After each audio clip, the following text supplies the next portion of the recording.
Welcome to the May 29, 2019 regular board legislative session. As we begin, we want to recognize and honor the First Peoples of the Puget Sound Territories by acknowledging that we are on the land of the coastal Salish tribes. We'd also like to welcome Hemini Calais, is that correct? Oh, it's not. I apologize. Who is joining us on the dais this evening. She'll have a chance to give her comments later in the evening, and we look forward to those. Ms. Ramirez, roll call, please. Director Burke. Present. Director DeWolf. Here. Director Geary. Here. Director Mack. Here. Director Patu. Here. Director Pinkham. Present. Director Harris. Here. For those of you that would like to stand for the Pledge of Allegiance, please do so.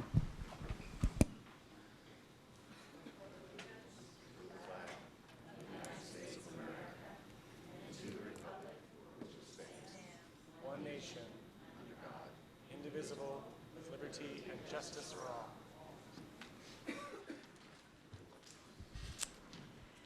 Do we have our presenters from the Seattle Skills Center here? Okay, if the board members and the superintendent would like to, it's all up here. We're not moving. Terrific. Take it away, please, Mr. Goldsman. All right, thank you. Thank you for having us. I'm going to give a little bit of an intro, just a review of the Skills Center for our guests who aren't familiar with the Skills Center. I'll try to be quick and make sure there's time for plenty of time for Mr. Reed Forrester to present some student work and introduce our student who's here tonight. And he will lead most of the presentation with some examples of student work. So just a little bit of background. So I'm Dan Golisman, principal for the Skills Center. And for members of the audience who aren't familiar with the Skills Center, we prepare students for college, career, and life, and we do that through our school year and summer programs.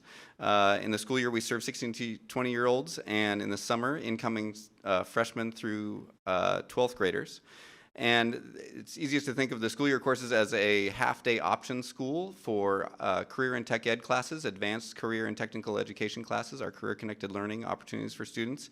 And this is all part of the pathways that we're building from middle school on up into high school to give students opportunities to learn skills that they can apply right out of high school in careers or go on to 1, 2, or 4-year colleges and even graduate school to create a better life for themselves and create more opportunities for themselves and their families. So all courses are credit-bearing, and many include cross-credits like math and science, and many of our courses offer free dual credit, college credit as well. Let's see, we have lots of different courses, medical careers, IT, skilled trades like maritime vessel operations or construction trades. And one exciting thing that we're doing more of these days, we also have a course that prepares students to enter the career of teaching. And so 2 of our students this year are heading on to teaching college and also the aspiring or the Rising Educators program through Seattle Public Schools. They're going straight from our course into that program too. So we have lots of different programs and hopefully students take advantage of these classes in summer and school year. Also this year, I just want to highlight some of our seniors are heading on to college and professional certificate earning programs. A couple examples, 2 of our firefighting students are heading to University of Alaska Fairbanks for their fire science bachelor degree program. And I believe they have full scholarships. I want to confirm that, but they have at least partial scholarships to do that.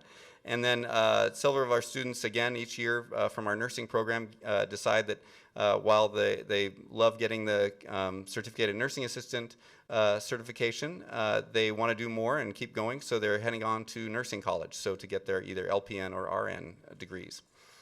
Let's see. Last but not least, oh, and just a reminder, of course, that the CTE annual plan is being discussed, I believe, tonight, and that the Skills Center is included in those 7 strategies in the CTE annual plan.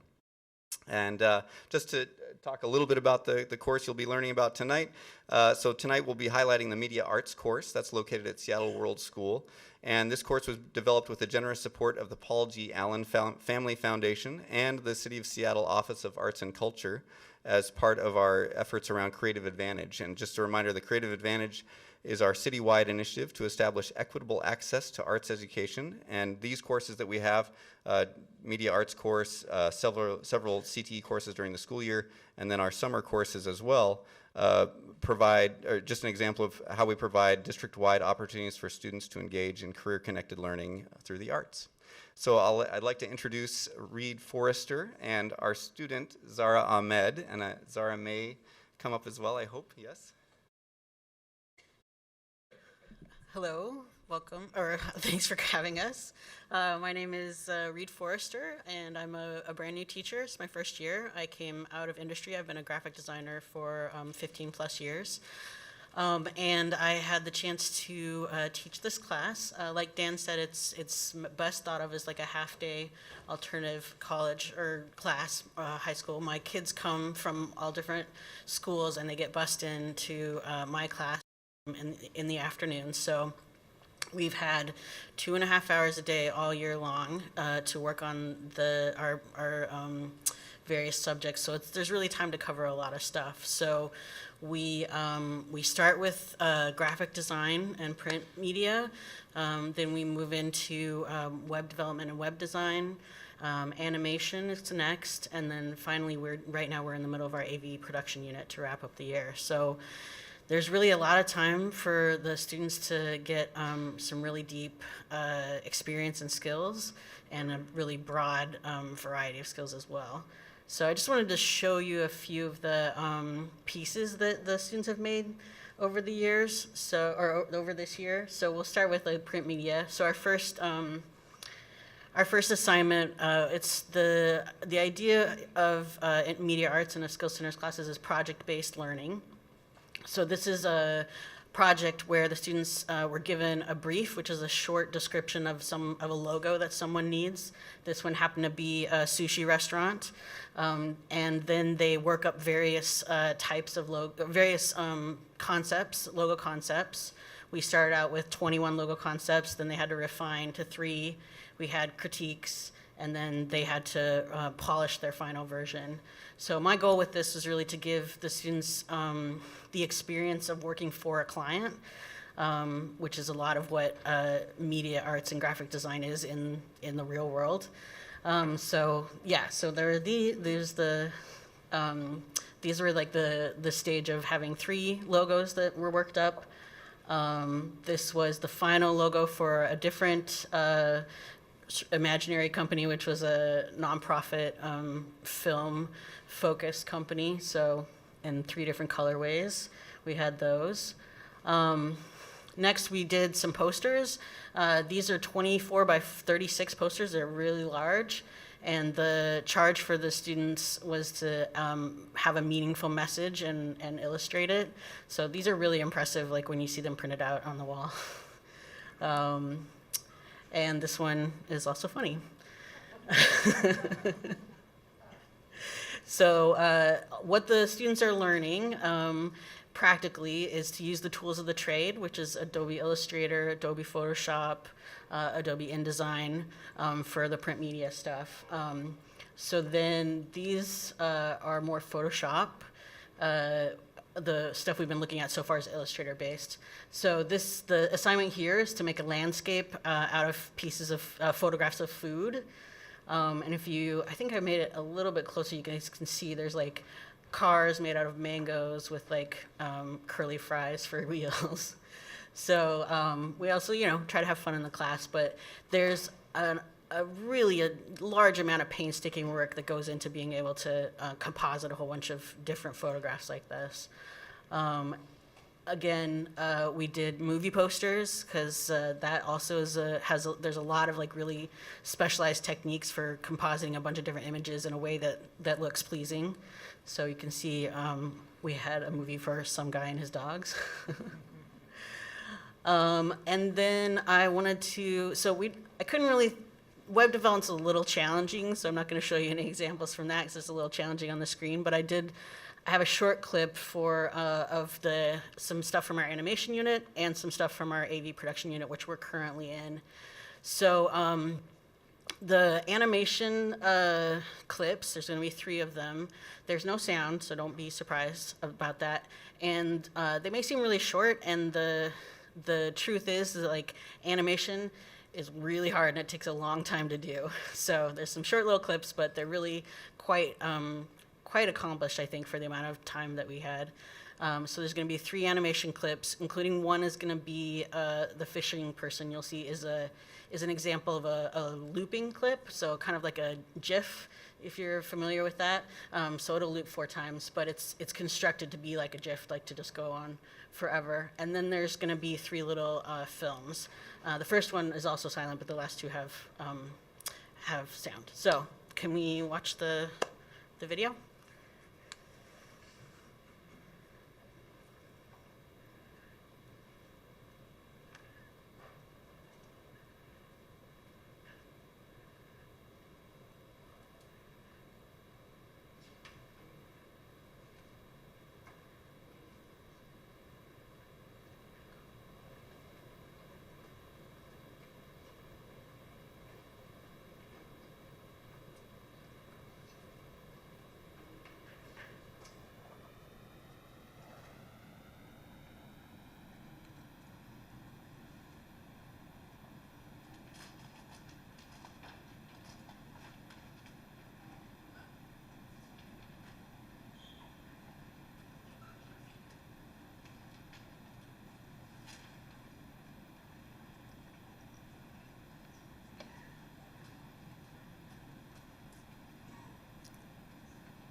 So yeah, there was a lot of other great stuff, but I didn't want to take too much of your time. But it's been really, really fantastic to work with these guys. They're all amazing artists and really dedicated. Do you guys have any questions before we wrap up? All right, thanks so much. Director DeWolf, Is that okay? I have a question. Thank you. I'm curious, the short films, they're short. Yeah. But it's likely like an iceberg, I'm imagining. So how much time do those shorts actually take? Because that's maybe 10 seconds, but I imagine I have no idea. Yeah, I mean, the first two that you saw, they had an assignment to tell a story in 6 shots. I would say we worked on that. Remember, we have 2.5-hour classes. I'd say it was a week, maybe, to get that down. And then the last one you saw was, I believe I gave them a list of like 12 shots that they needed to construct a story out of, and that probably we spent closer to 2 weeks on that one. Yeah, same with the animation. It's very short, but there's just a lot of effort that goes into it to make it look like that. Yeah. Well, thank you for sharing your talents. Thanks.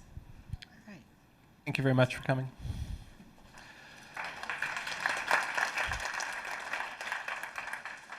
I will now turn it over to Superintendent Juneau for her comments.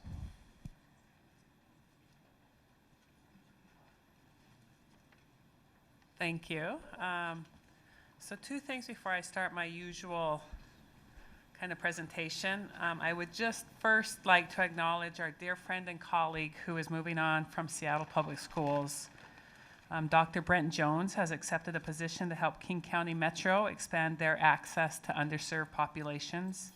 I will miss him. I know we will miss him as well across the district. I'll miss his leadership.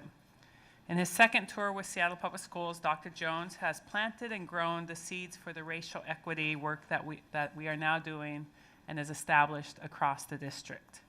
It is through his efforts, large and small, that we are moving toward institutionalizing racial equity, building a culturally responsive workforce, and creating a welcoming environment for everyone. And just so you know, there is a reception to honor Dr. Jones at the John Stanford on Friday, June 7th from 11 to 12 in the 3rd floor commons. But Dr. Jones, if you would please stand so we can recognize you.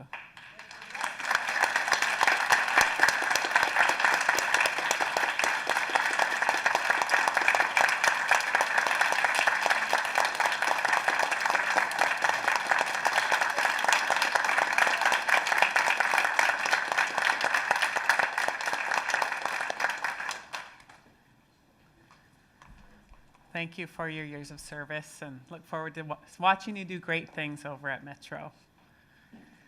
Second, I would like to call forward Gail Morris, and through the work and the advocacy of Director Pinkham, continually asking us about welcoming and native language, that we see the banners hanging in places in other schools and here, and why don't we have one for native language? Well, we have delivered.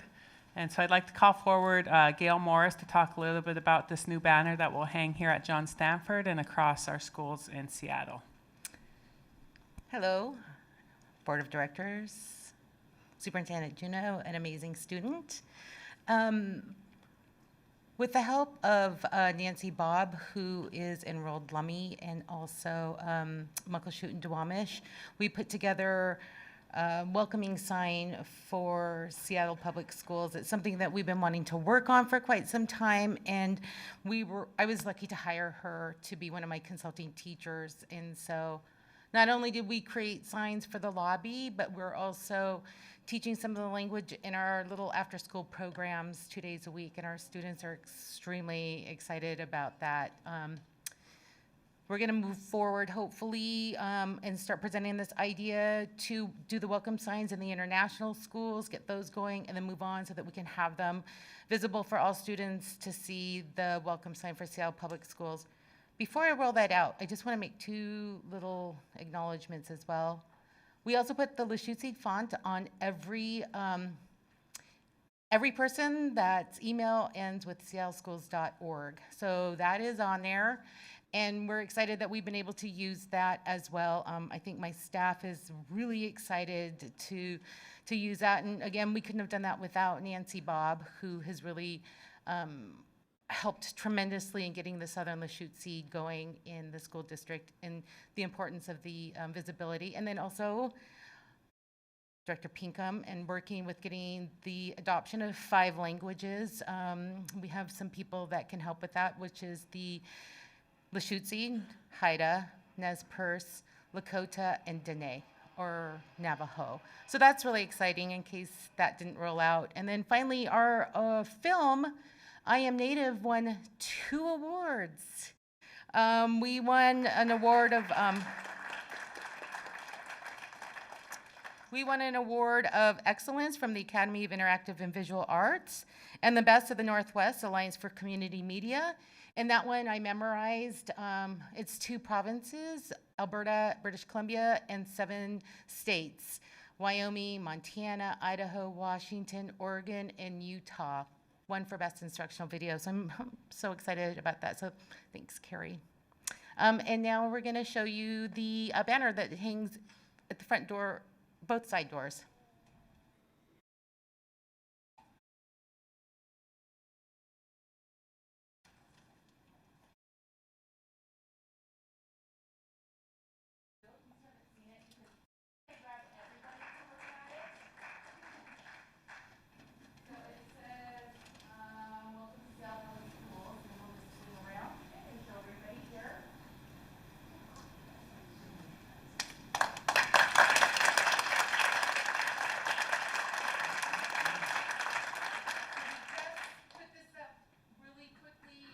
We were able to get some funding for it. It's really exciting, and to move on into schools is the next mission. So, and my lovely assistant. All right, thank you. It says, welcome to Seattle Public Schools. I don't know, you can ask. Can you? Yeah. Leave, Gail, before you leave, can you have someone read that in Southern Lushootseed so we know what it sounds like? Yes, Nancy was going to come with me today, but she had to get home. She had a child care issue, and we're putting it together so that you can hear it. And we're almost done so that we can mail that out so people can learn how to say it in Southern Lushootseed. It's just taking a minute because we don't have the right equipment to record it and then save it and put it. It's technology jargon. So, coming soon. We're coming soon. Can I ask Sure. one of our, because I know we have Tom Spears here, if he, would you know how to read that and pronounce it for us? Pretty much. And you did good. Thank you. I hate to say. Where are the words? It's out. They're I rolling can it. tell you what it said. It said, welcome to a little place where one crosses. Can you come to the mic, please, Tom? I'm sorry. I don't have it memorized, but I could read it and understand it, and it said, welcome to little place where one crosses over, Zizilalich, which was the name of the lagoon down by King Street Station that was all filled in now. But that was the name of the big Elliott Bay Duwamish village, Zizilalich. And then it said houses of teaching, schools. So Nancy Bob did you good. Yes, she always does. Thank you. Thank you.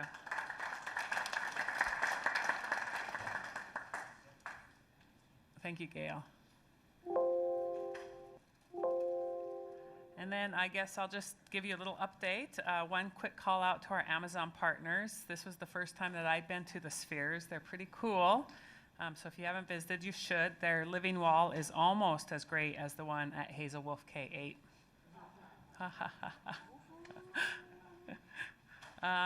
I had the pleasure, I had some students from my hometown of Browning on the Blackfeet Reservation who were in Seattle, and they stopped by to visit. It was really good to hear their voices and hear what they've been up to, and so nice to see these fierce young people in my new home. I just know they're going to continue doing great things. They were touring colleges and touring the area, and so that was just a lot of fun for them to come in and see the work that we're doing at Seattle Public Schools and have a good conversation about that. These leadership students at Loyal Heights Elementary and their principal gave me a great tour of the newly remodeled Loyal Heights building. This is a picture in their beautiful library. When I visited Thornton Creek, it was dressed like your favorite storybook character day. Some of these clever students were dressed as, I asked what they were dressed up as, and they said, it's myself in the yearbook. then I decided I was myself in the yearbook because I thought that was a good idea. Thornton Creek students also created this game called Pogo. It's very similar to Foursquare, but different. It just, again, like, they were really nice to me and let me win this game, so I was thankful for that. It's not good. TOPS K-8 students were working on animal research projects. The young man on the left was so engaged that he couldn't be bothered to talk to me. Laurelhurst Elementary students were engaged in their reading. The little girl across from me tells me all about spiders and their lives and which one was her favorite. So she knew a lot about spiders. View Ridge Elementary values art, as was demonstrated by these wings hanging on the wall. Emil and Ellery were great hosts, and they shared their perspectives about their school. These Wedgwood Marmots told me all about their library, and the librarian was just so very proud of their knowledge about the space. They were able to give the tour, talk about the books, talk about all the reading programs that are going on. These young Adam Middle School journalists asked tough questions about highly capable programs, segregation in our highly capable programs. They talked about the achievement gap. So I would just say, watch out, Dahlia. These students are coming after your job. Staff. Salmon Bay K-8, Principal Garens believes in the K-8 model as a means to provide leadership and mentorship opportunities for 8th grade students. The 8th graders at Salmon Bay do things like supervising the playground during recess. They attend kindergarten field trips to support their mentees, and so a lot of cool things going on because they're able to build the system of a K-8 and hang on to those students and build like mentorships and such in. School administrators at Thornton Creek were dressed like rock, paper, scissors from The Legend of Rock, Paper, Scissors. I think I need to read the book because the review says it was very funny. These TOPS K-8 leaders gave me a tour of their building. Did you know that TOPS is one of the most diverse K-8 and has a majority minority students in the building? So they're doing a lot of good work there. Laurelhurst Elementary with Principal Snyder. He's focused his first year on relationships with staff, students, and the community. And did you know that Tim attended Laurelhurst as a student? He joins a long list of Seattle Public School principals who work at a school they attended. View Ridge Elementary with Principal Roos and some of our Star Wars enemies. I said these are not the droids we're looking for. Principal Lou at Wedgwood is quite the dancer. In PE class, they were doing a dance party, and so we participated in it. I didn't shoot video because nobody needs to be subjected to that. But just know we were very good. Jane Addams Middle School with Principal Montgomery. Yes, we got photobombed. JAMS is building a strong reading identity in all of her students. Kudos to her librarian and ELA staff for the intentionality in selecting diverse books so that all students can see themselves in the stories they read. My partner Dane and I attended the GSBA Scholarship Gala Dinner where students were honored with scholarships, and Director DeWolf and I got to hang out in a reception line. I held a meeting with several tribes and community-based organizations working on American Indian issues to discuss our work with Native students and early literacy. It's a very powerful experience, and I'm excited to see the great things that will continue in partnership with this group and others. This team. As we get strategic in our work, our partnerships become even stronger. And I just want to thank Amazon for their continued support, and I look forward to our continued work together. Thank you to the Alliance for Education for allowing me to give the opening remarks for their luncheon. We have so many people in our students' corners. This concludes my remarks. Thank you, Madam President. Thank you, Madam Superintendent. Hamani? Kalela? Hello. You are up next, and I get to read a little bio about you when I find it. Nathan Hale, high school. I was remarking to one of your colleagues how distressed I was that I missed your extraordinary plant sale. So usually the second or third weekend of May, great deals extraordinary quality, and you will thank us later. Kalali is one of the strong student leaders at Nathan Hale and was recently elected the Associate Student of Nathan Hale President and will serve next year. She's been instrumental in the creation and execution of many school-wide projects, including our recent Unity in the Community event, and I hope she's going to tell us what that means. And she's been a leader in the creation of an inclusive and caring community. She represents Hale's best. So tell us, A, what you think we should know, what works for you, what doesn't work for you, and why is Nathan Hale special? Thank you. So, just to start, I did not know I was going to be talking as much as they told me. But, these are things that I think about on a daily basis when I walk into school and when I'm in the leadership class and such. So, I feel like Nathan Hale, we try and make progressions and make sure people are represented, because if we're going to be in a diverse community, such as you mentioned, TOPS, we need to have staff that represent the students as well. So an issue we deal with and at most schools too is kids skipping class. And in high school, that's even a bigger deal, but it's that's the danger of a single story. We're trying to punish these kids because they're in the hallways and stuff, but we're not questioning why. Why are they in the hallway to begin with? Why aren't they in class? There's an issue there. And after numerous conversations, one issue is that these kids don't have teachers that look like them, and that's the issue.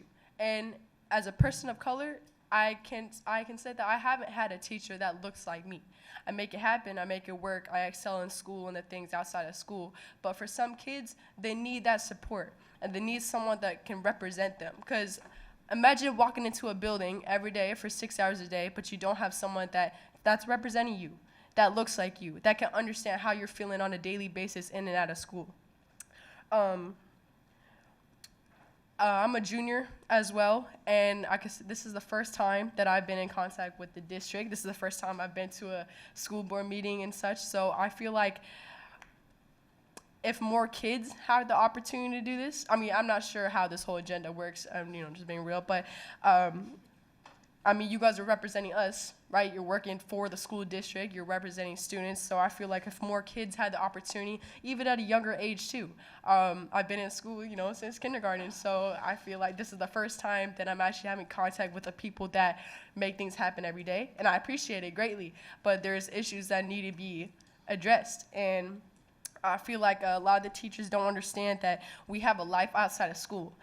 We're coming to school with a lot of things on our mind, and I feel like some teachers don't acknowledge that, and just some administration in general.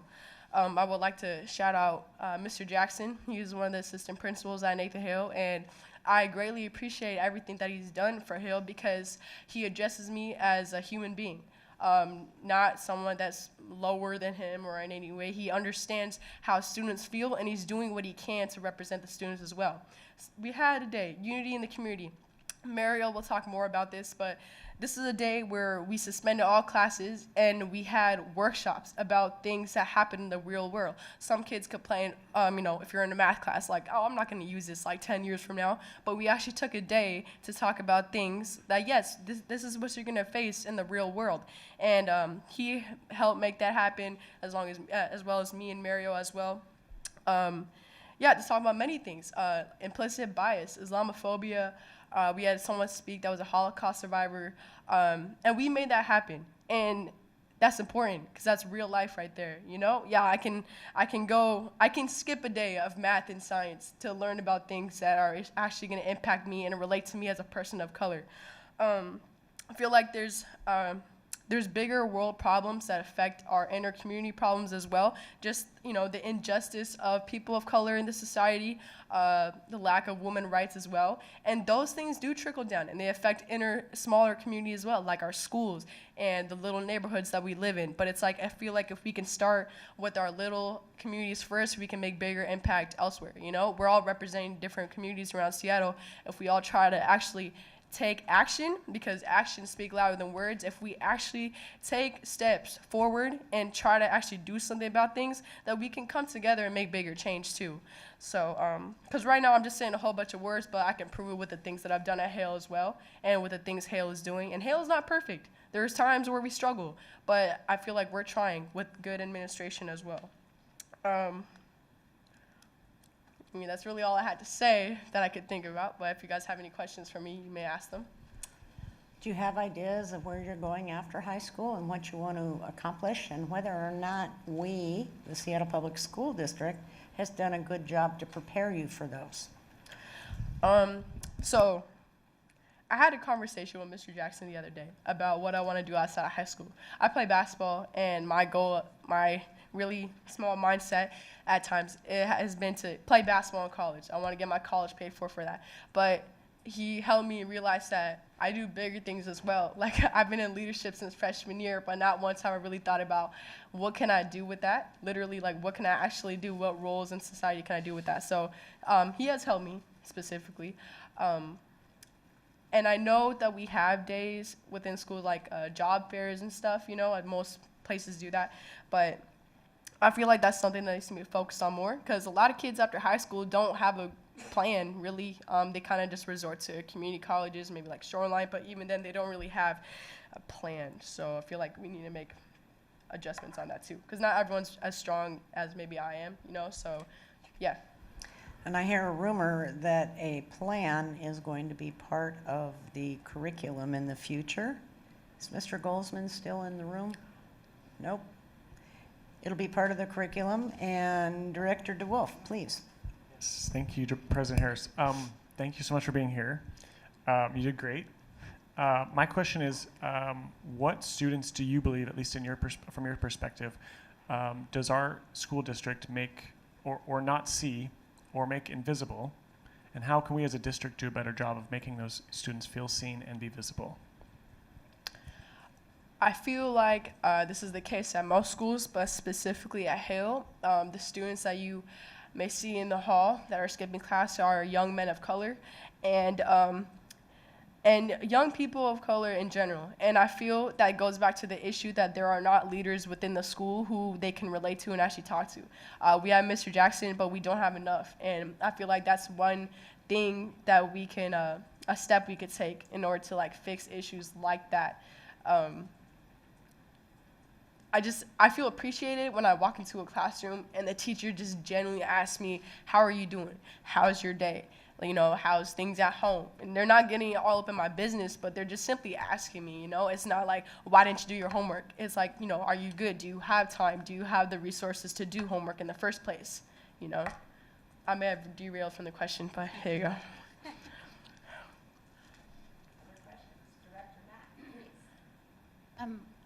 You mentioned wanting to be engaged and help students be engaged at the district level. Did you know about the student advisory committee to the superintendent that we actually, you know about that already? Yeah, I've heard about it, yes. Yeah, so I'm wanting to just kind of highlight that is actually a really great way for students to get involved. But I'm not sure about the process of like, will the membership be turning over for the coming year, or it's set for this year? It's set for next year, and then so the following year there's a process that students apply to, and do you mind sharing a little bit about how that works so that everyone knows that there is a way to engage and students have an opportunity to do that? Thank you, Director Mack. We're actually working out the process, and so this was the first year of Student Advisory Board. We have 2 students from each of our high schools that there's a nomination process. They can nominate themselves, a parent, a teacher, anybody can nominate a student. The student then has to make an application to know they're serious about being on it as well.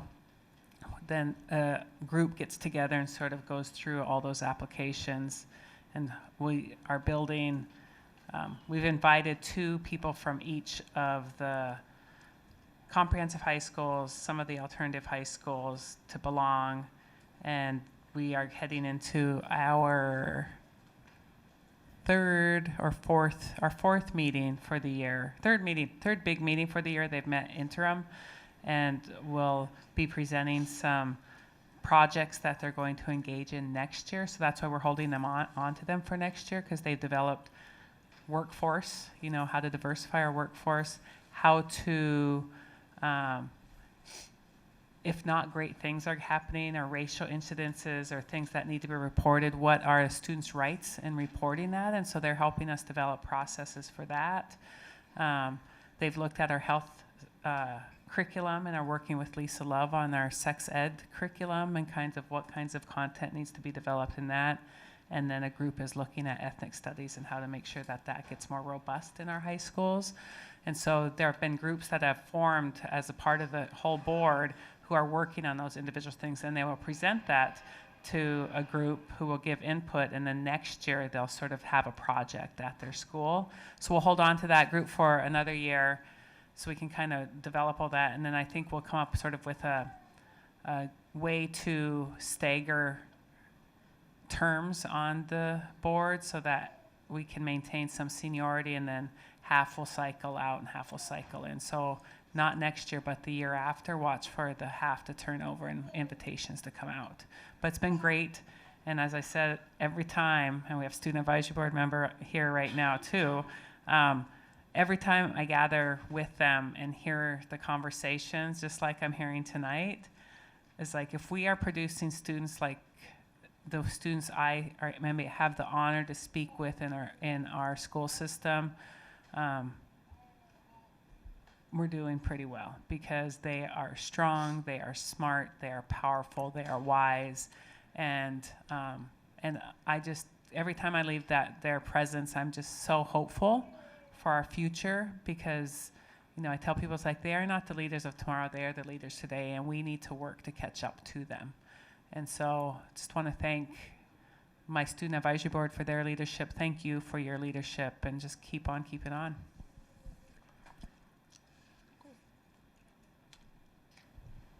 Director Pinkham, please.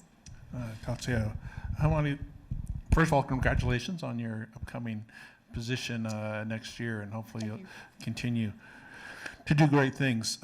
I've been to the Nathan Hale graduation last few years. It's the high schools in my district, and what I really appreciate is that they do welcome everyone in as many languages that the students speak at the high school, so I appreciate that. You mentioned about the lack of seeing educators, teachers, administrators of color in your school. How can we help encourage students of color to pursue education as a viable career? Because I've asked this other people, they mentioned, there's lack of teachers of color. Then I asked them, well, would you be willing to become an educator? They'll say, no, I don't want to do that. Is education something you would be interested in? Oh, so you're asking me personally?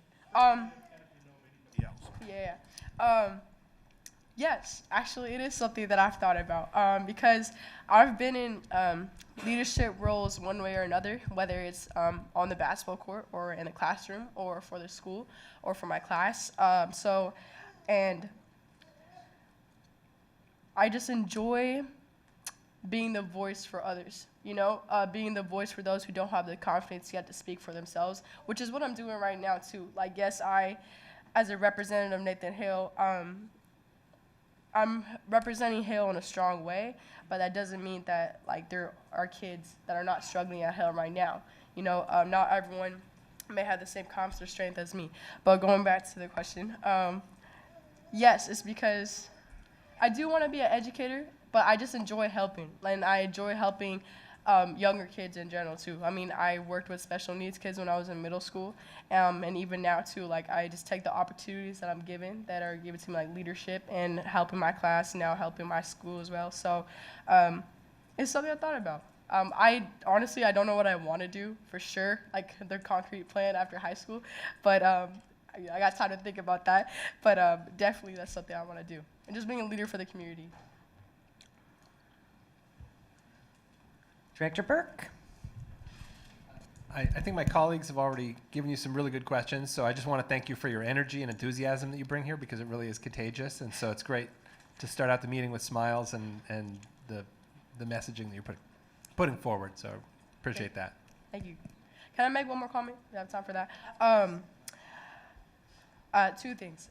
Someone brought up curriculum, and that term is thrown around, I feel like, and people have lost kind of sight of the definition of it, because I've heard teachers say like when kids are passionate about learning something else, like we did a climate justice day as well in the unity of the community.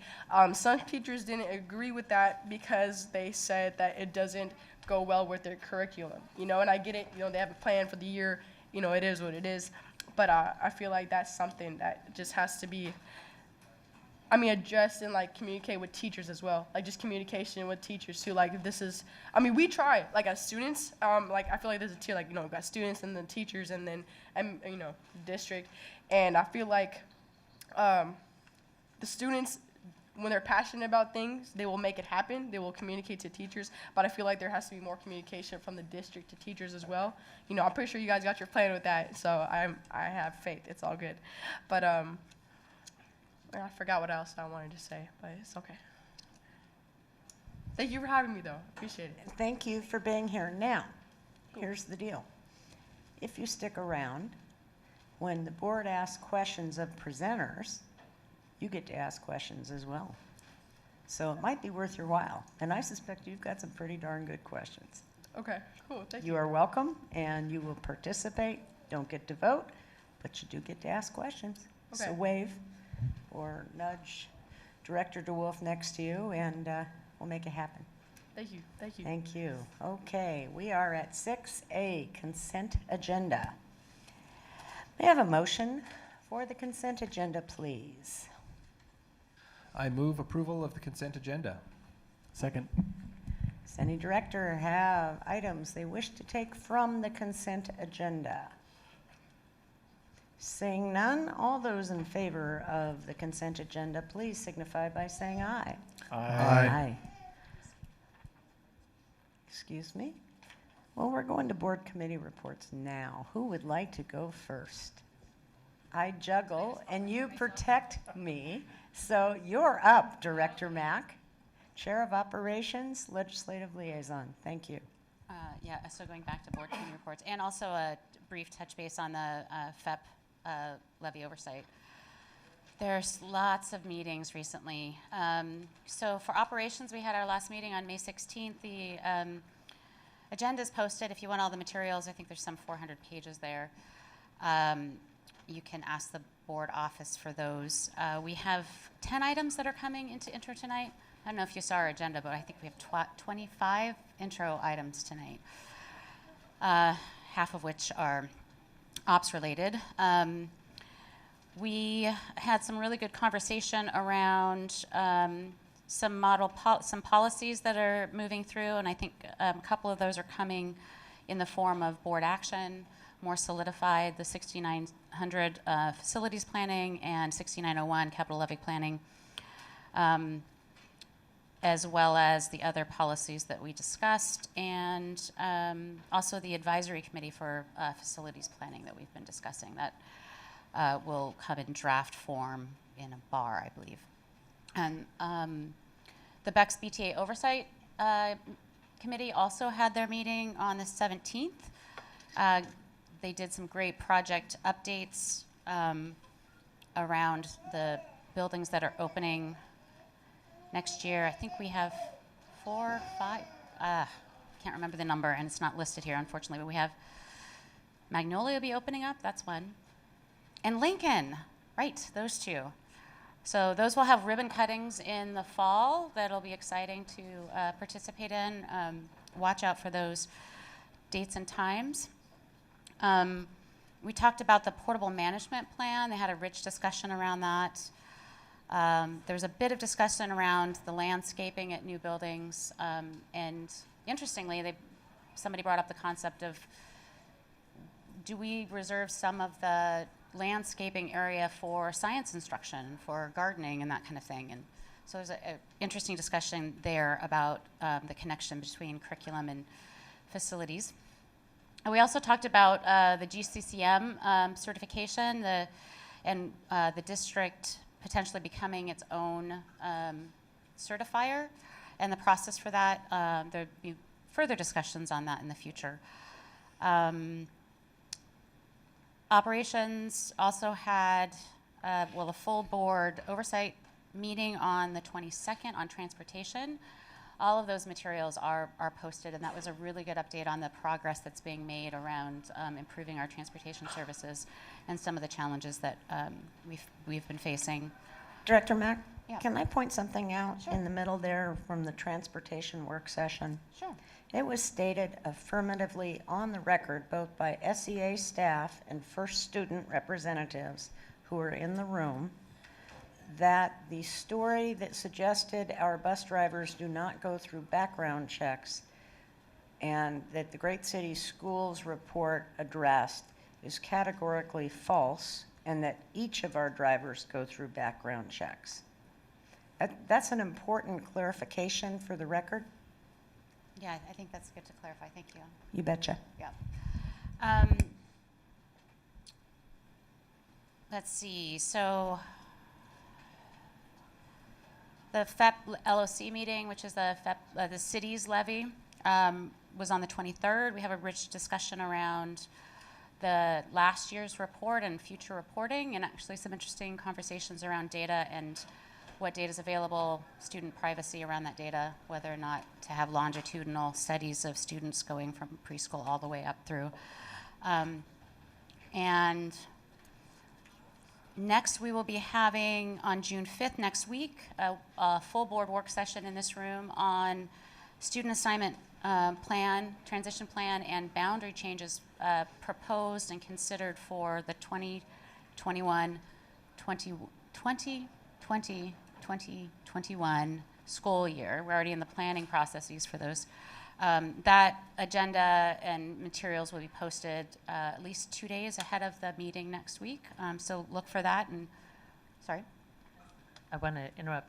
There's been some discussion about moving that particular work session, I believe. No? So I have people not should heard be. that. The I thought there was date some that we have. discussion. So I was asked about it. Stay tuned, folks. There's been discussion. So just people should, if for some reason it switches, I just wanted That's to make it news to aware. me. Okay, and I apologize. I just want to make sure that if it does move, that people check the board calendar. I Well, was Cur- asked about an alternative date, so I apologize if I'm wrong. So currently it's scheduled for the June 5th. And if that changes, then we have a few days before. And trying to coordinate 7 directors and all the the SPS staff to present to us is a magician's moment. It's a very complicated puzzle. Just want to make sure people look before they come. The last update is the legislative liaison work. The legislature is closed for the session. Closed. They finished their work, but I sit on the WASDA, which is the State School Board Directors Association's Legislative Committee, and we have our first meeting after session coming up this weekend, Friday and Saturday, which means, unfortunately, I'm unable to attend the retreat that's on Saturday. That's been scheduled for 4 or 5 months, and unfortunately, I'm really disappointed that I can't make the retreat this Saturday. And I think that hits all the high notes, and we'll have more later. Director Geary, thank you. Chair Well, of Curriculum there- and Instruction, Legislative Liaison as well. Right.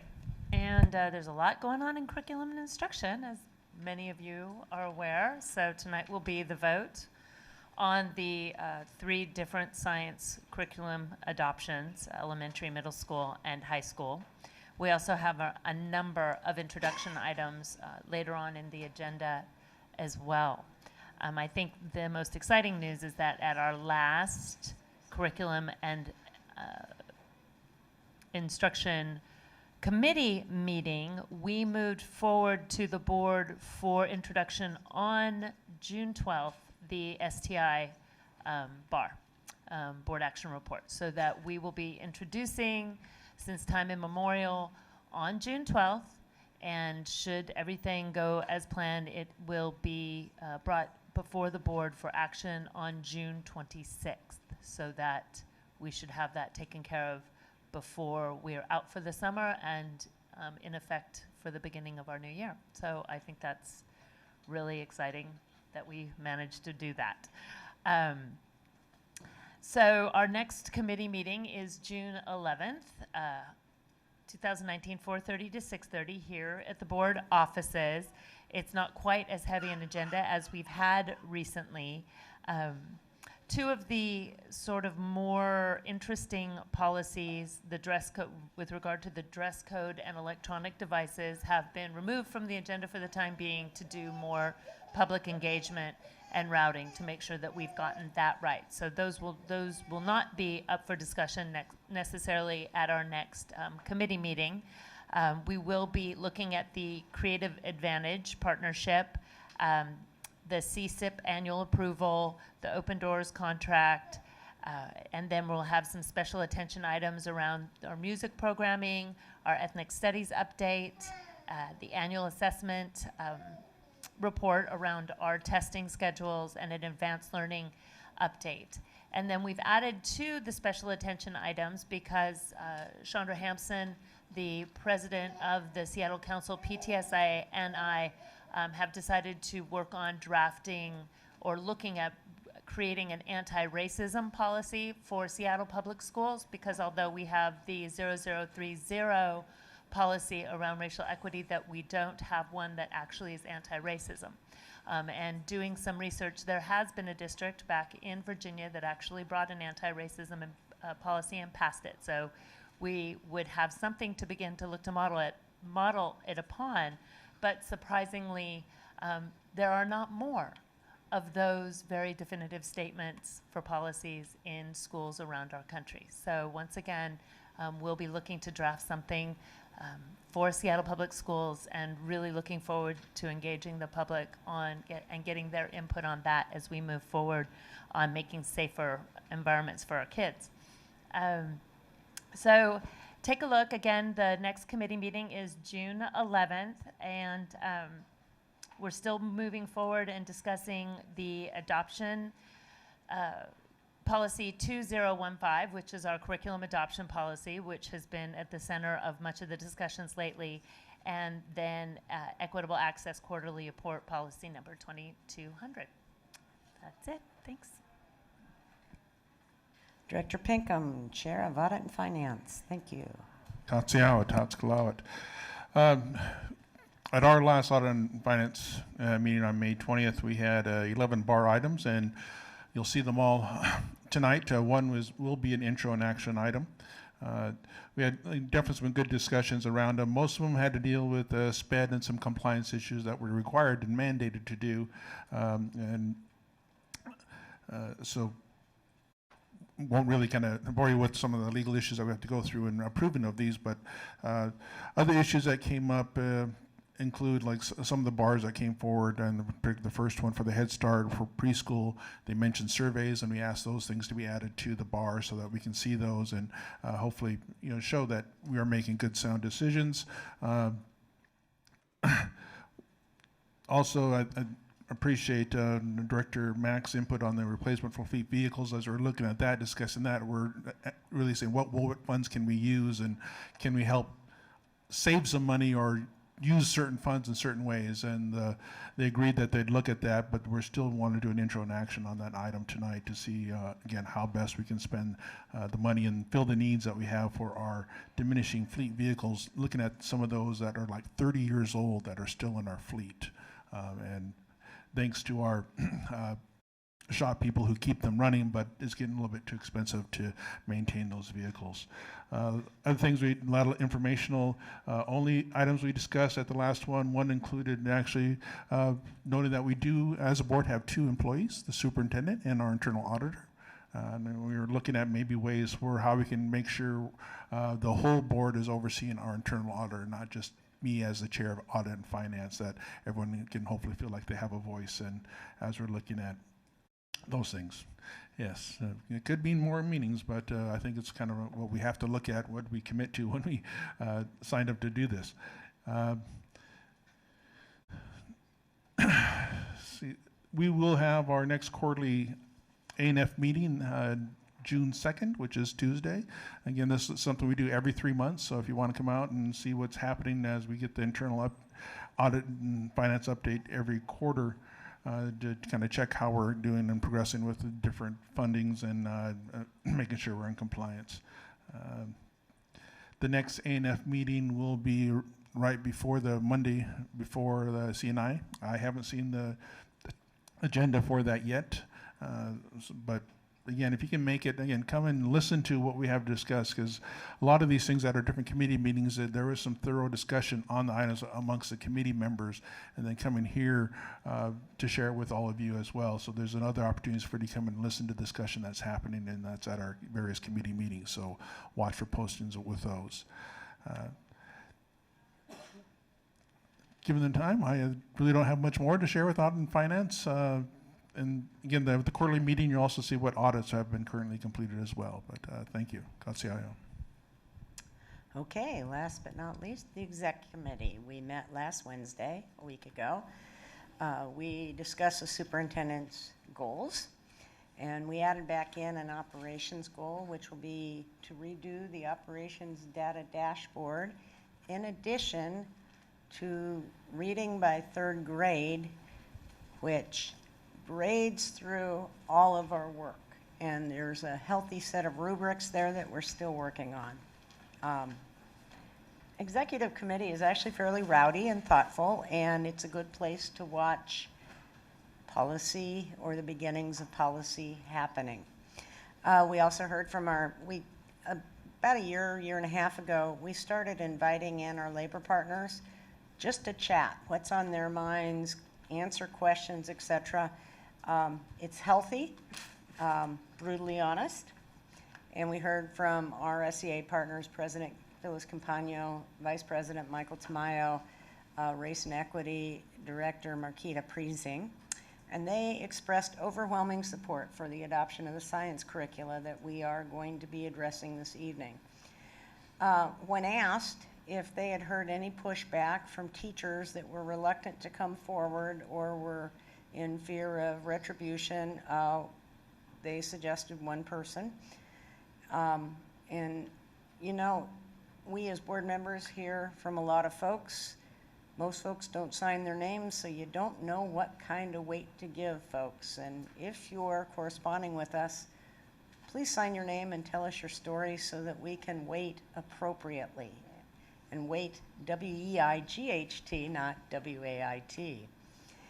We also discussed the hoped-for process for the appointment of the successor to our beloved director, Betty Patu. And we hope to have that figured out next week, make it very strong in community engagement, and are going to be inviting communities, especially communities in the southeast region of our school district, to send in questions so we can use those as part of our screening tool. And it's our hope that we will be in the southeast to meet the candidates. And after July 1, after we solicit and get a wide group of folks that want to join our team here and work their hardest to do good things, then we will release those on the website so it's a good, transparent, and hopefully interactive process. We discussed the potential of working with the Technology Access Foundation for it to assist us with locating a school in our district to start in September 2020. We have signed an MOU with Technology Access Foundation, and we're working on the community engagement plan now, and obviously the community engagement plan is going to be the keys to success for this. Technology Access Foundation has done some pretty extraordinary work with the Federal Way School District at Sahalee, Taft, Sahalee, and Federal Way, and our teachers and principals will, in fact, retain their collective bargaining rights, and Taft will have input because this will be a different model. And frankly, folks, we need to try new things to see if they work and address needs in our schools. Last, we brought up community workforce agreements again, and we need to follow up that work session that we had. get the information that we requested, determine what our next steps are, whether it's a task force, whether it needs to be a resolution, keeping in mind, of course, the costs and our bandwidth and our CTE programs, because it could be a beautiful thing. And with that, we're going to take a stretch break until 5:30 when public testimony starts, and we have a packed public testimony calendar. And I would make a personal plea to those folks that have already testified once, twice, 3 times, whether they might cede their time so that one of our folks on our 38-person wait list might have an opportunity to testify. Thanks.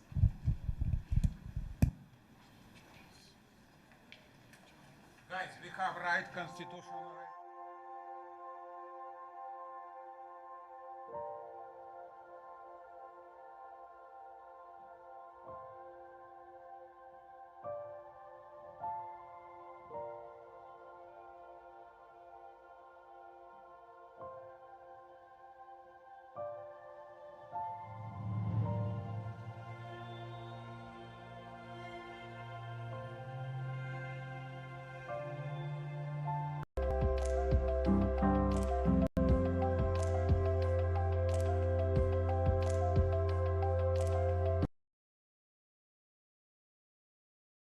Started public testimony. Can we quiet the room down? If you have sidebar conversations, please take them out to the lobby. We have a very, very full public testimony agenda this evening.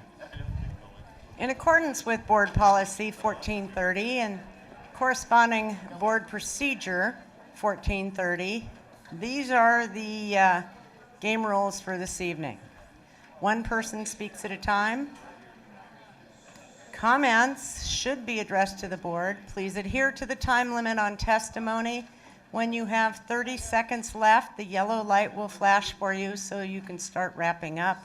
When the red light shines, please finish your sentence.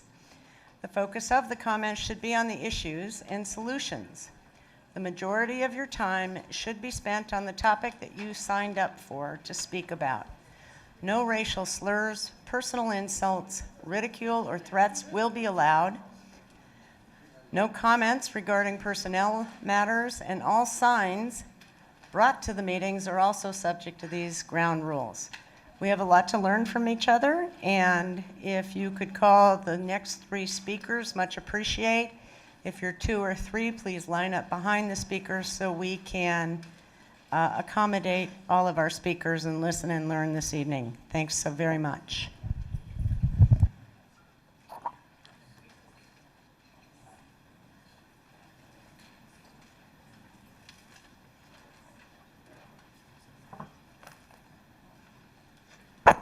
First up for Just public, list, please. Thank you. first up for public testimony, we have Mario Felipe Beamonte, followed by Exion Franklin, and then Gabi Masmela. All right. Good afternoon, members of the school board. My name is Mario Felipe Beamonte, and I am a 10th grader at Nathan Hale High School. Thank you all for taking the time today to learn a little bit about what goes on inside the Seattle Public High Schools. At Nathan Hale High School, we pride ourselves on being a project-based learning school. There is a big focus on student ideas and student voice in the curriculum of the school. Teachers at Nathan Hale go in depth on important issues and teach students how to use their minds well. This year, we took project-based learning a step farther by having 2 student-led, student-inspired, and student-enacted all-day teaching events. In early April, our event centered on a topic that has taken the attention of so many young people: climate change. The event was led by 2 seniors in collaboration with many other student groups.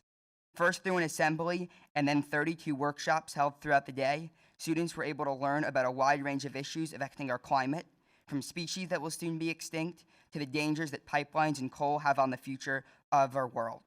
And how all of us students can get involved in order to make positive change.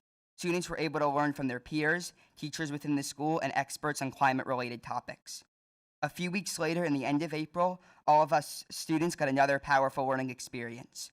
Starting in November, those of us in the school's leadership class started planning Unity in the Community, a day focused around teaching everyone about different aspects of our community.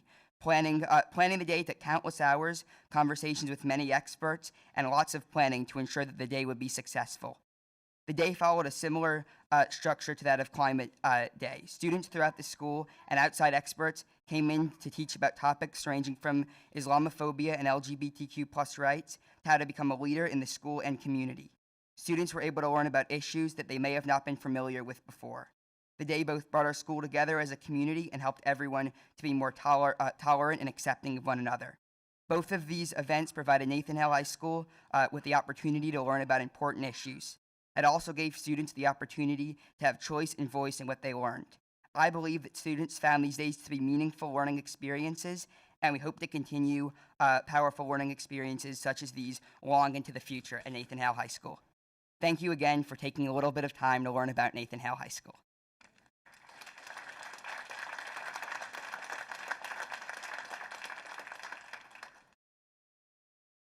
Zayon Franklin, Gaby Masmella. After Gaby, we will have Tiffany Robinson, followed by Emily Elaski, and then Christine Benita. Good evening. My name is Gabby Masmella, and I am a senior at Franklin High School. As the sitting ASB Vice President, I was asked by my school to speak on behalf of adopting new science curriculum for all students at all grades in Seattle. So not only am I up here so that you could hear my voice, but so that you could hear the concerns and needs of majority of my student body and their families. As you may recall, I was present a few weeks ago sitting amongst you all. I talked about how great Franklin was, but one thing I failed to mention was how hard working our staff was. Over the years, I've gotten the chance to have met many different teachers, but the ones who truly care and the ones trying to make a difference in my education are the same teachers that are doing this science curriculum. Those same teachers inspired me to further my education through Academy of Rising Educators and become a teacher. By choosing this path for my future, I can only hope to be as great of a teacher as they are. Adopting the new recommended K-12 science curriculum would not only be beneficial for my peers and teachers, but it would be benefiting the following generations that go through Franklin and all throughout the district. By choosing not to adopt the new science curriculum, not only are you disregarding all of the hard work your staff, community, and my student peers have put into these 3 adoption recommendations, but you're taking away opportunity and experience from your students and myself as a future educator. As the world is constantly changing, we must change the ways of our curriculum so that it can match our day-to-day life and bridge together our learning in class with what we experience outside of class. I'm here today not only in representation of myself, but to be the voice of my younger sisters and my little cousins, because their education matters. What they learn and how engaged they are matters. When they are forced to learn materials that is not up to date with their world, you aren't taking into consideration their potential to be great and their ability to learn and want to learn. They want to learn about things that they see and experience in their community, and by adopting the new recommended science curriculum, you will be giving these students that opportunity. Thank you.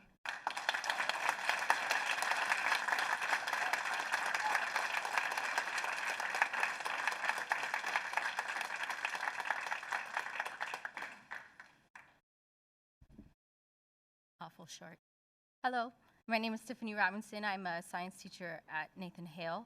I just want to encourage you to move forward with the adoption of the science curriculum.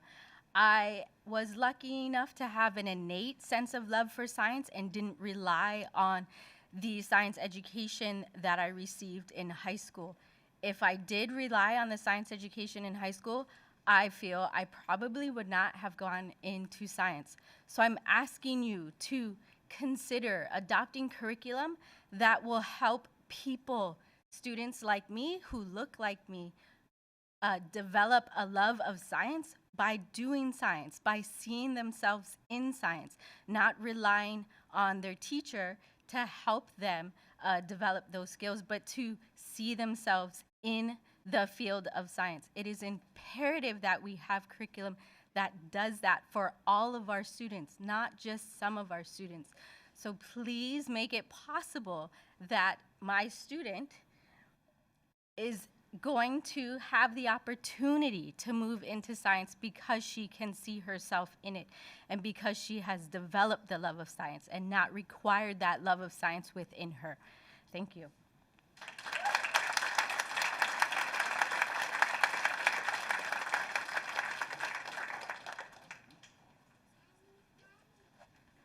I cede my time to Hiromi.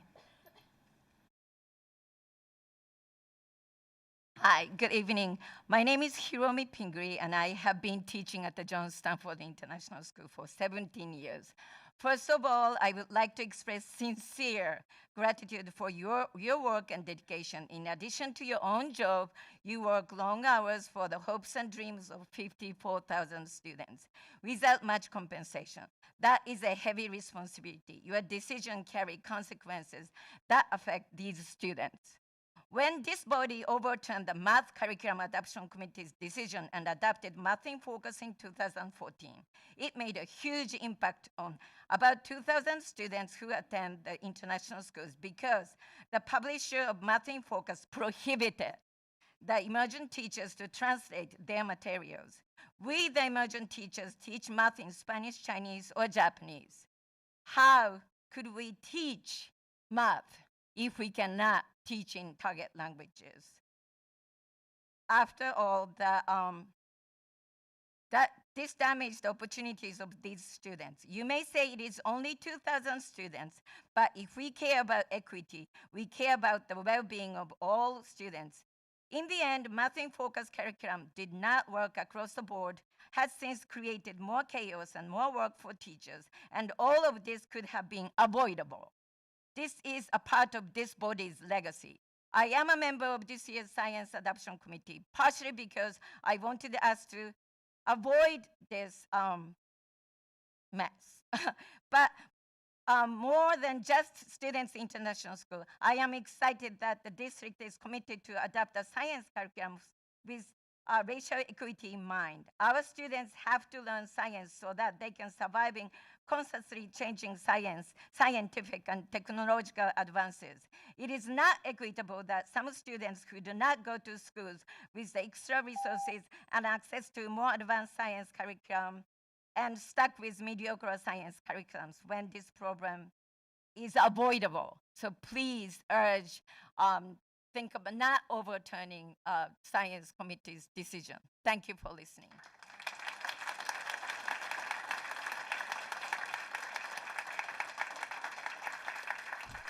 After Christine Benita, we will have Kim Din, followed by Trent Comer, and then Philip Bell. I cede my position. Hi, my name is Meryl Pohl. I'm a National Board Certified Teacher in my 8th year teaching 6th grade science at Mercer.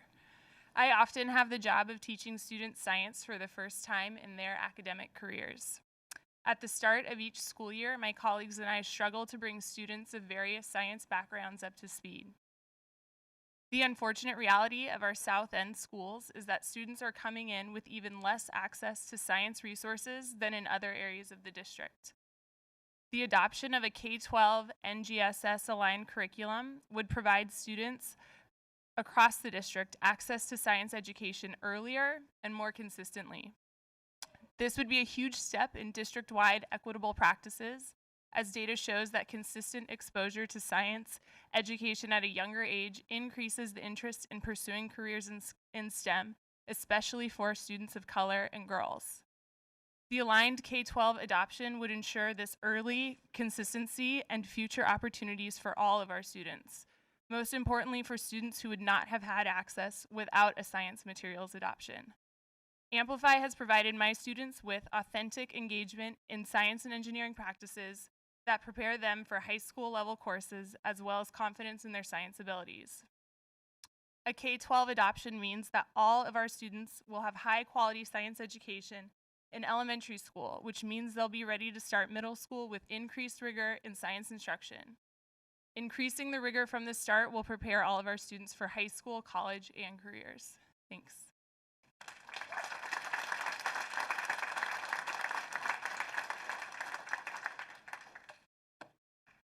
Hi, my name is Kim Din. I started working at Chief Sealth International High School in 2010. I'd like to highlight the impact of the decision you will be making tonight. In 2010, the high school science curriculum adoption did not get approved and teachers felt betrayed. The time and effort spent by teachers and students and community members was completely wasted. This is why we are in the situation we are today.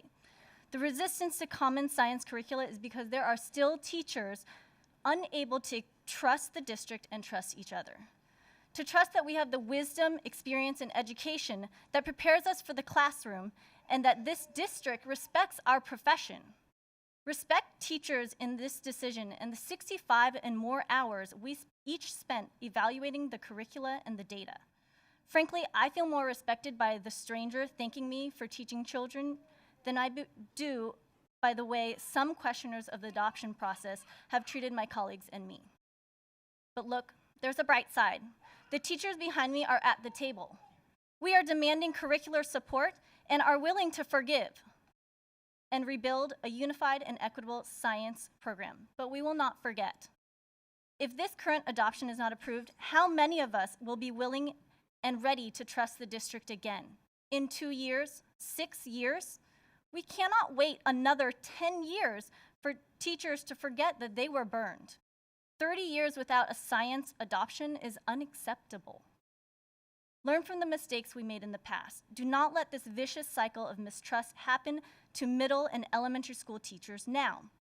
All of our 53,000 children need excellent materials. With this K-12 adoption, we will build a strong foundation in elementary school, continue to encourage our children to see themselves in science in middle school, and prepare them for college and career in high school. It takes an entire K-12 program for our children to have the opportunities they deserve. Thank you.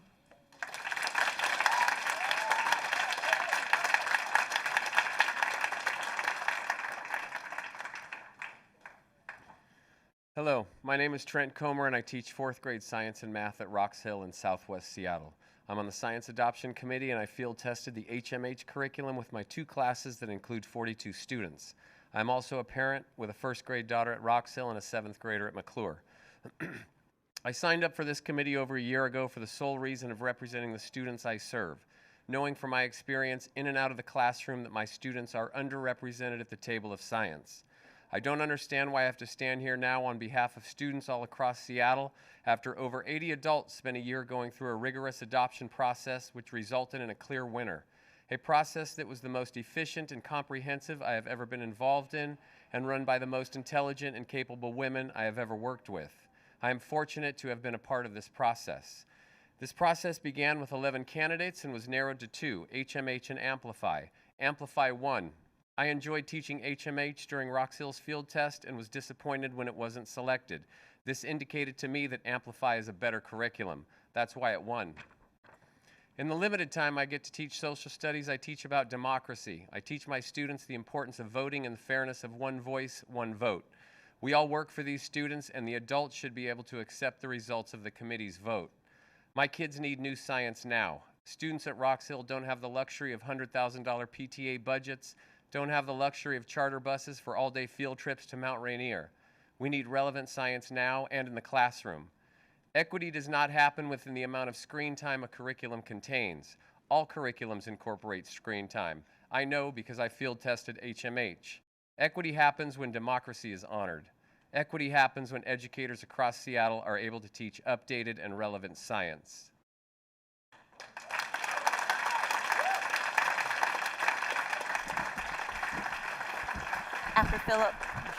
After Philip Bell, we will have Chris Jackins, followed by Karen Britt, and then Jackie Wilson. Thank you for this opportunity and for your service on the board. I'm Philip Bell. I'm faculty in the College of Education at the University of Washington. I've been there for 21 years. I've been working to improve K-12 science education for about 25. I was honored to serve on the High School Curriculum Adoption Committee. It was a systematic, rigorous, transparent process focused on equity, aligned to the vision that's unfolding across many parts of this country, tied to the new vision. I served on the National Academy of Sciences Committee that authored the vision document that was the blueprint for the science standards that Washington State adopted that we currently are implementing. I was the lead author of the equity chapter within that volume. I'm also the proud parent of 2 daughters making their way up through Seattle Public Schools. I'm so grateful every day, my wife and I, to the teachers and staff at Thornton Creek, Eckstein, Hazel Wolf, and Hale for the work that they have done for our family. I signed up tonight because I'm really quite worried about how this particular conversation has been unfolding. Schools are a leading way in which our individuals in our society get sorted into their futures. Therefore, like trying to figure out like the equalizing opportunities that actually promote meaningful learning for all youth that we serve actually becomes the vital focus of what we do here together. Instructional materials matter greatly in that regard. From an equity perspective, here are some images of how that shows up. Imagine a new elementary school teacher just trying to get a handle on the teaching of science along with all the other subjects that are now on his or her table. A shared curriculum becomes a coherent entry point for that work. Imagine a high school teacher taking on the task of teaching outside of their area of specialization because that's what the community needs next year. And having that entry point into a curriculum and a network of collaborators that do equity-centered work, implementing that curriculum becomes another set of resources. Imagine a student who has not had a systematic set of learning opportunities to identify with science, to see how it relates to their personal interests, their possible futures, the history of their community, and how it thrives, how it relates to issues of society. These opportunities to actually create meaningful learning experiences where kids figure out phenomena and learn how to develop solutions in response to real problems is central to the vision, and those were the materials that were selected by the committee. So I urge you to select those particular materials. Thank you.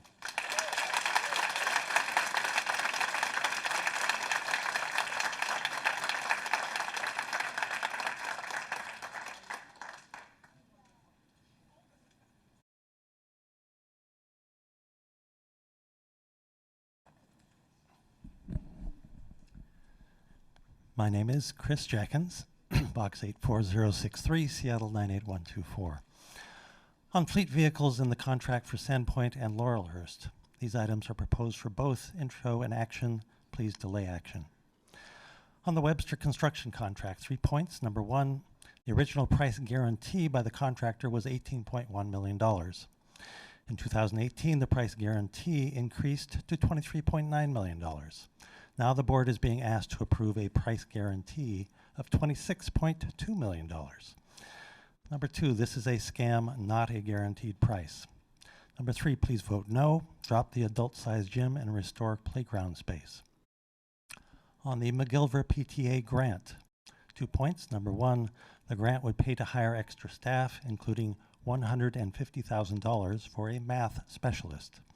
Are these typical salaries? Number 2, private funds cross a line when they are used to hire staff. On the contracts for roofing at the African American Academy and Olympic View, were there any bids by small, women-owned, or minority-owned companies? On the science materials adoption, 3 points. Number 1, there are no physical textbooks in the adoption. Number 2, publishing companies are finding that they make more profit by licensing online products. This is a commercial decision. Number 3, please include physical textbooks as a supplement. Thank you.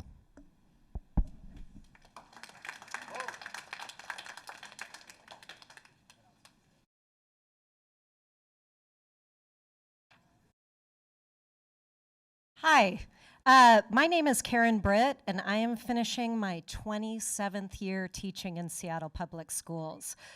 Thank you. I've taught mainly kindergarten. They finally let me teach first grade, so I'm at Fairmount Park doing that. I feel proud of myself. I have brought, as a veteran teacher, my common sense and my reasonable voice to ask you to please vote and push forward Amplify in the elementary schools this year. I am a member of the committee. I joined because I know our children need a strong science education in elementary school. And I know, because I've been doing it long enough, that I'm not doing a very good job. I'm teaching an old kit. It's labor intensive. It's to the point I have so much on my plate with all the subjects that I teach that if it takes me more than 10 minutes to set up and 10 minutes to break down, I'm going to modify it, I'm going to just demonstrate it, or I'm going to have to eliminate it. And I am not alone. So the science department recognizes that. And so they created a committee, which I'm on, to try to find a user-friendly, standards-aligned curriculum that everyone will teach, everyone will use, so all the kids will get it in Seattle. So we spent an hour, or not an hour, we spent an entire year meticulously going through and looking at different curriculums, and Amplify was the one that we recommended. I was fortunate enough, it wasn't planned this way, but I actually field tested Amplify in my first grade classroom. And it was a breath of fresh air. I had everything at my fingertips I needed. I had books, I had little video clips to show things that I couldn't show in real life. I had manipulatives for games. We built models. I had everything provided for me except carrots. Please vote for Amplify. Thank you.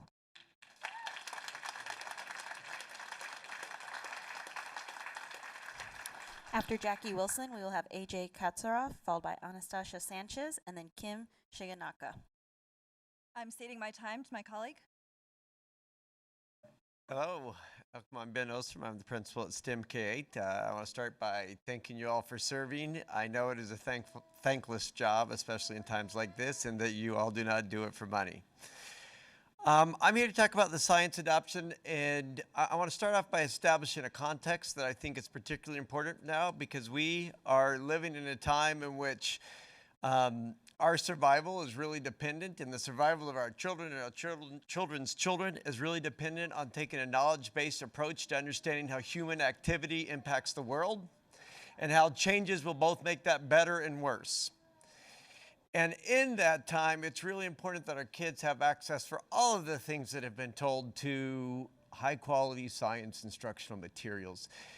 Another really key part of the time we live in is that science and the scientific process is constantly under assault. When there is a political means or desire that does not match the outcome people want, the experiments and research are excised, defunded. The truths are declared false, and stories are made up that usually involve personal attacks that detract us from the validity of verified truths and process. And as an institution that is really rooting ourselves in knowledge, I think it's really important that we take a stand and say, we're going to follow those facts. And the year-long process that involved 3,800 hours and 62 teachers and a broad number of community members to the end, and really get to the bottom of what our kids needs. Because not everybody is depending upon you, but there are absolutely communities whose students are furthest from educational justice, who have not had a new set of science curriculum in 24 years. If we think about that, Gary Payton and the Sonics were winning, and we were pitting our hope for the Seahawks and Rick Meyer. A lot has changed since then, especially when we think about the impacts of technology and scientific knowledge and the sensors and processes by which we bring kids to discover and explore their world. So I just really urge you to take the time to get to the bottom of the facts and the adoption and make a choice that's going to benefit all of our children. Thank you.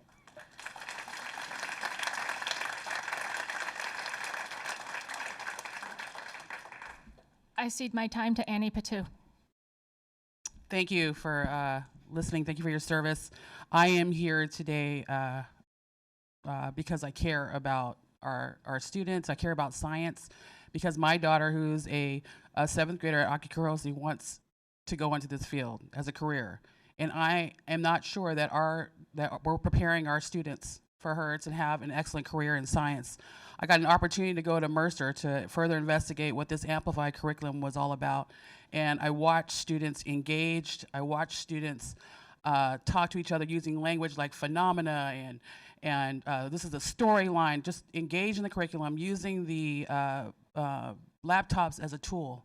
This is important, not just for my kid, but for all the kids that don't have access to these materials. So I'm asking that you vote yes for this adoption, not just, and that we need to stop looking from behind or watching from behind and lead from the front.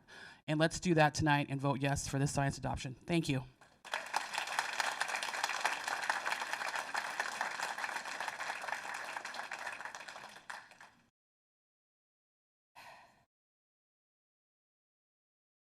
am Anastasia Sanchez, Denny Science Department Head and Language Acquisition Specialist.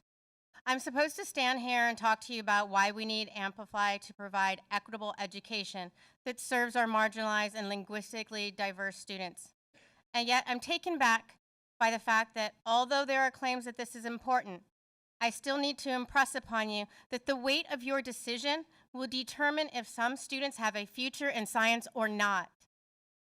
Today you get to decide if I go back to a classroom to explain to my students why the curriculum that empowered them and made them feel like they could be scientists and engineers was not selected for them and their younger siblings. Look at the schools that have continued to show up to these meetings.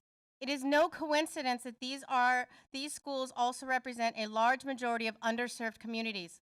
If the school board is truly dedicated to closing the opportunity gap, they will listen to these schools.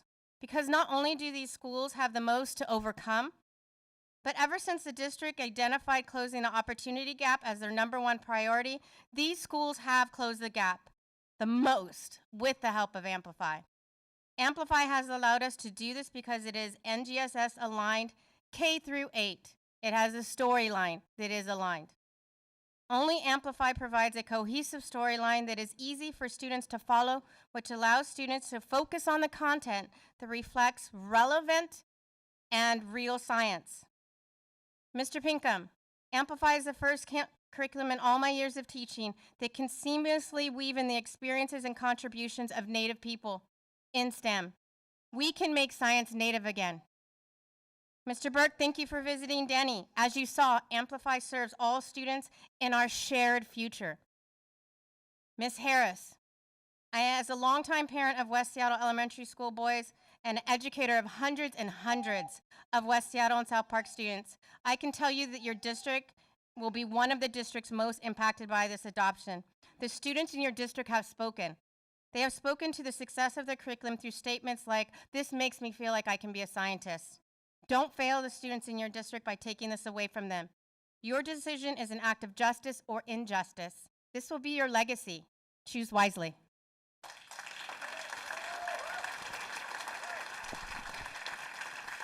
After Kim Shiganaka, we will have David Parker, followed by Jen Fox, and then Melissa Westbrook. I cede my time to Zach. I'm Zach Whalen. I'm here speaking to you today in favor of the recommendation of science adoptions as a North End parent with students at Viewlands Elementary and Whitman Middle School. I'm also here as a South End teacher in my 13th year at Asa Mercer International. 13 years ago, Mercer was not international by designation. We were not a school of distinction yet, and we were not yet a high-performing, high-poverty school. Yes, I'm using growth mindset language because we are right in the middle of a very difficult transition. The NGSS are Washington State science standards. They are very challenging to students and teachers alike. It is also very difficult as a parent with kids through this transition. We all want what is best for kids. Progress is change, and change is difficult. Like many successful schools, we circled up the wagon years ago and dug into the standards and made the necessary changes. We became experts of not just teaching, but of writing curriculum. We grew our scores from less than 30% to nearly 90% passing the state assessment. Since we accomplished this in the most diverse zip code of the nation, we had lots of eyes looking to us. Most of you have been through my classroom, some of you more than once.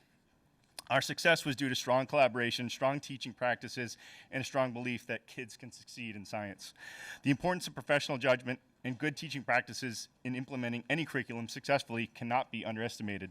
The challenge of transitioning to 21st century science teaching practices and standards after 2 decades of using the same materials and methods is significant.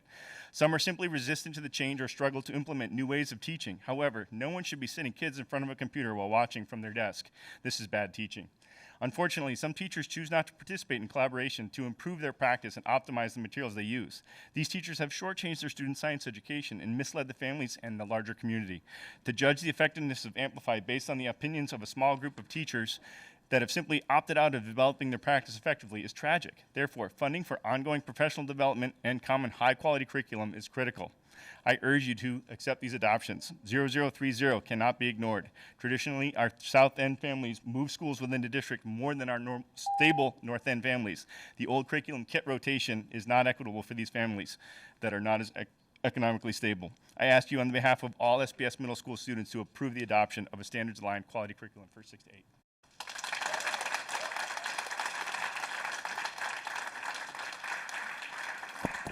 I cede my time to Maureen Munn. Hello, thank you for giving me this opportunity to speak. My name is Maureen Munn, and I'm a retired science educator from the UW Department of Genome Sciences. I serve on the High School Science Adoption Committee. Oh, sorry, am I not speaking into the night? I've been doing some research on how NGSS-aligned instruction may influence success in undergraduate STEM courses. What I've learned is that undergraduate science teaching has evolved in recent years to more closely parallel the three-dimensional learning of the NGSS and has moved away from lecture-based teaching of facts. Undergraduate courses are being taught in ways that reflect other aspects of Seattle's mission for science teaching as well. Two national publications address these revisions. In 2012, the report was published called Engage to Excel, Producing 1 Million Additional College Graduates with Degrees in Science, Technology, Engineering, and Mathematics.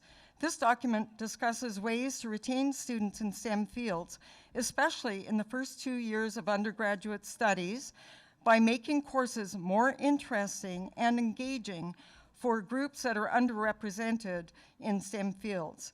This parallels Seattle's efforts to provide science education that is inclusive for all students and helps them to envision themselves in science as scientists. A second report is called Vision and Change in Undergraduate Biology Education, a Call to Action.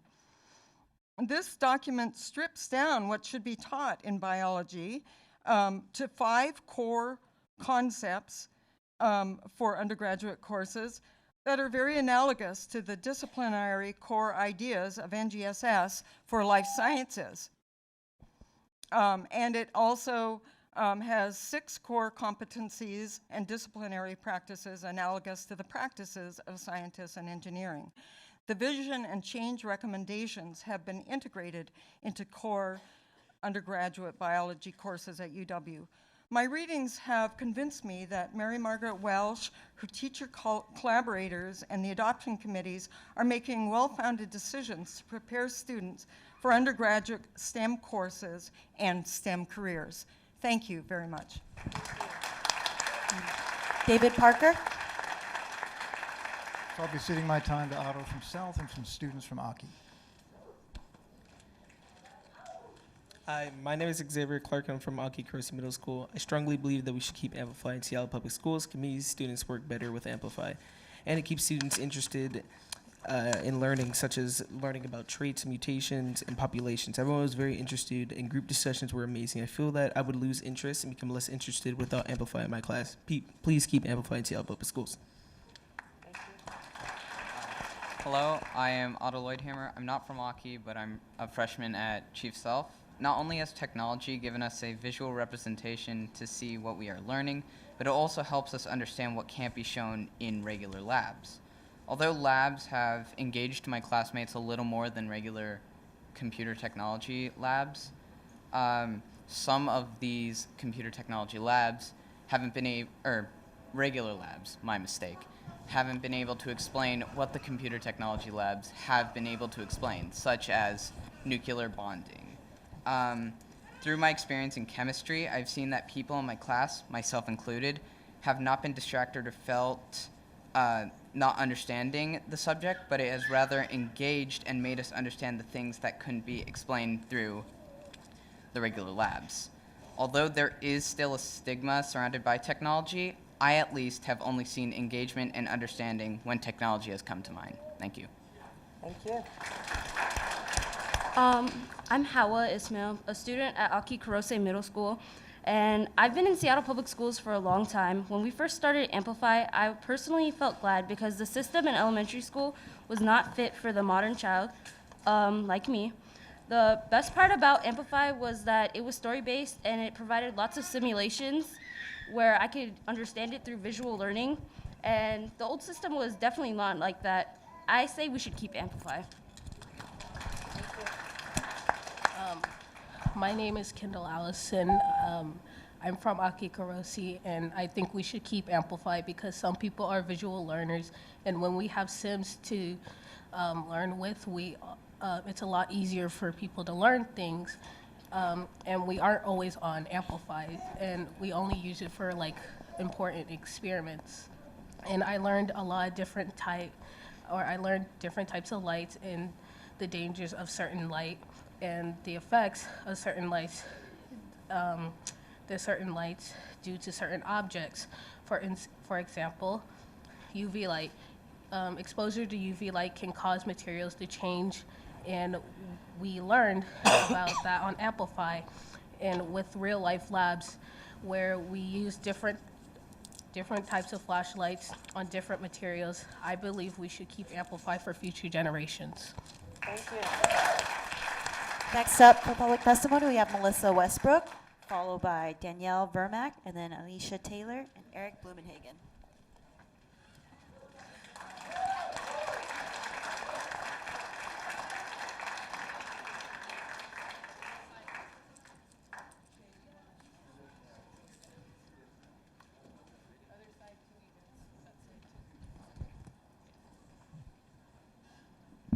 I hope this group will be accorded the extra time that all the other groups have been accorded. I cede my time to Sarah Sins-Wilson. Urban Native Education Alliance opposes the adoption of Amplify. 5 points. 1, computer-based learning is not conducive or culturally responsive to Native American learners. 2, Amplify disadvantages low-income and Native American students with limited technology literacy and access to technology. 3, Amplify is fiscally irresponsible gamble. Cost estimates anywhere from $10 million to $30 million. No equity toolkit was applied to our knowledge.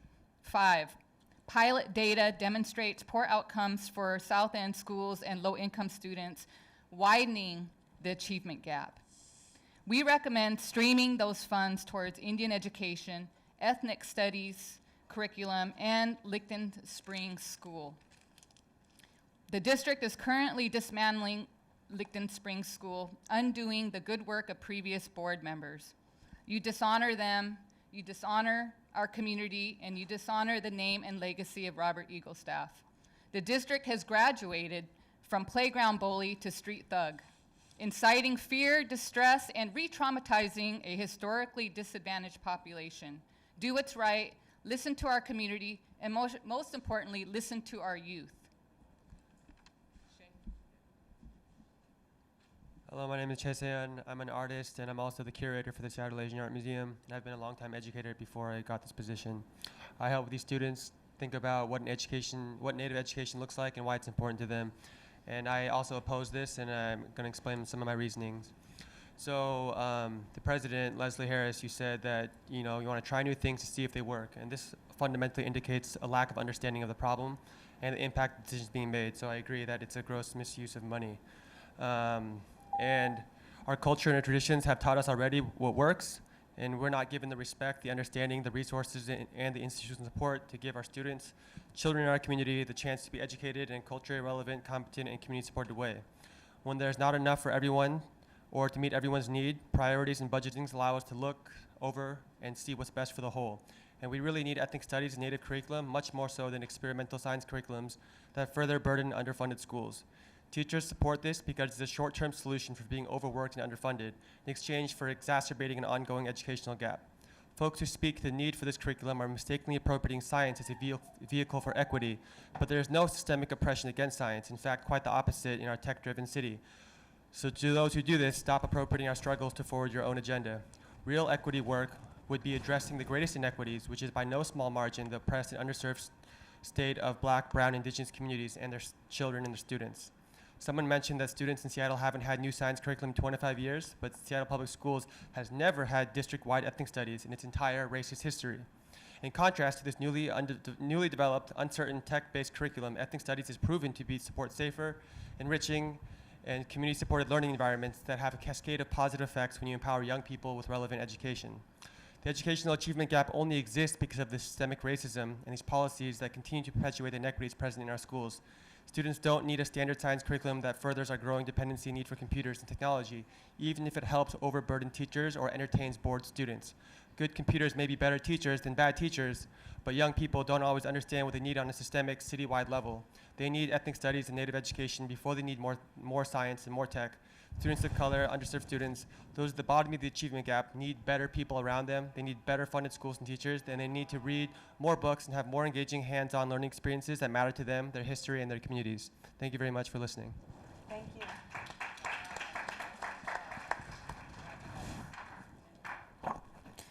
Danielle Vermack. I cede my time. My name is Sophia Jetta, and I'm the science teacher at Licton Springs K-8 school. I'm advocating for Amplify Science because I believe it is a curriculum that promotes higher level scientific thinking skills and undoubtedly engages many students. Culturally responsive teaching involves activating students' knowledge and embedding things students care about into the curriculum. In Amplify's 7th grade Rock Transformations unit, I saw that activation happen in my classroom. There's a reading in the unit about a rock formation in Montana, which some call Devil's Tower. As we were reading the article, one of my students, who identifies as a member of the Lakota tribe, said, "Hey, I've heard that story before about this rock." And I asked him to share what he knows with the class. I even emailed his mother as well to see if we could get the indigenous oral tradition version of it. The article mentions that the name of the formation was mistranslated by the white explorer who, quote, discovered it. With Amplify providing the stimulus, we were able to have a discussion about the oppressive power dynamic of white colonialists and reinforce the importance of preserving Native heritage and honoring Native oral tradition. This is just one example, but in my class this year, we have discussions about what it means to be on food stamps, have access to good quality food, energy resources in African countries, gene editing and tidal flooding, and so much more.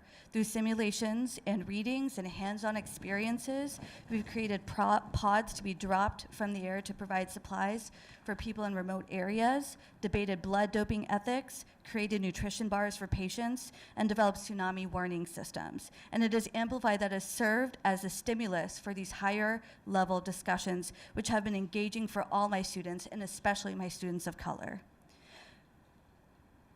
In a previous meeting, a school board member commented that they were uncertain of the pedagogical theory behind Amplify.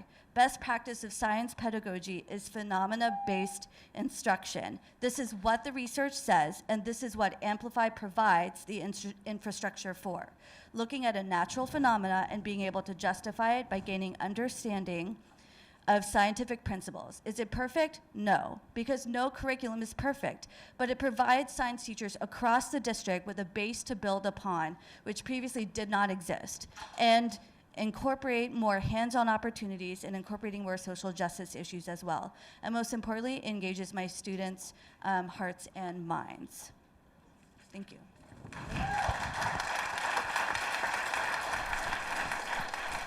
After Alicia Taylor, we have Eric Blumenhagen, followed by Carol Simmons. I cede my time. First, thank you for your hard work and dedication to the education of Seattle's next generation. My name is Mark Collins. I'm a PhD biochemist, and I've spent the last 4 years working in education technology at the university level.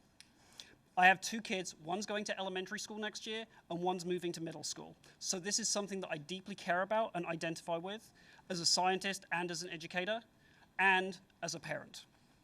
As you cast your votes today, please consider that digital skills are in high demand in Seattle. Training our children to be digitally fluent is the utmost importance for our modern economy. Simple skills that we take for granted, like moving a mouse, navigating through menus, or even just typing, are essential for success. For kids that don't have computers at home, school may be the only time these students gain those digital skills that are so important. From your own strategic plan, we must prioritize the interests of students furthest from educational justice. Standardized testing requires the use of computers. My 5th grader, who has access to computers at home, still types away at his essay for the SBAC, and it takes him forever.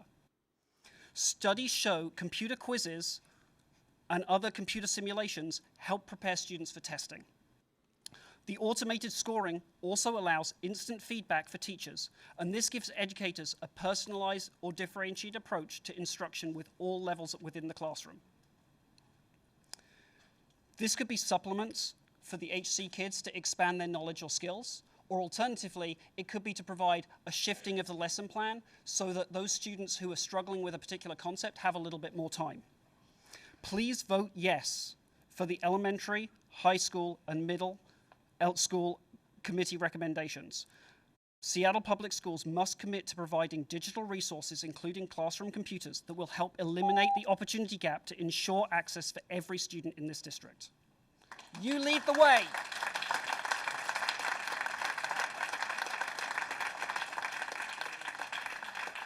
Eric Blumenhagen.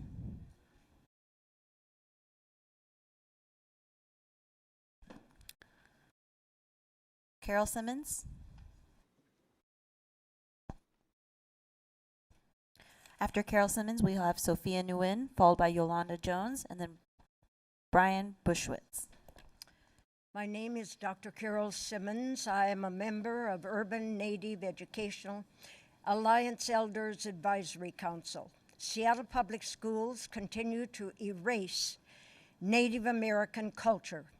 Native voices were not heard in the development of the strategic plan, and many are not allowed to be heard tonight. Rather than adopting Amplify, correct the deplorable data for Native students in academics, discipline, and disproportionality placement in special education classes.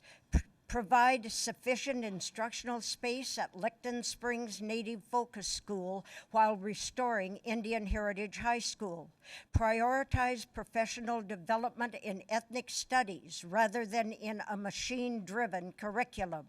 Do not adopt this curriculum without certainty that it includes all learning styles, eliminates race-based disparity, and will not push Native students further from educational justice.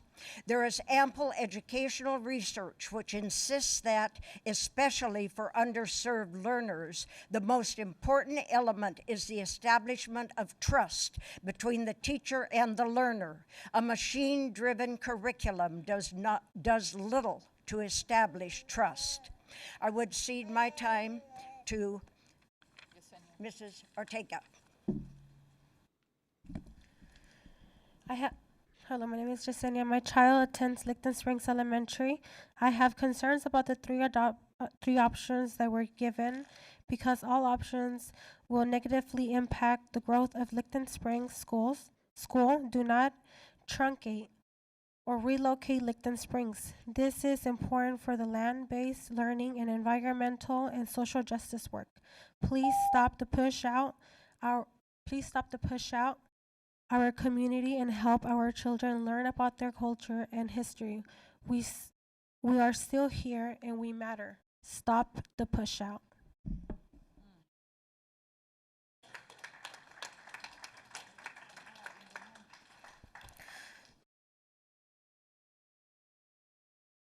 Sophia Nguyen. Hi, my name is Sophia. Hi, my name is Sophia Nguyen, and I served on the high school science curriculum adoption committee, and I'm also a student at Franklin High School. The adoption aligned science materials is an equity issue because the material we have now for high school science is drastically different. Same goes for middle school and elementary. These inequitable curriculums leave students of color feeling excluded from the science fields, thus not interested in fulfilling a future with science. Inequitable science curriculums support the systematic racism in American society and widens the gap of opportunity between the students of color and white students. The adoption of aligned science materials worked hard to address this equity issue and represent all students in the diverse Seattle Public Schools district. Students of color make up over 50% of SPS, and if we continue with the same curriculum, it would mean we are teaching less than half of the students. I worked on the high school adoption committee along with many others, and I can tell you that we, along with 6 middle school 6 to 8 committees, have spent countless hours thinking about which curriculum would be best for all students of SPS. I've heard the concerns about the digitally based Amplify Science, but I know that it is what is best for my peers and the younger students. I believe that this curriculum is best in terms of preparing them for the future and feeling comfortable and engaged in class. This is not a careless decision. Exposure to technology in schools, even at a young age, will help them in the future when they use similar technology in colleges and various careers. Because students might not have the same technology at home, we shouldn't be doing a curriculum based on technology, so the students without access to technology at home will forever not have access. As a member of this community and a student of South Seattle Public Schools, I want you to act on this adoption to ensure equitable opportunities for all students. All Seattle public students should have the opportunity to develop an interest in science, as well as many other topics, and be represented in their own education. So I urge you to adopt this new equitable curricula for K through 12, recommended by all 3 science adoption committees for all students. Thank you.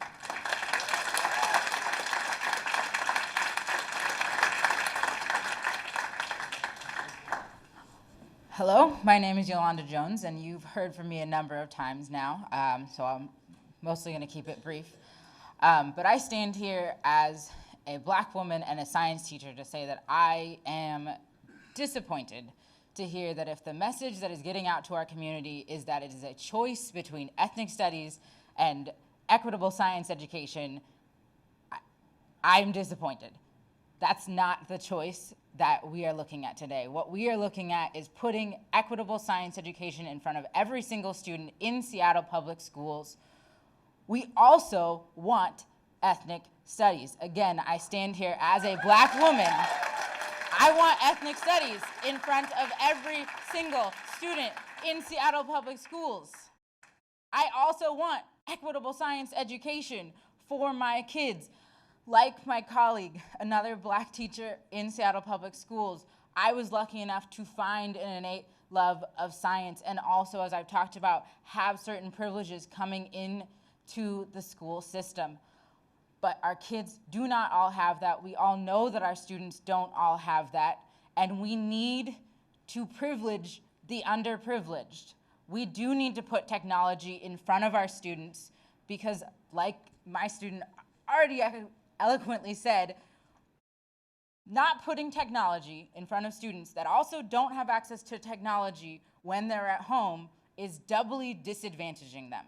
So when they come into my classroom and they're 14, 15, 16, 17, 18 years old and don't have baseline technology skills and know how to navigate them to navigate science, we've done something wrong. So I am urging you, give every student, each student in this district, equitable science opportunities, and yes, also, that's an also, and ethnic studies. Thank you.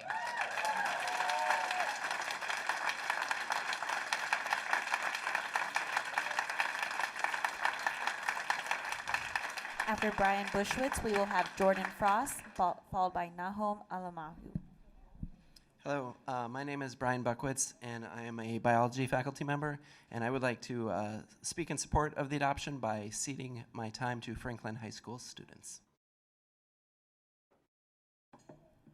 Hello, my name is Amelia Dunlap, and I am a student at Franklin High School. I'm here to speak in favor of the science curriculum adoptions. As a Black female, I'm here to represent my peers and community in how our current science curriculum does not support us seeing ourselves as scientists or even people who are capable of doing science in school. In order to change this, we need curriculum that helps students like me feel like they can do and learn science, that me and my friends can choose to be scientists, doctors, or whatever else we want to be. This means high quality, inclusive science materials starting in elementary school. This district has made closing the opportunity gap for Black students one of its highest priorities. And part of this is our success in core classes like science. However, the curriculum being taught in our schools are all older than I am. So we have a lot of evidence that are not successful at achieving this mission. At Franklin, we are always thinking about social justice and working towards a more equitable school and community. I experienced this in some of my science classes when we got to units with, I experienced this in some of my science classes when we got to start units with phenomenon phenomenon that were interesting to me as a student, and I get to work to explain what is happening with my peers. I think that my peers would be more successful in school, especially science, if they had more of these experiences. I am urging you to choose new science curriculum that is aligned to phenomenon and a storyline. A curriculum that teaches kids in the new way to learn science and will work towards closing the opportunity gap for students like myself. Talking to my two friends who were on the high school committee, I know these teams worked hard and considered the experience of students of color in their recommendations. Please work to close the opportunity gap. Adopt the new science curriculum recommended by this committee. Thank you.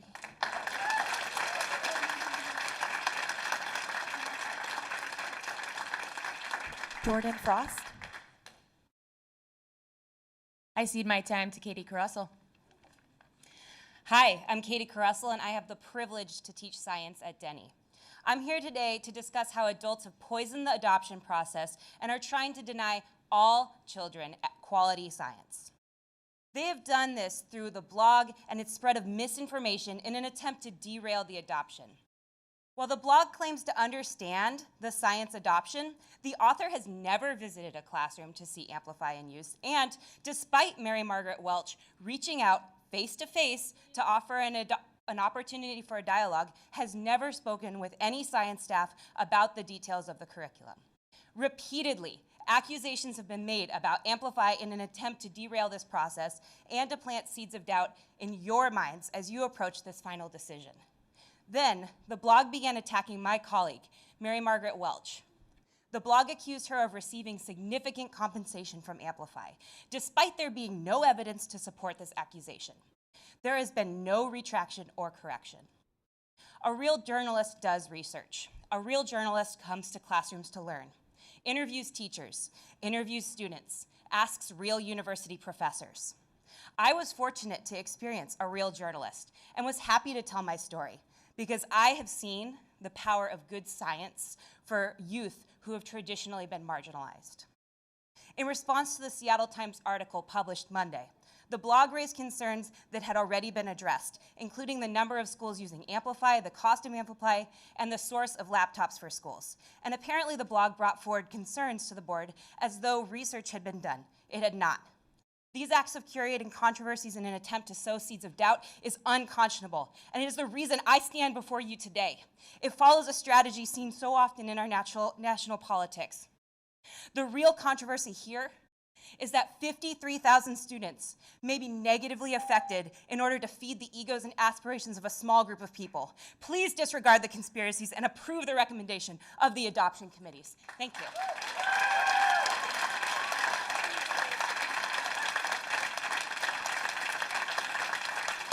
Nahom.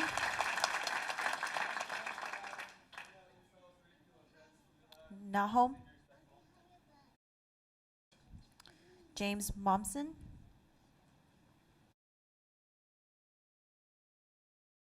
Emily Churkin. Good evening. My name is Emily Churkin. I'm a Seattle Public Schools parent. I have a master's in education curriculum instruction and 15 years of teaching experience. I'm a consultant for families and schools seeking balance with screens and a member of the National Screens in Schools Working Group through the Campaign for a Commercial-Free Childhood. I am in opposition. I hear the concern. Here are the two things that still remain for me. There does not currently exist a policy on the use of technology in Seattle Public Schools. As a parent, educator, and consultant, I believe technology can be a useful tool. However, the implementation of Amplify sets a dangerous precedent for future curriculum adoption in regards to screen use in classrooms. Going forward, even if only 10% of each new curricular adoption is screen-based, how many hours does that add up to in a week? If we have no district guiding principles as to what constitutes enough screen time, how can we make an intentional decision here? In the absence of such policy, you are putting the responsibility of developing this approach and managing the fallout on the backs of underpaid and overworked teachers. My second concern is that while tech will be a part of our kids' future, other critical skills must be in place first. Recent headlines tout the importance of problem-solving, resilience, and empathy as skills for future success, skills that cannot be taught solely on a screen. Today's kids already spend an average of 6 to 8 hours per day on screens outside of school time. Ample research shows that excessive screen use has multiple negative health effects. I ask you to pull Amplify from consideration until more evidence-based data can be gathered and the district can develop guiding principles as to the appropriate use of technology in our classrooms. On May 15th, one director expressed concern about the board being the board that hands kids over to an ed tech company. Please do not be the board that outsources our students to a company whose interests are driven by dollars and data, not education and learning. Thank you. This concludes public testimony this evening. Thank you. Oh, hi. My name's Nahom. I was called like a minute ago. I'm sorry, you missed your time. I called twice. This concludes public testimony this evening. Thank you. Oh.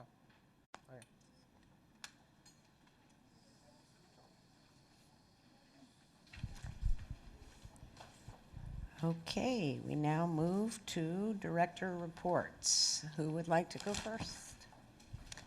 That would be Director DeWolf, please. Thank you, sir. Thank you, President Harris.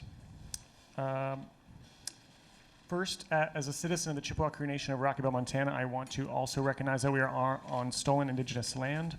I'm honored to live, serve, and work here in these Coast Salish territories in the traditional land of the Muckleshoot, the Suquamish, and the Duwamish. I also wanted to formally and publicly apologize for my absence at our last two regular board meetings. I snuck away to Montana to say goodbye to my grandmother, and she is our matriarch, and it is at the end of her life. And I'm telling you this story because it was during this visit that my uncle hosted a sweat for us to pray for my grandmother, and I received my Cree name, which is Besin Ganigamot, which means young buffalo leader. And so I just want to send my love to my grandmother. To Brent Jones, I want to say I am deeply saddened about your departure, and you have been an incredible and critical racial justice and racial equity partner in our work here at SPS. So I hope we can remain in good touch. Thank you to you for being here today. I'm really grateful to Hamani for sitting with us throughout our time today. We have an important decision today before us, and I'm hopeful that my colleagues will finally vote to bring more educational equity to our district and trust our teachers and students, especially our teachers and students of color, who we are saying and we are aligned with in our strategic plan. We cannot afford empty promises, empty gratitude, or broken trust with our community any longer. We've already done this with math. We've had a broken experience before with math, and our school system deserves this science adoption. And I ask all of you tonight, as you think, to look at the students at the back of this room holding those signs as you tell them your vote. These are the students that we are centering in our strategic plan. What I like to do at board meetings is share a poem. So I'm going to read a poem from Shakachib's young folks, and this book is called Stand Up. They produce this every year. It's poetry, and this is from a young student of ours named Christian Lam Francisco. He's Chippewa. It's called I Got You. You got me? Stand for what stands for you. I stand for what stands back. You got my back, I got yours. And I'm on my own to be real. But when you're by my side, you're my brother, ride or die. If you know me, I love unconditional, meaning I would give you a sweater from the start. Stand for what stands for you. I stand for what stands back. I got you. You got me. And for our students, particularly furthest from educational justice, as it pertains to the science curriculum adoption, they're asking, I got you, you got me? I think we have to honor that. The things that I'm tracking outside of the science curriculum adoption, which I will be very honest, is an abundance of emails. So thank you all for your advocacy. We are in the process of looking at Washington Middle School leadership. We'll be following that closely, as well as any boundary conversations that come with that. We have a tech plan coming up, and I'm really excited for the work that John Kroll did on that. If you don't know Policy 2015, if you want to nerd out about it, Policy 2015, is the policy that will create the runway for ethnic studies. We're working on that, so I ask you to please continue to advocate your board that's sitting up here to make sure we follow through on the promise to finish 2015 so we can get you the graduation requirement of ethnic studies, which is not far off. I'm grateful to President Harris for agreeing to bring CWA forward at our next executive committee meeting. And I also look forward to our next board retreat this weekend. But I also just want to make sure to be very clear about something. You have heard us loud and clear with our unanimous vote on our strategic plan to center students of color, particularly those furthest from educational justice. And the students of color and the teachers of color are telling us that this is what they need. The choice shouldn't be very easy. In my work at All Home, our theory of action is to center the people most affected by the issue into the solution. You are telling us what you need. It is up to us to listen, and I hope we do that tonight. Thank you all for being here.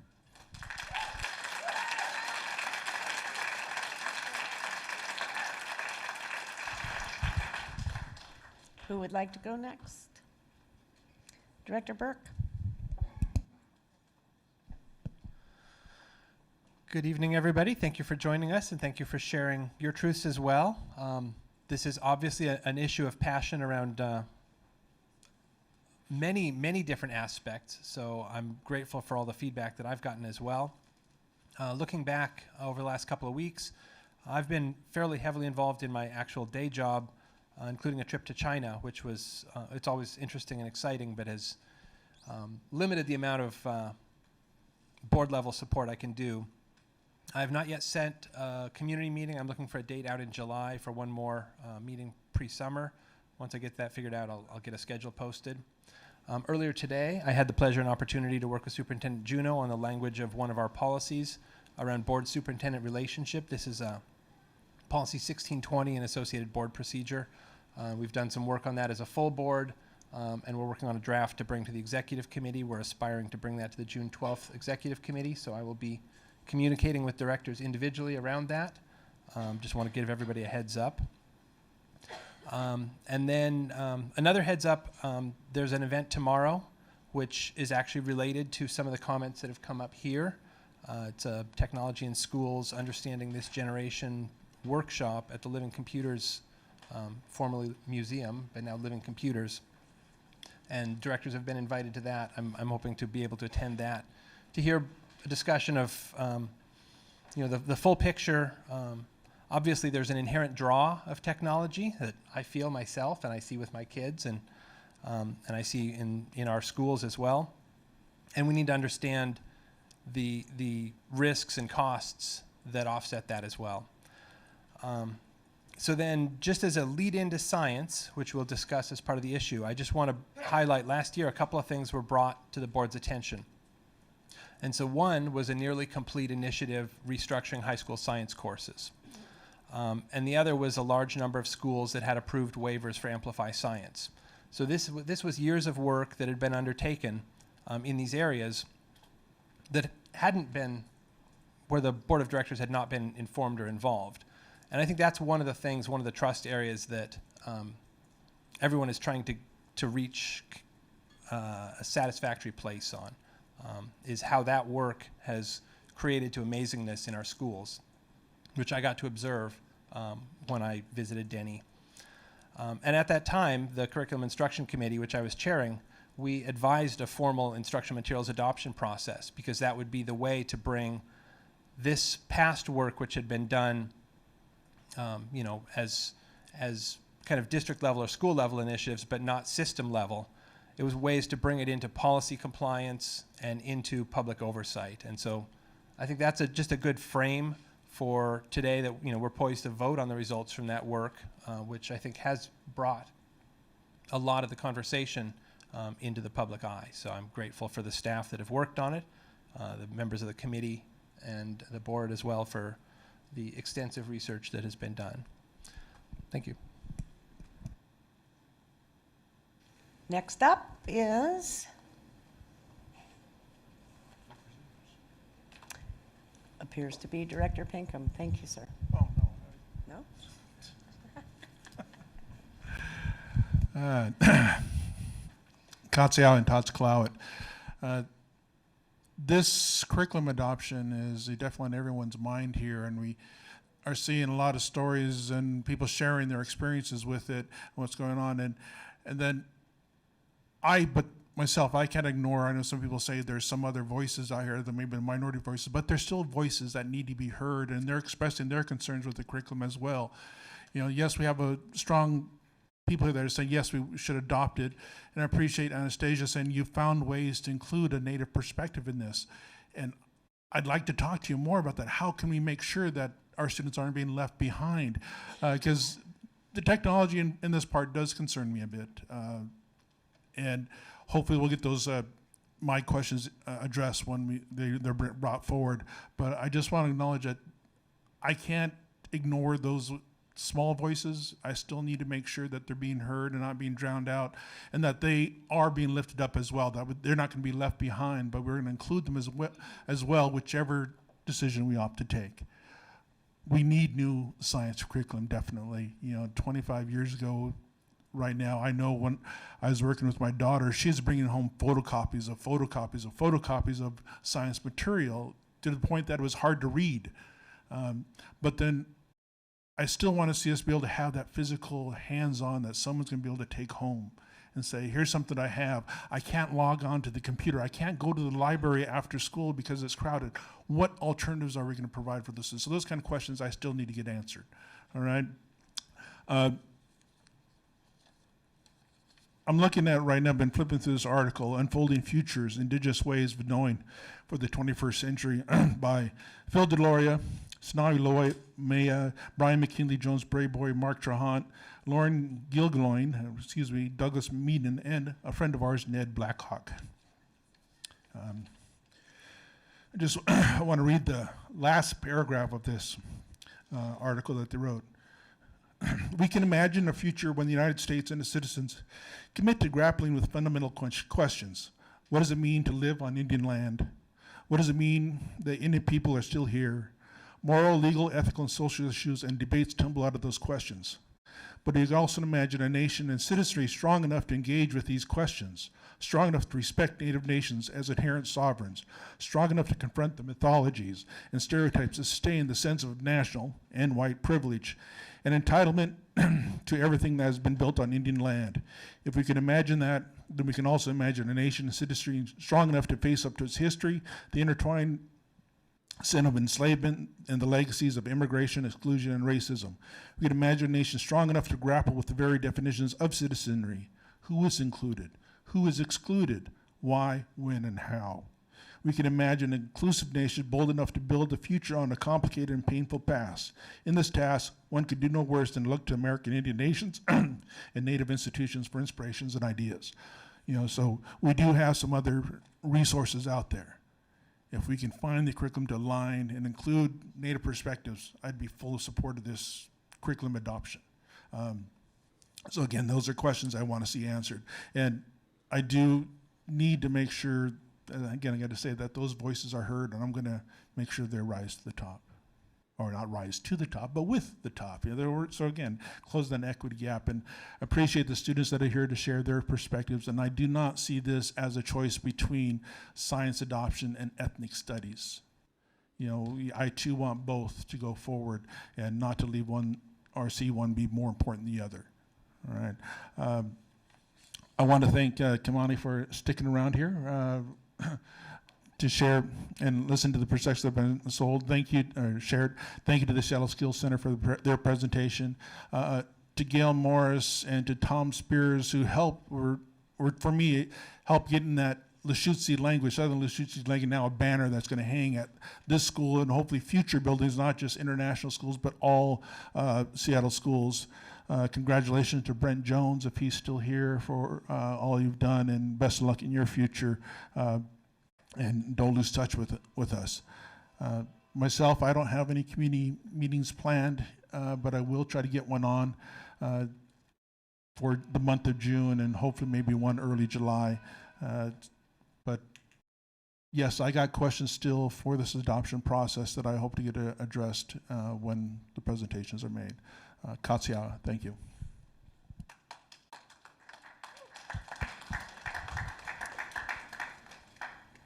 Director Patu, please.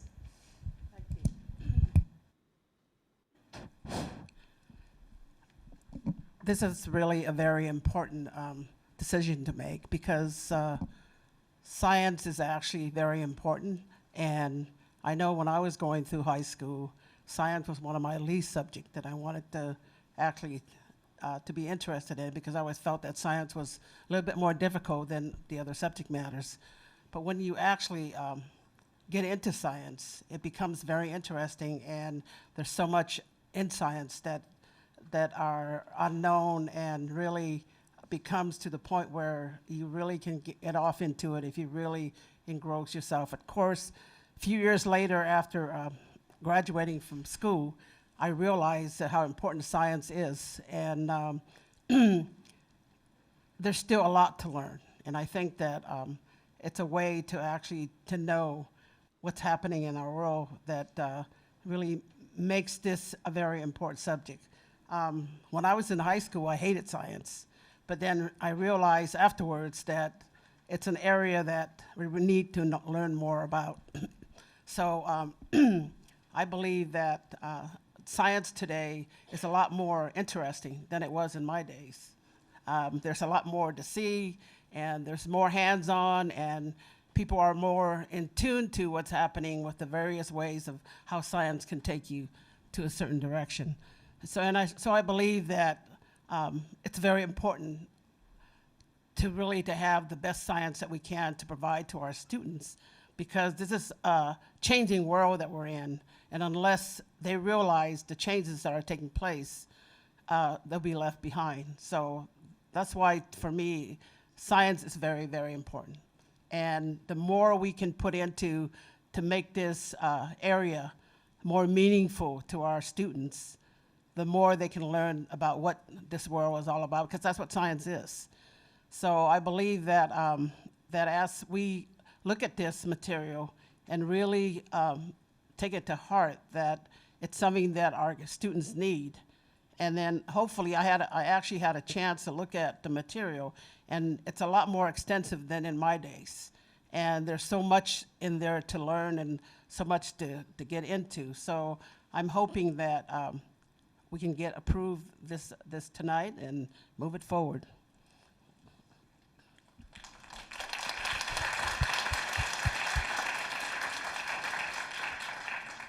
Director Gary, thank you.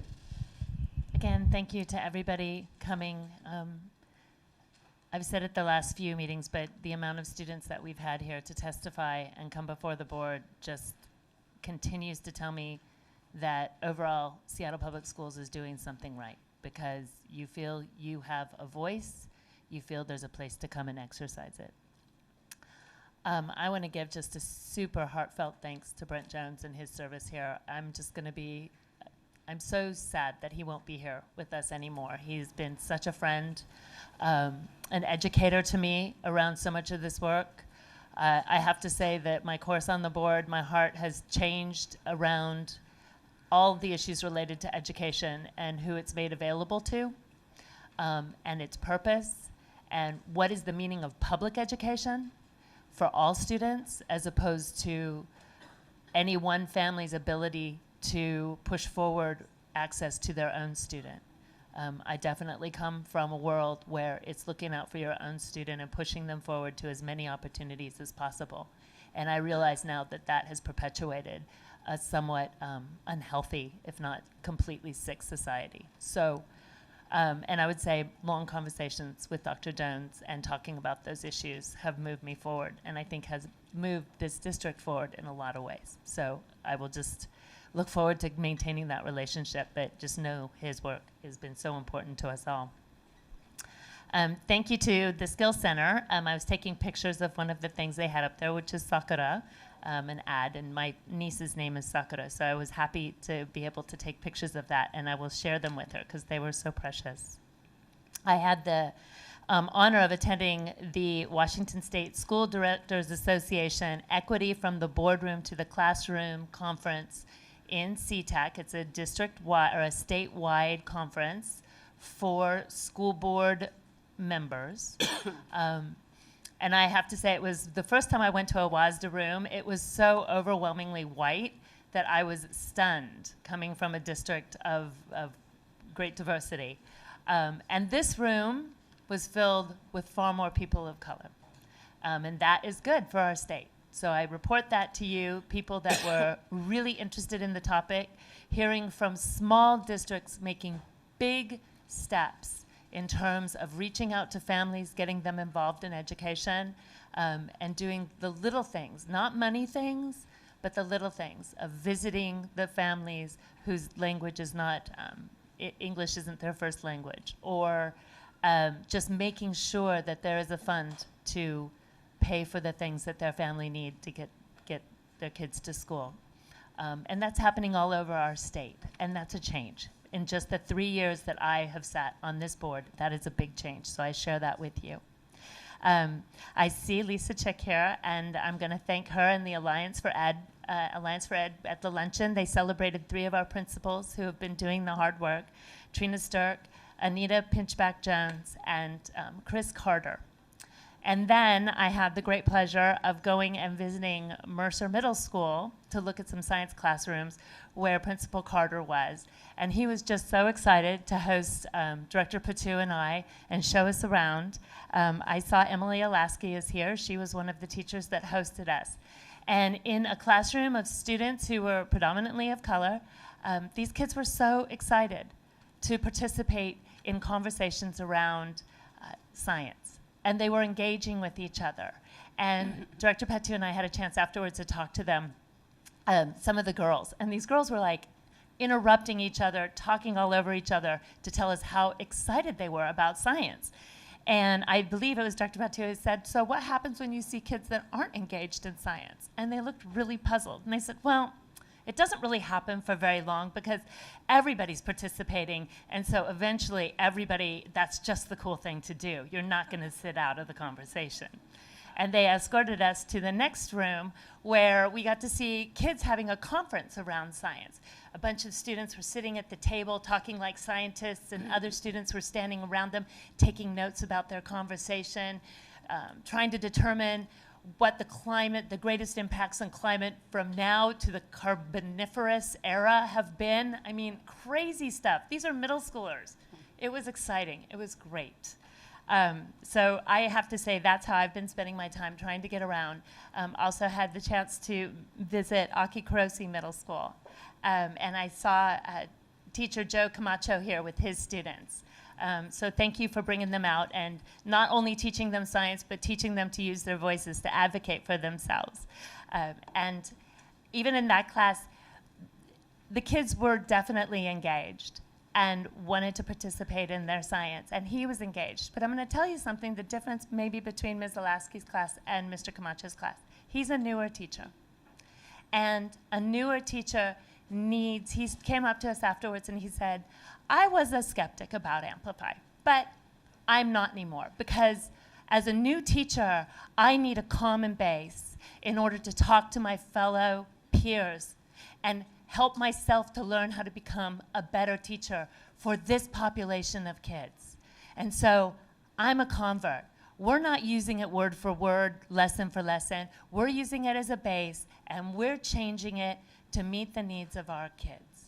And what I'll say to my fellow directors is we have to remember, we're not just giving our teachers science PD. We've spent a lot of time during the summer, during SLI, during their days off, teaching them how to be culturally responsive teachers.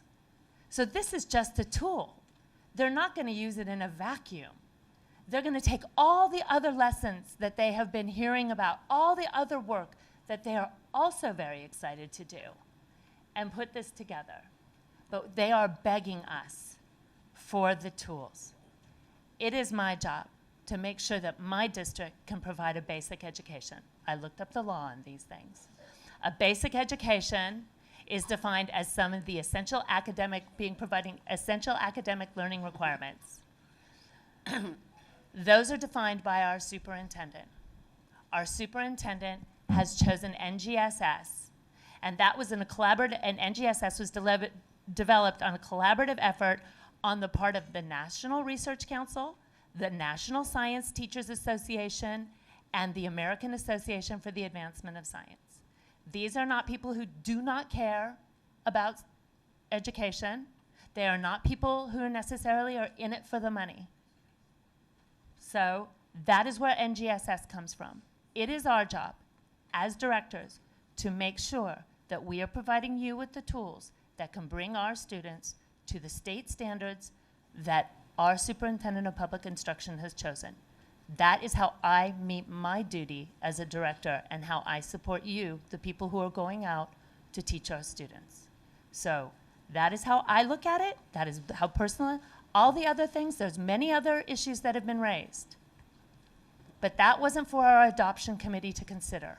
Our adoption committee considered our policy and took in the bids that came in properly from all the different companies that make money, yes, that are big business, yes, but they came through our bidding process, and our adoption committee did all the work necessary to vet it. And they followed our policy, the director's policy, in doing that work. So now it's my job as a director to honor the policies that we gave to the committee to follow and say thank you for following our policy. We see now maybe there are policies that need to change for next time. There are things we need to tighten up around digital learning, and you'll be asked to maybe tweak this curriculum in the future around our future policies. Maybe some of them will address screen time, how many pieces of technology should be in a classroom, and you will have to amend the curriculum to follow our policy. But right now, we need to follow our policy and honor the work of the adoption committee. So thank you, everybody, for all that work.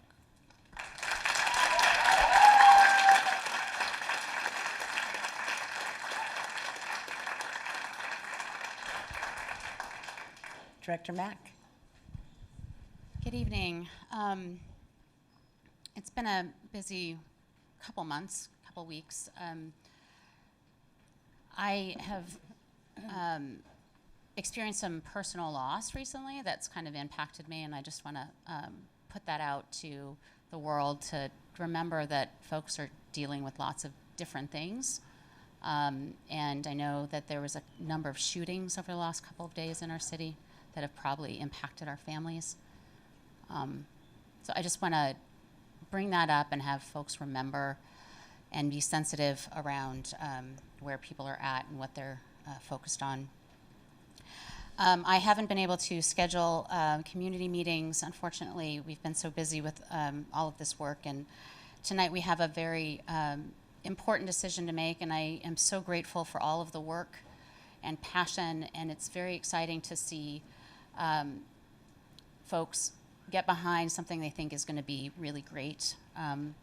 I have some remaining concerns around budget and our fiduciary responsibility to the district, to the whole, to the taxpayers, to all of us. The state does not fund our materials. Our MSOP allocation per student is, I think, something along the lines of $12 a student.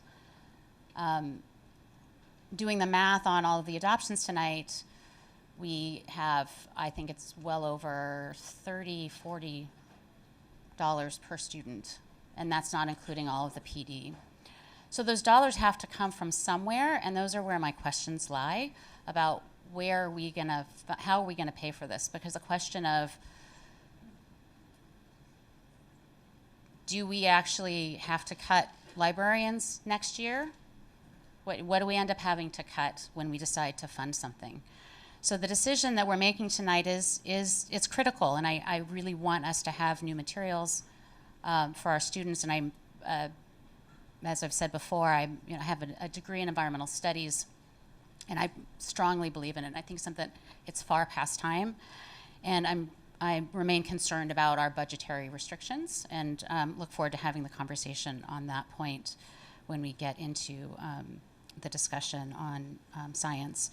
And I'm not going to ramble on much longer because we have 20 some odd intro items after we go through the next few action items. So thank you all for coming tonight, and appreciate your input and your passion and your work on behalf of all Seattle Public School students. Okay, I'm up. Again, it's an honor and a privilege to be up here. It's an honor and a privilege to work with such great colleagues and to work with such extraordinary staff. And it is humbling to see how hard and how hard folks work and how passionately they care. No question about it. Huge respect. I am looking forward to our next race and equity training this Saturday. The first one was extraordinary, and huge thanks to Dr. Jones, Pedrosa, and Scarlett on that. And it can't be a one and done. We need to continue doing that, and I encourage folks to take advantage of that which is offered. It's pretty impressive. My next community meetings are Saturday, June 15, 3 to 5, Southwest Library. And yes, I've come to number 3 without lasagna, so there's definitely going to be lasagna. Come on down. The schedule has been, to say the least, jam-packed.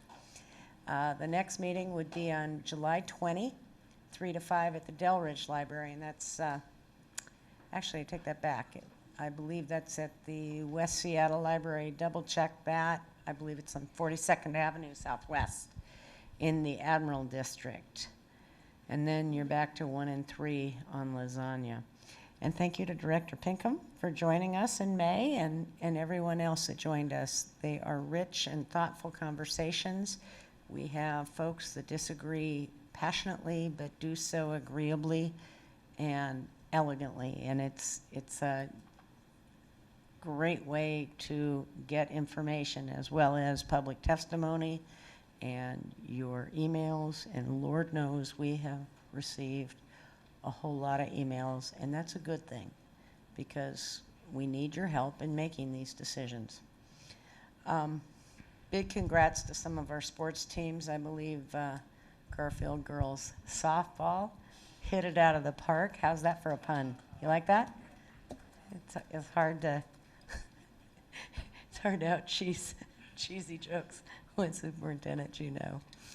A couple of other things we've been doing lately. I had an opportunity, as did Superintendent Juneau and Director Geary and Director Mack, to attend the segregation symposium that was put on at Garfield. And it was extraordinary. They had student voice, a variety of input, and very thoughtful. And when we talk about 53,000 students, when we talk about historical redlining, when we talk about capital budgets, it's hugely important, and it's something we need to recognize. And whether or not we are doing a good job of getting the word out to our least served communities about what options are available to them. And I mean that both in terms of option schools, in terms of different programs.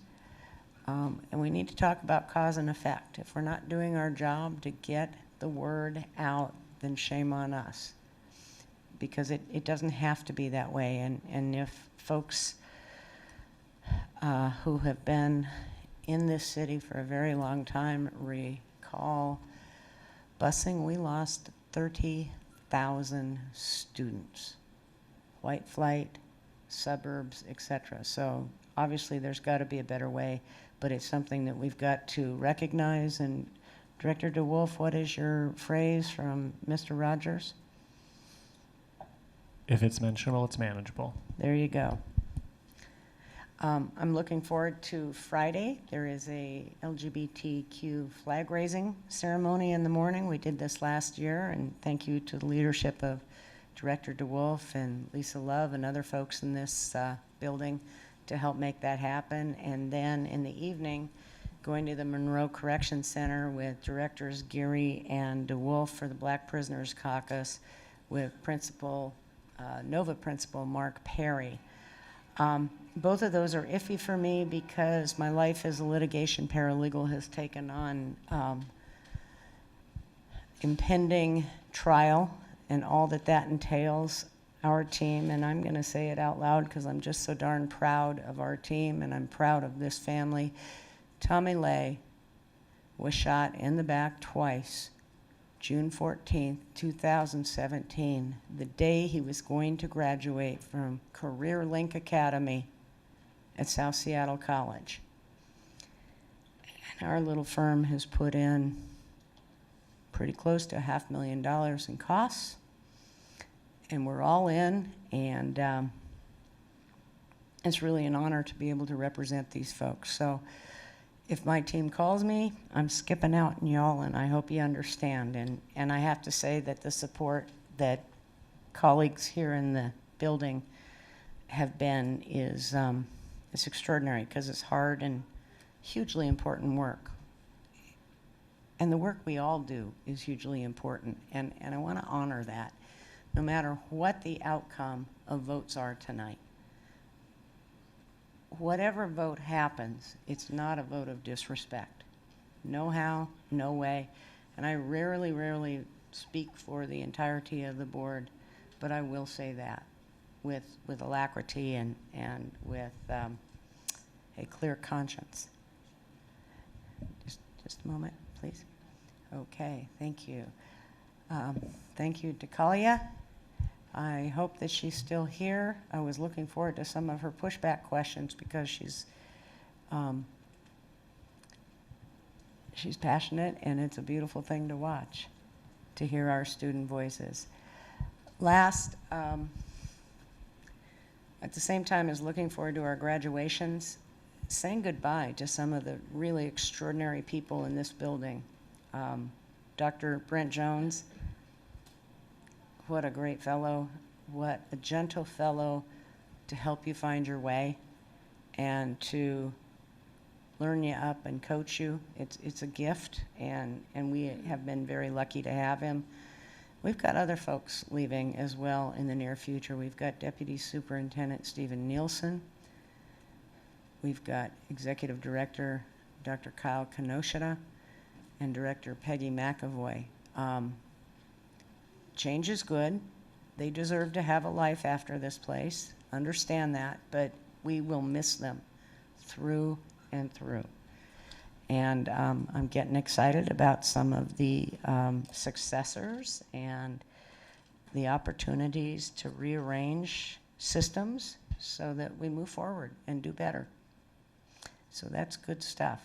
Let's take a 5-minute stretch. Excuse me, please, Director Mack. A correction.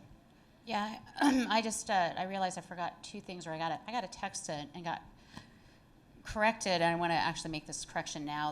The MSOC amount for curriculum and textbook is actually $145 per student. So want to make sure that I didn't have that incorrect in the record. It's important to have my numbers correct, and I had gotten them incorrect earlier, and that was, thank you for sending me the correction. And one of the things you can count on as a board member is being corrected.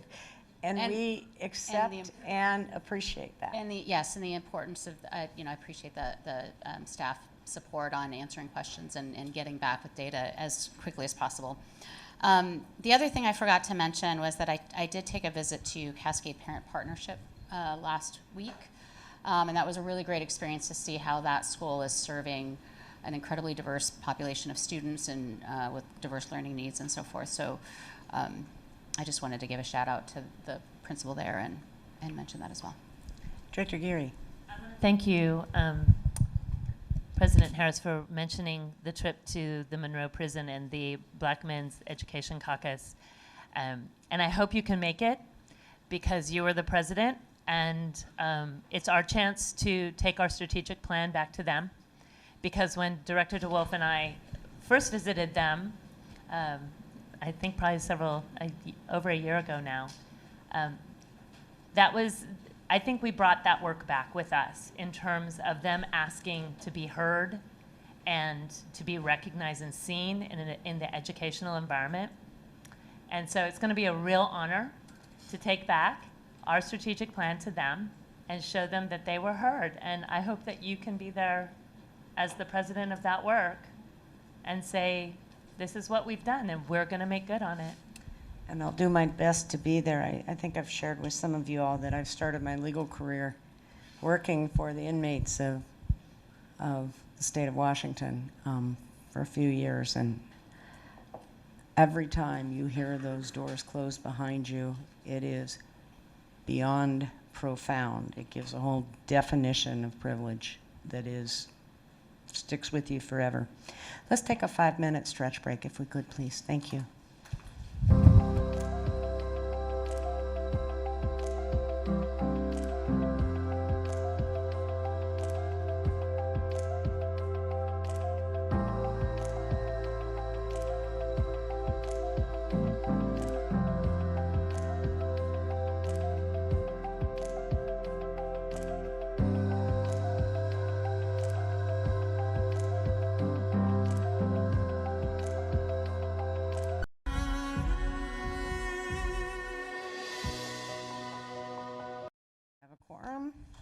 and we are back on the record. Business action items. C1, high school science instructional materials adoption. This came before CNI April 23rd and April 30th for Consideration? motion, please.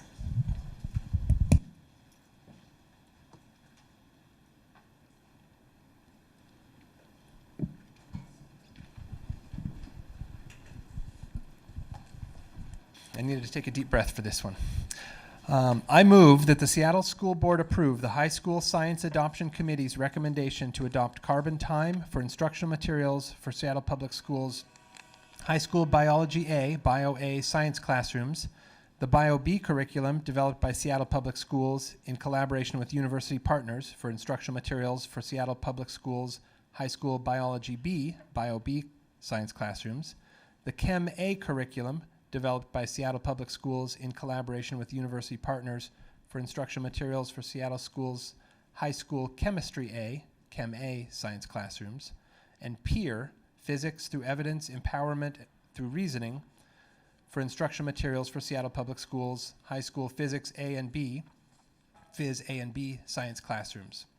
I further move that the Seattle School Board authorize the superintendent to purchase carbon time as the core instructional materials for Seattle Public Schools High School Biology A, Bio A science classrooms, to approve the district-developed curriculum for Bio B as the core instructional materials for Seattle Public Schools High School Biology B, Bio B science classrooms, to approve the district-developed curriculum for Chem A as the core instructional materials for Seattle Public Schools High School Chemistry A, Chem A science classrooms, and to purchase PEER as the core instructional materials for Seattle Public Schools High School 1 Physics A and B, Physics A and B science classrooms for an amount not to exceed $1,034,100, not to exceed $1,034,132, covering licensing through school years 2019-20 through 2027-28.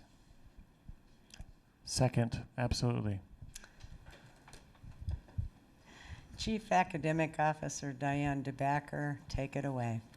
Thank you, President Harris and board directors. Before answering questions about the bars that are before you tonight, I'd like to make a few points that apply to all of them. And again, I promise you that I'll only do this one time. You will not have to hear this 3 times.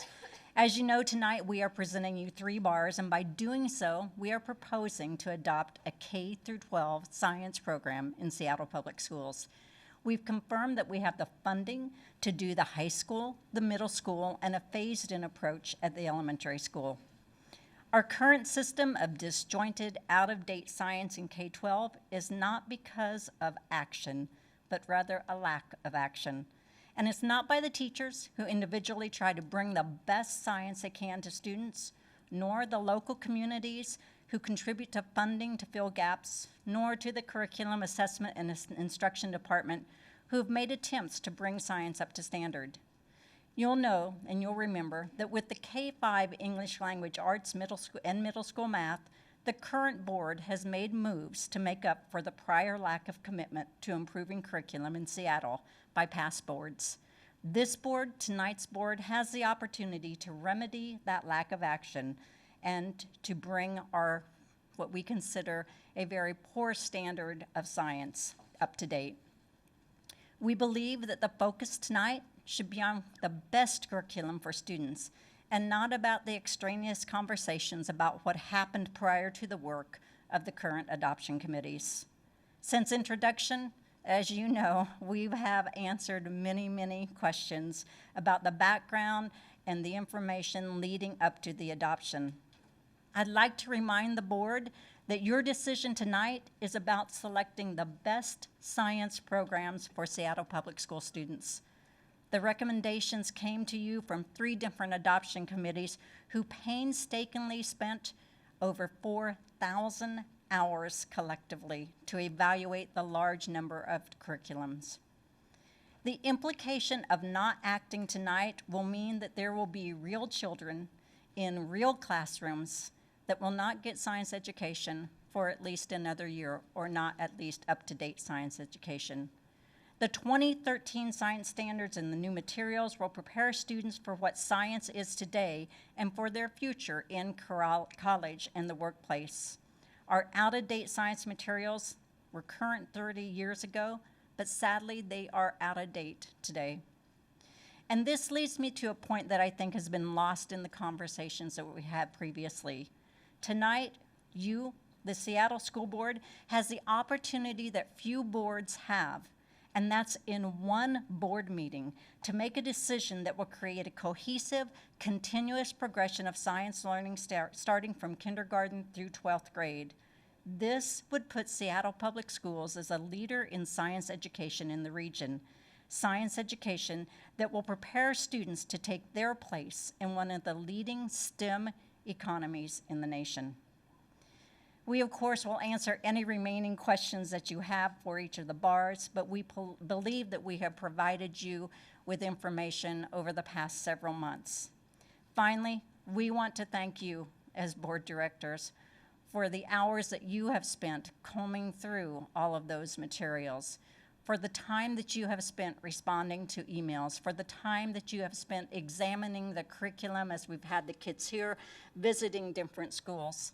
Your job is not an easy job, and the decisions that you make weigh heavily on your minds, and we know that, and we acknowledge that.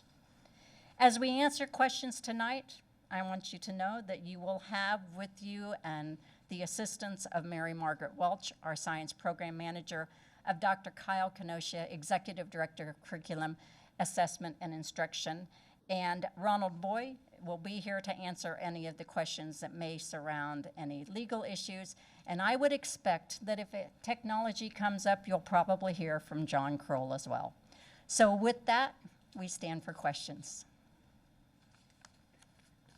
Questions, comments, concerns from my colleagues? Director Geary, and then Director Burke. Couple questions. While we're calling this a high school science adoption, this is actually also an adoption of materials for our highly capable middle schoolers as well. Isn't that correct? Yes, it is correct. If you'd like more clarification on that, Mary Margaret would be happy to answer you. Yes, thank you. Thank you, Mary Margaret Welch, Science Program Manager. So as we do in our district for science, our students in middle school are 2 years accelerated, which means our 7th grade HC students are using the same instructional material as our Phys A Chem A. Those teachers also, and have been for the last 8 years, fully collaborate with high school teachers. That's so we ensure that all of our middle school students in grade 7 have the same experience as high school, and they're fully prepared. Likewise, in 8th grade, biology is the instructional material that is used for, so this will be your carbon time and teacher-developed instructional materials will be used for our 8th grade students. And Director Mack, I'm looking at you. So with regard to our 6th grade students, because the primary areas of focus will be physical science for 7 and biology for 8, what we've done is we've taken all the instructional materials that have to do with earth and space science, and we have put those in grade 6 so that our 8C students will have a full complement of all the science curricula. Thank you. And just one other. Are any of these under number 1, have we had them into our district pursuant to waiver? None of those were on a waiver. None of the proposed high school. None of the high school proposed. Have we used these instructional materials? Yes, we have, because in the void of having nothing, our teachers have been borrowing, and stealing all kinds of things. So some of these have been used by our teachers, just not pursuant to a waiver. Exactly, that's correct. So, all right, thank you. So teachers have had experiences in, honestly, everything that's on that sheet. Okay, thank you. Burke. I have 4 questions in all. So the first one this is sort of blanket question for all of the high school programs and considerations. Are the assessments for these taken online, or are they taken via another method? The state assessments are taken online. No, for the instructional materials we're talking about adopting, the formative assessments, or unit assessments, the summative assessments the state assessment is taken online. Right, I'm asking about for the materials we're adopting, proposed to adoption. Right. So the answer is some of these have assessments that are online, mostly because our teachers have put them online onto Schoology, and so have been using online resources to be able to give our students immediate feedback. So the important benefit to having online assessments is that teachers get immediate feedback that they can give to their students. What I'd like to say is sometimes what happens with assessments, instead of being formative, they become punitive because it's been too long from the time the teacher can authentically grade 150 pages in order to give students feedback. So we've put many of our assessments online, but through our Schoology platform. Thank you. So I guess, is any student information, I guess, are individual students logged in, and is that information shared with the providers, or is that, as you mentioned, on Schoology, where they're working within our system? It's within Schoology, within our system. So we have actually collected some data through our Carbon Time affiliation, but no student names have been associated with the students. So as part of our research project with Michigan State University, we've actually provided some of the student assessment data so that we could learn if those assessments were actually working on behalf of our learners, but none of the student data has been impacted at all because it has to go through our portal, and we have a clever portal that keeps our kids safe. Perfect, thank you. So I guess that probably negates the question, we do not need data sharing agreements for any of these. That is correct. Thank you. So my last question, different topic. What should be the board expectation for feedback on implementation? You've got a little bit of that described in the bar, but it would be great if you could highlight for the board and the public, how we're launching in this great new sort of journey and what that feedback looks like. I think one of the components that we've spoken about several times is the lack of assessments that we've had in science all the way K through 12. So honestly, when you've asked me questions about information regarding our students, I don't have any information except high stakes assessments. Grade 5, grade 8, grade 11 is not enough to give us an understanding if the instructional materials are useful. As part of our collaboration, teachers bring student work to the table. Together, we assess student data. We learn if our assessment tools are working and we're actually meeting the needs of all learners. And that means that we look at our historically underserved students as well as our highly capable students. And in those conversations, we make a determination not only about the effectiveness of the assessments, but how are our children doing. We owe that to our community to give that level of feedback. Without assessments prior to, we haven't been able to. You have my commitment, if we move forward with this, that we will continue as our collaboration of colleagues to continue to collect that data and have those conversations together. Director DeWolf, Director... Thank you. Director Patu, Director Patu, Director Mack, Director DeWolf.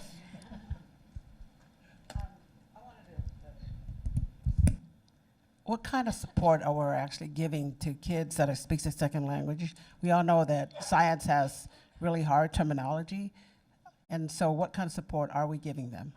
So what we have done through our collaborations, primarily through middle school, we've learned a lot of structures and strategies around English language learner support. We're taking those elements of our learning from middle school and we're applying them into the high school. So we have English language learning strategies that are definitely a part of what we need to fully integrate into our program. So at our middle school level, and I know we're talking high school, but we have pieces that actually read to students in other language, and so we need to bring those and fully flesh those into our high school program. At this moment, we don't have those resources because a lot of this has been our internal developed, and so those are commitments that we need to continue to make on behalf of our English language learners.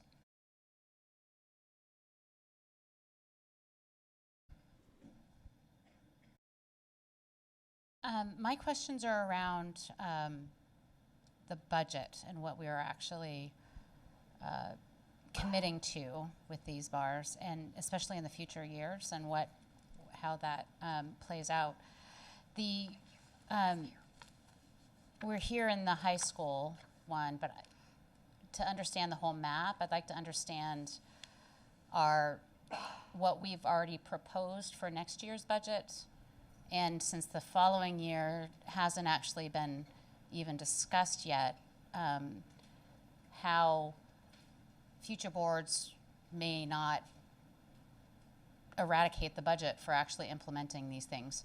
So to kind of drill into the specifics of understanding that, I had a conversation earlier with Ms. Berge. Hello, thanks for coming up here.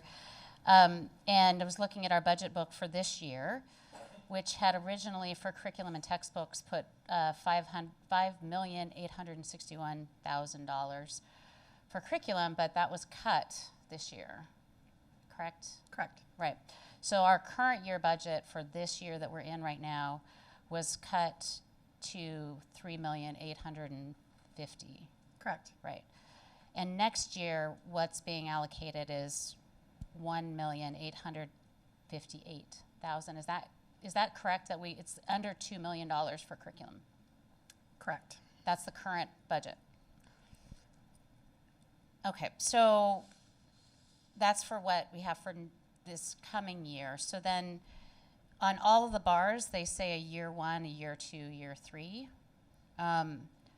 Is year 1 this year or next year?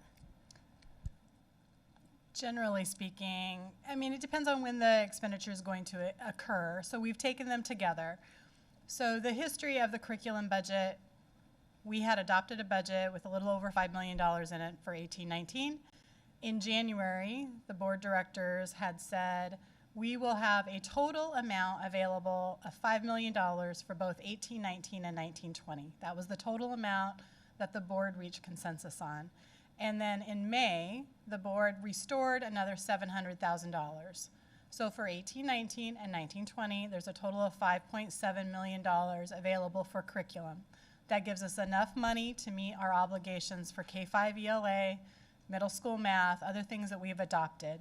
The strategy that we've been taking, and this is in the bar, is if these adoptions are approved, the 9-year cost for high school will be set aside out of that amount of money, out of the $5.7 million.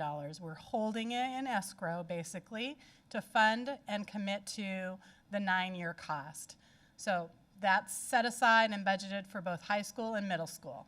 For elementary school, we have enough to do phase 1, which is the first $1.1 million. There is not funding yet identified for the remaining out years for elementary, per the bar.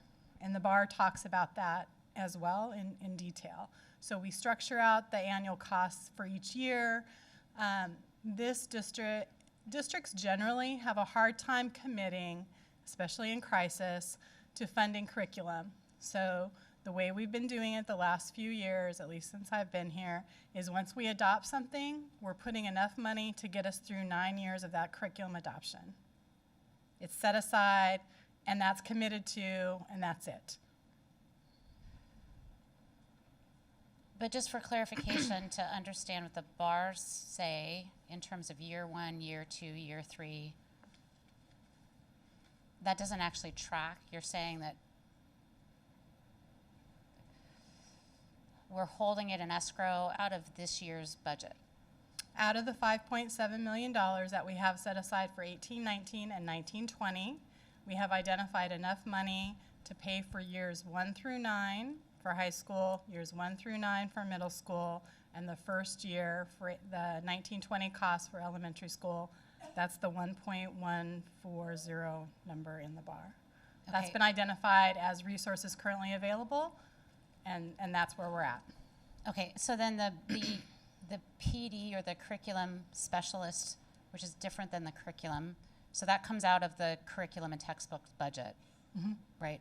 But then we also are committing to funding in the high school curriculum specialist at 0.4, and in the middle school and elementary at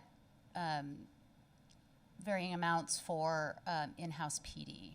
That's Those correct. don't come out of the curriculum budget, correct? They come out of PD. No, they come out of that identified budget. So when we do an adoption, one of the things that we've been struggling with over time is not having the full cost. So if it takes staff, if it takes ongoing PD, if it takes licensing,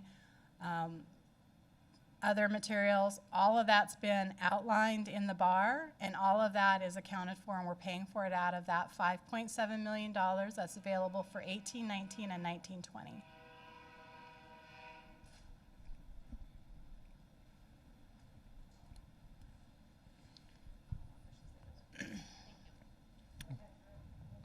Thank you, President Harris. Well, it sounds like we've certainly nipped that one in the bud, I hope. I want to talk about a little bit, I got to spend some time looking at the materials, which I think is actually probably more too in the weeds than any board should really do, but I got to talk today about grade 4, which is the same year that I got last place in a 2-person contest for Best Volcano in the science fair. But the unit was on energy conversion, and I heard this really great thing today, that science is about change and moving our world forward. And innovation is about making mistakes, failing forward, iterating. And I have a sense that we, maybe nerdily, we in this room tonight could be a part of science. Because if we convert all of your good energy, and I maybe, if I'm messing this up for science teachers, please, I apologize. We can be converting your energy tonight into good change and progress. And I really thank you for being here tonight and all the nights you've come out here on your nights off when you should be home with your families. I appreciate you. I know this has been hard work. I do trust that the board is very, very thorough and really takes their job seriously. And I hope we can follow through on bringing some change and do some science live in front of you tonight. Director Pinkham. Potential energy, right? So we're talking about here, not kinematic. So we got the potential for things to be good, but once it goes in process, that's the energy that I want to kind of focus on right now. And also kind of I'm just going to be talking about the high school, not about middle school or elementary right now. But I was curious when I pulled up the bar for a high school, it says high school amplify. So I was curious, what is that? What happened there? What's up with the title that we're calling this high school amplify? Was that just a copy and paste mistake? Okay, we want high school or middle school amplify, elementary, middle school. Yeah, it's a document title. Is that a technology issue? Acting Chief Counsel Ronald Boy, is that a Scrivener's error that can be backfilled, sir? The title of the document of the PDF, it says.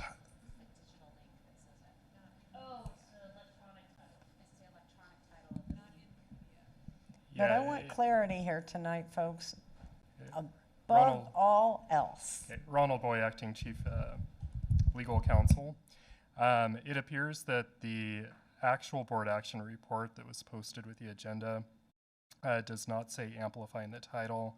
I read high school science instructional materials adoption. Yeah, and then the link, as you look at the link and bring that up, the file that downloads says it's high school amplify. Rest, He's that's correct. a Scrivener's error and will be changed tomorrow. Yeah, so the link can be changed, simple. Okay, and then as we're looking at, my other question is with all this free and open source for some of these, printing costs, is that going to be up to the central office, or is it going to be the schools that are be taking up those costs? The printing cost for the day-to-day work will be by the school budgets. May I ask a question, follow up on that? At the last ledge meeting, we asked about the copying costs and printing costs to be borne by each individual school. We were advised we would have some feedback on what the scope and costs would be. Do we have those numbers? Yes, we provided that in the information that was sent on Friday And Saturday. was that also distributed to principals so that they could? so that they could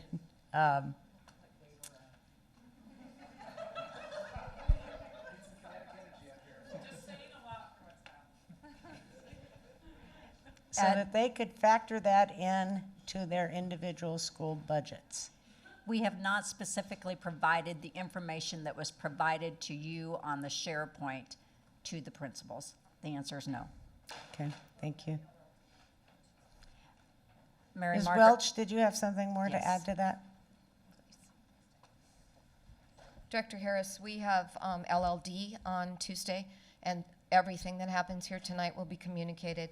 And then just to remind you, in terms of the documents that you received either by SharePoint or by attachments that I sent to you, we did a copier cost analysis, as was asked of us. It's number 10, impact on school copier usages. So we were able to ask some of our central office staff to help us with that. And we find essentially no difference between adopting the new instructional materials and the materials as teachers have been using it. Reminding us all that in Avoid, teachers have been using a lot of copies to pull things down, and we haven't even put them online. So pieces of this will be using our Schoology platform to allow us to put some of these materials on board for our children so they can access them. Okay. Director Pinkham, Can please. we publicly share how much is being spent instead of just saying it's comparable, please? I believe that it's in the attachment number 10, impact of Amplify on school copier costs, because that's the one that we dug into most specifically. And if you'd like some specific numbers, we can certainly get those to you. We have people poised to give us those numbers. Yeah, I think we're here with a public meeting. It'd be great if we can share that with the public that's here. We'll pull it up right now. And just for future reference, CIO Kroll, some of us need assistance with SharePoint. Doesn't work for us and could be considered non-transparent for the public. So I'm not quite sure how we get out of that box, but for future reference, we want to be as transparent as we can be so that folks who do not appreciate the scope of what we're doing have the opportunity to peruse it.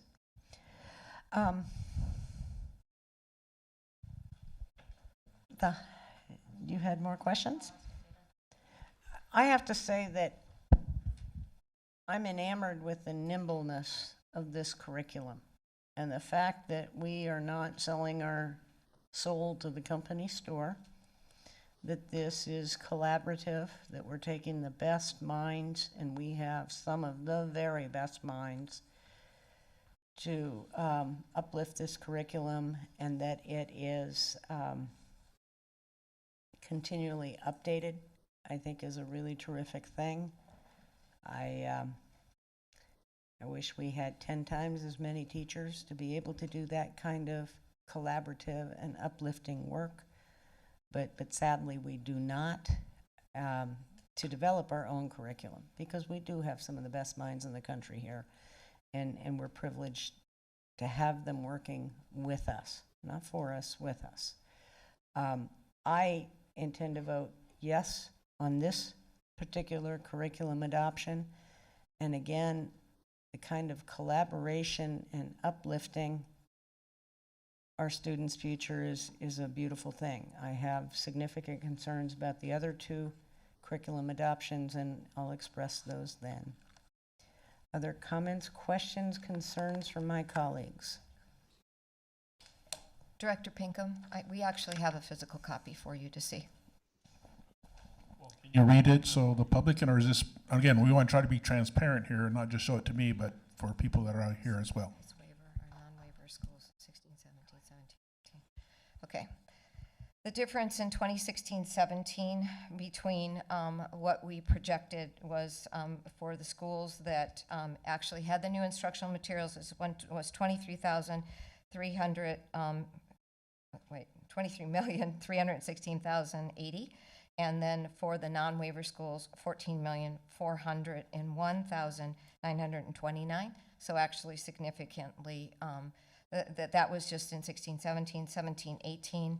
We have a cost of And again, Director Pinkham, this is for Amplify versus non-Amplify schools because that's what was asked of us and that was the information that was given to us. Okay, well, excuse me, sorry.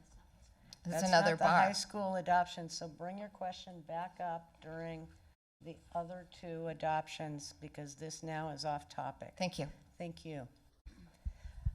Can we talk a little bit about professional development, please, for high school adoption?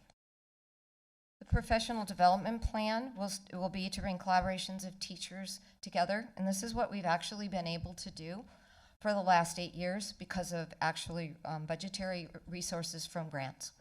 And essentially the way we operate is during the summer, we have a summer institute where teachers come together. They work as content area specialists because by the time you get to high school, that's generally what teachers are, as content area specialists. So all the physics teachers come together, chemistry, biology, and we spend time in the summer to look over the resources, to review the resources, to understand the scope and sequence, and understand the pacing that's expected. During the school year, we usually have 3 release days, and what happens during those days is teachers teach the instructional material, bring student work, have an opportunity to ask questions of one another, to share practices. With the new next generation science standards, there's so much more in terms of students talking with each other. And so thinking about discourse strategies, and quite frankly, how do you get sassy 14-year-olds to really stay on task and talk? And so we have a lot of those conversations about how we make it happen. And honestly, the other part of this is our kids. We have had opportunities to go into the schools and ask our students what's working and not. And our teachers bring that to the collaborations, so it gives us the opportunity to understand the effectiveness. So essentially, what happens is we have checkpoints during the course of the year to look at student work, to understand more deeply how this is working on behalf of our students, to reflect on current and necessary pedagogy, and to keep cycling through this work. And I've been really privileged since 2011 to be able to lead this work with remarkable high school teachers who have taught me the best way to do professional development, and that's through collaborative work. I have another comment question, and then Director Mack. 9-year adoption. Y'all had been working on it a great long time before it was daylighted to the board. And again, I will say that this was not on Superintendent Junot or Chief Academic Officer DeBacker's watch.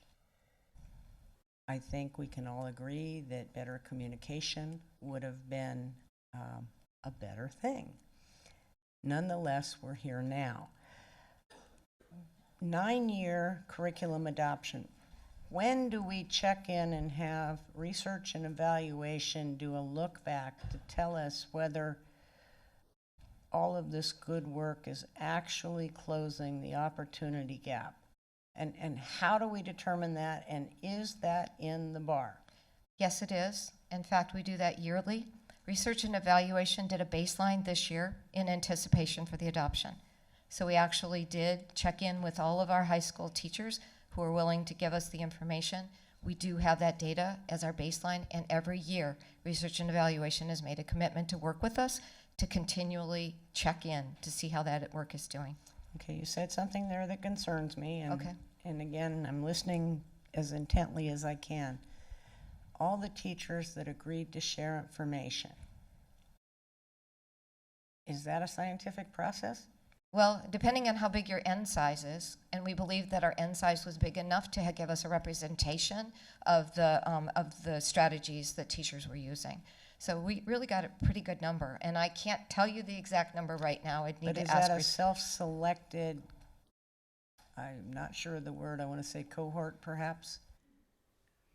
I think anytime we ask teachers to give their input, it's always self-selected. Teachers have the option to give input or not give input. So indeed, teachers would come forward to ask. But I would like to propose that teachers with a negative viewpoint come forward as much as teachers who have a positive viewpoint. So again, if our N size is adequate, we should be able to get the kind of data that we're looking for. And our research and evaluation team was actually quite pleased with the number of pieces of data that we actually received. Okay, thank you. Director Mack. I just wanted clarity on what the numbers represent that are here for what we're what we're purchasing and what they're paying for. Jolyn. I think it says that this includes all essential adoption, student and teacher-related items, including but not limited to hard copy and electronic versions of textual materials, consumable materials, hands-on and manipulative teacher materials, and online access research, and professional development. In the high school alone, they'll have the same question later on the other ones to get clarity around what exactly is in those budget items. But on the high school alone, is this primarily, these numbers are primarily professional development, so we actually are doing, for high school, we're getting the actual online digital curriculum, we're getting hard copies where appropriate, and we're paying for the PD. And the total amount is $1 million for all of these 3 courses. That's correct. Or six courses. 6 or courses. years. of- 5 actually, yes. Yes. But it includes PD and it includes the appropriate, okay, great. Thank you, I just wanted that Director clarity. Mack, just to make clarification, at the high school level, high schools have budgets. They have science budgets, and that's part of their allocation. So most of our high schools, when you walk in, they have laboratories, and the laboratories have stocked items that are purchased. We actually do need to do a better job to look across our district to make sure that those allocations are even, to make sure that every one of our schools, excuse me, has an opportunity to have the same resources. What a collaboration does is it lets us borrow from one another, and we're really good at that. And so it's really what our teachers have been able to do, because when we found out that Rainier Beach didn't have microscopes to be able to do an investigation, Franklin loaned them to them. Director Burke? I just wanted to follow up bookend what Director Mack had said, because my understanding was that the funding within this was partially for materials, but then also partially for investing in our educators to help enhance, support them. That's correct. As compared to professional development. So I think we're splitting hairs in yeah, terms of I what guess I consider I'm just trying to professional. understand Yeah. how much we're investing in professional development on this. I tend to call it collaboration. Okay. So That's my word, and it's been my word since I walked into this district, because I really, professional development seems to be a little bit to me like I'm going to come in here and teach you what to do, and I feel like it's always been a collaboration. I learn more from my colleagues than I'm certain they learn from me. And so it is about reevaluating, it's about reassessing, it's about learning together, and about growing and making modifications on behalf of our learners. Thank you. Okay, last call. Questions, comments, concerns? Seeing none, roll call, please. Director Burke, Aye. Director DeWolf, Yes. Director Geary, Aye. Director Mack, Aye. Director Patu, Director Pinkham, Aye. Director Harris. Aye. This motion is passed unanimously.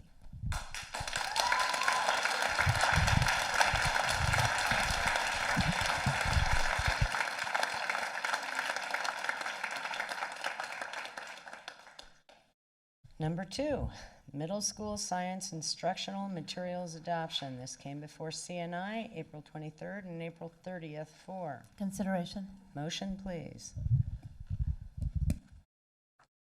Take a deep breath, everyone. Here we go again.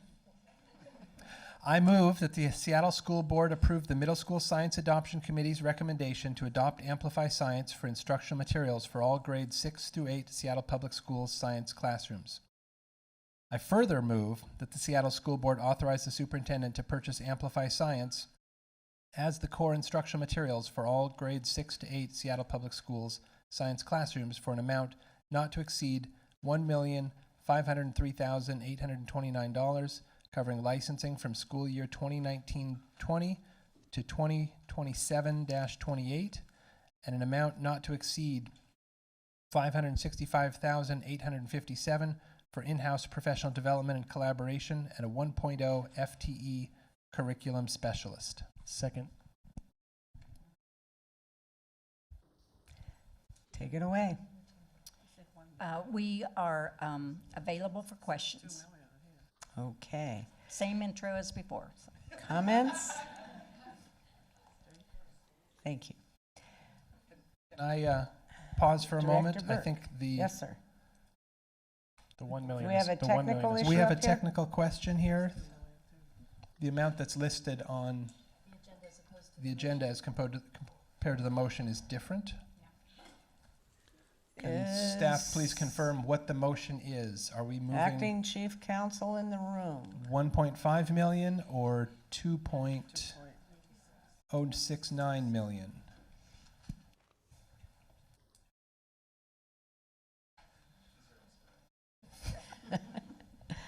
Elegant handoff. Thank you. Joel Limburgi, Chief Financial Officer, $2,069,686.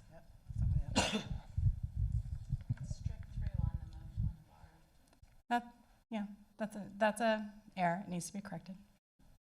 I think there was some confusion about year one versus all of the years, and so it was just picked up incorrectly when it was edited. So you'll see that the $1,503,829 are the year one costs in total. What needs to be approved in this motion are years 1 through 9, just like we just did for high school, if it is approved. But the motion should read $2,069,686 for the total cost for years 1 through 9. And Mr. Acting Chief Counsel, is this a Scrivener's error given the fact that we are on video so that it can be corrected in that fashion? Yes, I believe that it is a Scrivener's error, and with the information provided by Ms. Berge, and then if we reread the motion with the correct language, that'll cover us sufficiently. I'm looking for clarity. The total amount is the difference this 565,857 for professional development, and is that included within, or is that in addition to? Sorry, I misspoke earlier. So if you look on the fiscal impact statement piece, you can see that the first line is Amplify 6 through 8, includes vendor kits, and it's the 1503829. That is the years 1 through 9 cost, but it's only for the first line. I think that was picked up as an error. It should be the total. The total is, and there's, option A is the smaller amount. There's two options in this motion that were put forward. One is if we use refurbished kits using Science Material Warehouse and buying our own supplies. That is the option B. Option A is buying them from the vendor year after year as far as refurbishing the kit amount.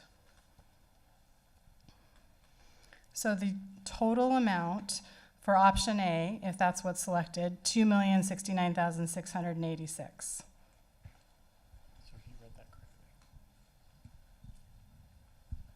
Did you read the 2 million number? No. So is the 565,000 an additional amount on top of that? So we are approving purchase authority for actually 2.56 million. No. Or No, the total amount, there's two options. There's option A and option B in the fiscal impact statement section. The first option is the $2,069,686. That is Right. buying the kits from the vendor and refurbishing the kits with the vendor doing that work.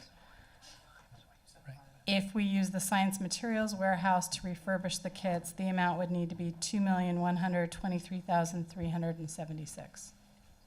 Right. My feeling is that that total amount, the 2,069,000, includes It does. this amount, whereas the motion as it's written implies that it is in addition to. So I would like to include the words, the total amount including professional development, and I can read it as such if folks are comfortable with that. Yep, and that would be $2,069,686. I just want to verify, double check, put it out there again. So I can withdraw the motion. It's been moved and seconded, or Second year withdrawal. help me out here. You want to stay within? Give us some guidance here, love. Our objective here is to be transparent. So if you I think we just clearly stated that you wanted to withdraw the motion. I would like to withdraw this motion. You seconded it, so I believe that that's clear for the public watching. Okay. And now we just redo it, and I think we'll be good. So before you second, I'm going to look around. I move that the Seattle School Board approve the Middle School Science Adoption Committee's recommendation to adopt Amplify Science for instructional materials for all grades 6 to 8 Seattle Public Schools science classrooms.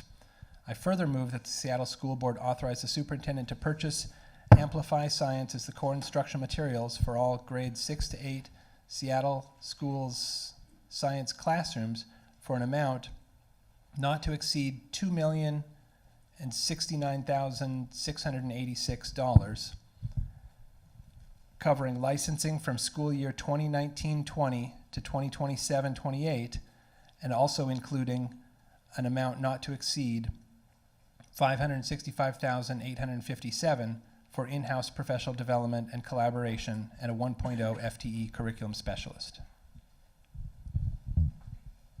Second. Thanks, everyone.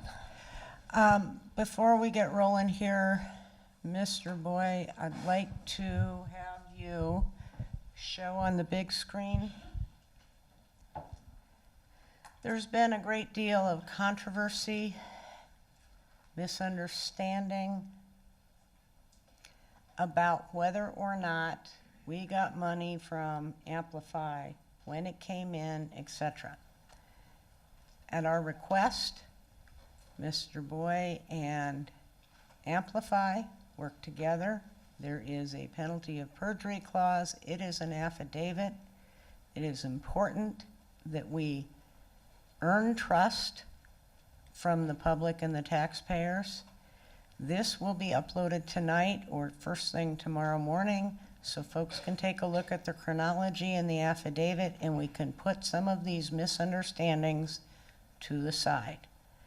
I did have one question earlier today about what other schools were paying for Amplify. That came up at the last LEDGE meeting to determine how Amplify is valuing its curriculum that they gifted to us, and whether or not in total that exceeded the $250,000, and I have not yet heard an answer to that question and would appreciate one. Thank you so much.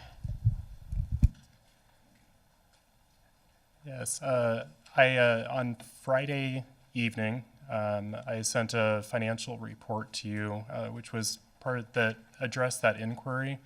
And what we found was that when we looked at the affidavit provided by Amplify Science, and we looked at all of our records as far as the expenditures to Amplify, that everything matched up through my inquiry. When we look at the value of the product, that has been consistent in the affidavit as well as with our records, which were an original invoice of the value. It equals about $100,000, so it's well under the $250,000. We also found that in my inquiry into it, that when we looked at all of the purchases to Amplify, this is not the value of donations, but all the purchases, all the money coming out from the district, that all of those amounts were well under $250,000 as well. When I was looking into the matter, originally there was a little bit of confusion on my part because the amounts that were provided by Amplify were based on their fiscal year, whereas our fiscal year runs September through August. So once I figured that out, we had numbers matching well under $250,000, and so I found that no policies were violated, especially policy 6220 in relation to the value. Okay, and again, can you stay there if you would please for a moment? Because we want to be transparent, I think it is important that we suggest and identify for folks that a request for an audit has been made from the Office of the State Auditor. Are we reasonably sure here that we're in good shape? I am very confident that we will be fine. And I am. I got to ask the questions. It has to be transparent, and we need to put things on the table and either move them off or continue on. Yes, and I would admit that, originally, I had questions as well. And once we dug into the numbers, I found that everything lined up. I feel very confident that we will be found to have followed things correctly in an audit. I appreciate that very much. Thank you. Other comments, questions, concerns from my colleagues? Director Mack. Yeah, hi. I have just again a clarification around exactly what it is that we're purchasing. What's included in these numbers, and the bar has on page 16, which you were just discussing, what the total option A is, which is what has been motioned, which is that $2 million, and the Amplify 6 through 8 includes vendor kits. Year 1 is 1.3 million and year 2 is 185, or years 2 through 9, with a total of 1.5 million. My question is, what exactly is included in those kits? Are the students, when the middle school teacher was up here earlier saying, it's great, I have all the materials I need, or maybe it was the elementary, I'm wondering what exactly that means, is because the motion itself says digital licenses. It doesn't say, we are not specifically saying teacher's guides or the boxes of the materials and the kits. It doesn't say that in the motion. So I have a lack of clarity around, we're purchasing in the motion it says we're purchasing the licenses, but it doesn't say that we are purchasing kits or that we're purchasing teacher's guides. So for the record, what exactly is included in this number?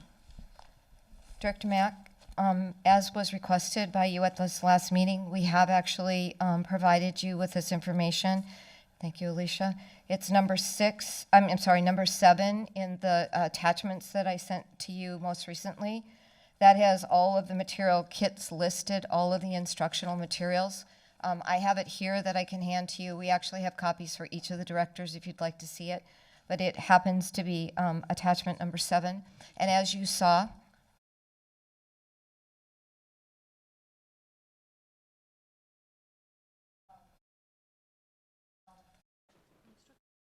and I have the folders. Thank you. Folders are on the chair. Oh.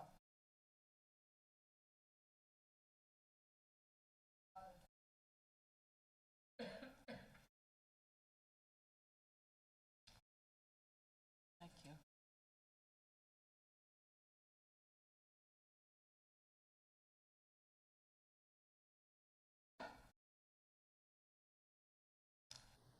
Director Mack, thank you again for coming last Friday morning to take a look at the instructional materials. And so I would like to review what comes in the boxes and what teachers will receive.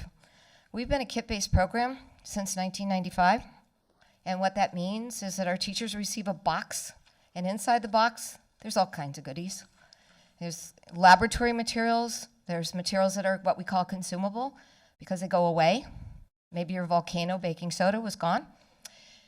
But we also have instructional materials that stay, like things like scales. And so what you'll get in a kit, what comes in a box for a teacher, so if a teacher is teaching the unit on weather patterns, as an example, inside of the box will be every bit of the instructional materials they need, both consumable and non-consumable. And there will be instructional materials such as, sometimes there's little cards that they need, and that will be all in there as well. And yes, indeed, the licenses. At middle school, our students each get a license. So indeed, they have the licenses. So the instructional materials on this attachment should give you an indicator of all the instructional materials that would be included in the price that we've given to you. I think that this is actually really helpful to show, because the motion says licenses and it doesn't actually talk about the consumables, and the hands-on kit portion it's so critically important. And Agreed. if that's part of what we're buying now, and that it's very helpful to see that. The licensing costs are all put into year one, and just for clarity on a budgeting perspective, are those going to be charged year by year Yes. based on the number of students? So they Yes. actually, they will be hitting our budget. Yes. But we are forecasting and setting aside this dollar amount. Yes. And Ronald Boy, if I could just make a note, the documents that have been handed up tonight will be posted online tomorrow for transparency. And for this one, I'd just like to read into the record that the document that you're looking at now is titled Calculation of 6 through 8 bar Financials. So for the public watching, that will be the document that they will be looking for, the title for tomorrow when it's posted. And anything else that's brought up tonight, if it does occur, if we could just read the title into the record so that people will have a good reference.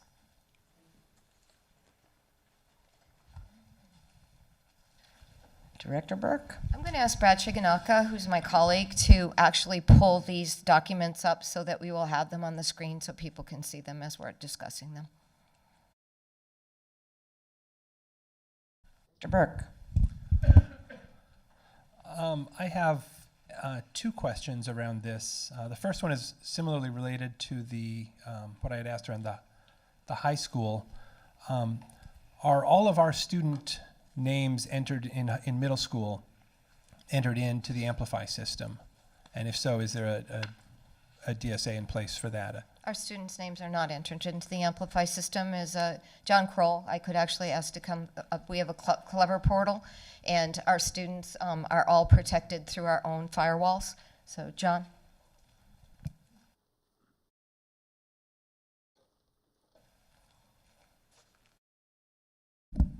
John Kroll, Chief Information Officer.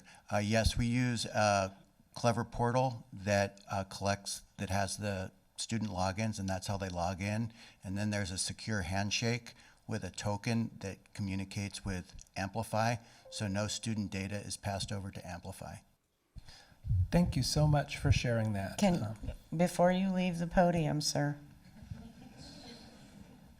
Student handshake, can you explain a little more without using lingo so that A, we all understand it, and B, the public understands it as well? Please. Thank you. President Harris, I'll try my best.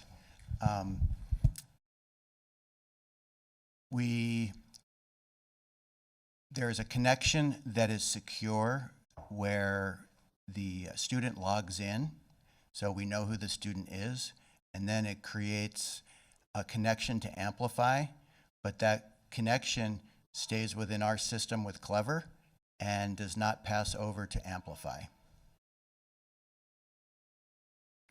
Clever is our login system.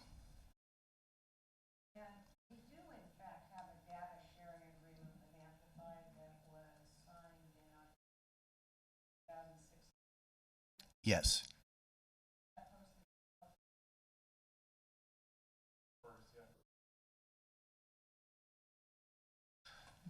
The second question is one that we've discussed previously, but I'd like to have addressed for the record. Will there be middle school STEM fairs next year? That was one of the points of interest among our community around what experiences were being available for students. As you know, Director Burke, I actually came to your facility to learn a little bit more about your own STEM project. We had actually hoped that we would partner with our department here to actually produce a STEM fair this spring. And we were very optimistic, and we just couldn't pull the pieces together. There were a variety of factors. I think our teachers just really had so much going on, and I don't mean just with Amplify. I just mean that this has been a tough year.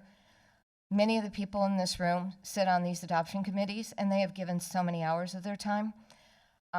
Quite frankly, I don't exhaust easy, and I'm pretty tired.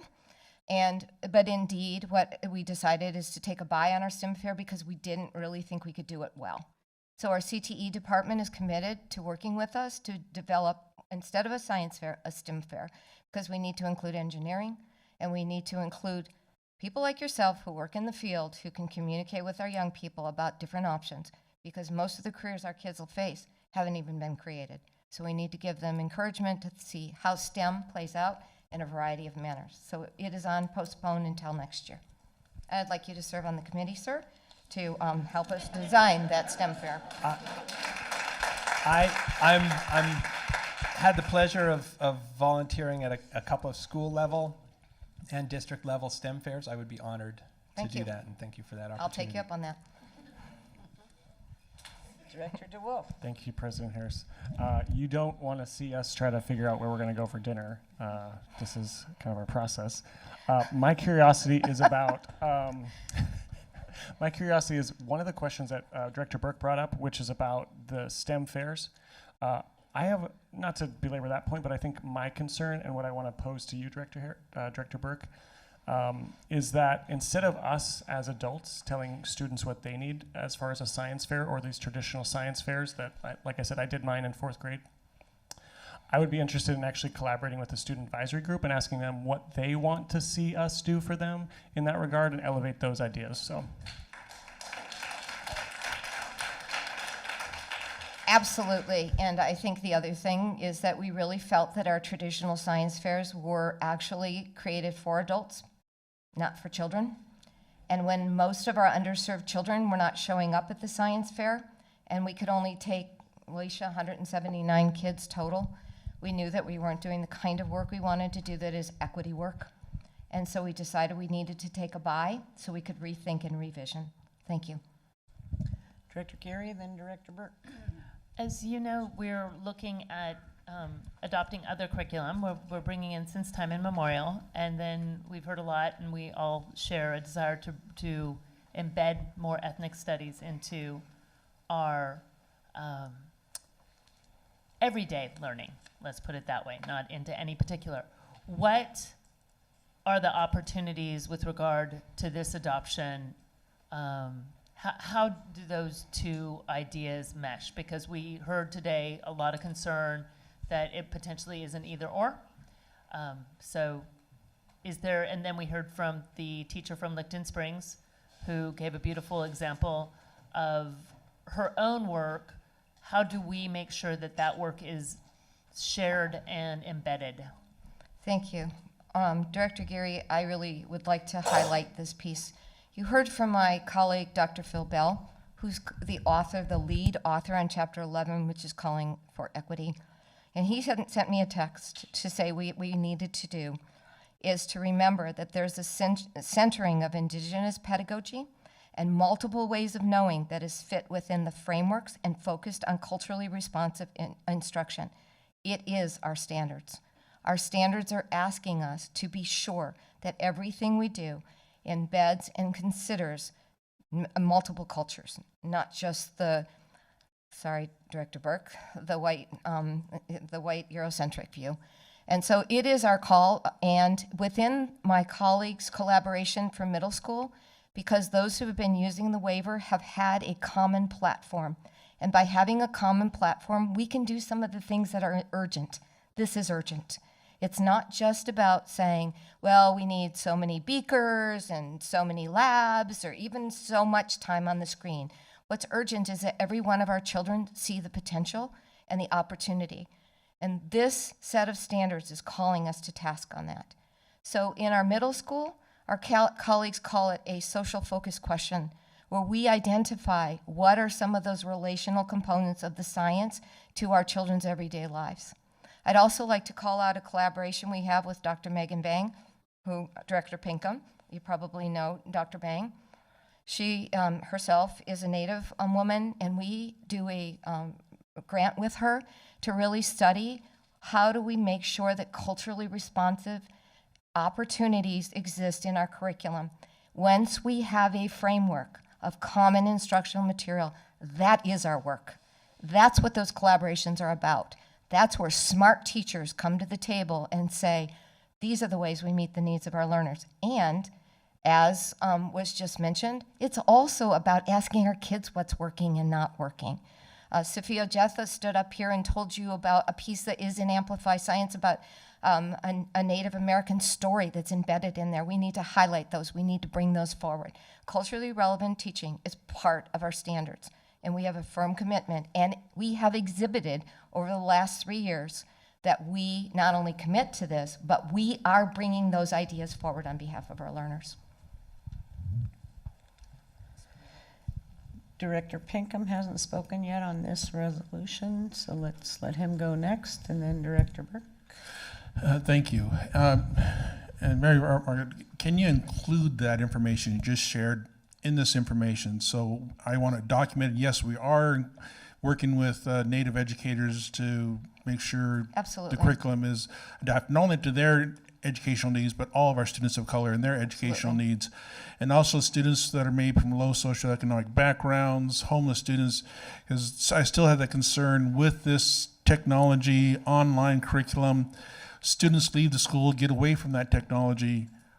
How are they going to be able to study at home?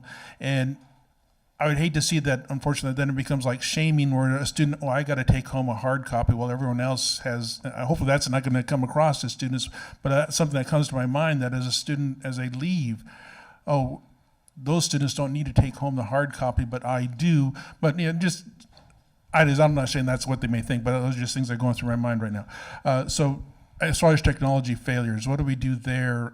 Like power goes out, they're supposed to do online homework. What is the backup? You know, will they take hard copies? Will they have access to those kind of files? Will they be able to download the materials on a USB? And those kind of things, those questions. Because I did hear from one of my community that actually meeting that I attended that a parent said, yes, my child got home and they had log on to do homework online. And that's something I felt should have been brought up. Okay, yes, there is some and the technology access includes online homework. And then if a student doesn't have a computer or the computer download speed takes too long, there's all these other kind of issues that we have to look at.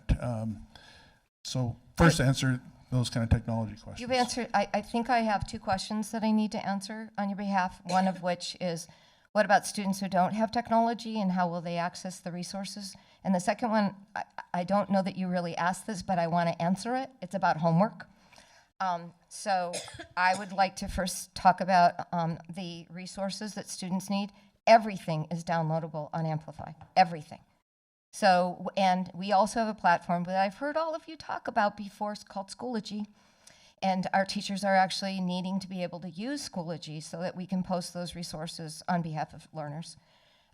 There's no teacher in this district that I know that would purposely shame a student by having them take home resources that others don't know about. I mean, I work with the most remarkable colleagues in the world. I wouldn't be here today if it wasn't for them.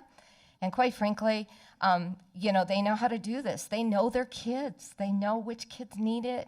They know what kids' resources. But as you heard from some of our student speakers and from my colleague who I learn from every day, Yolanda Jones, it is an equity move to not give them technology, to never give them an opportunity. So I do believe that our children need to have the technology resources when they can.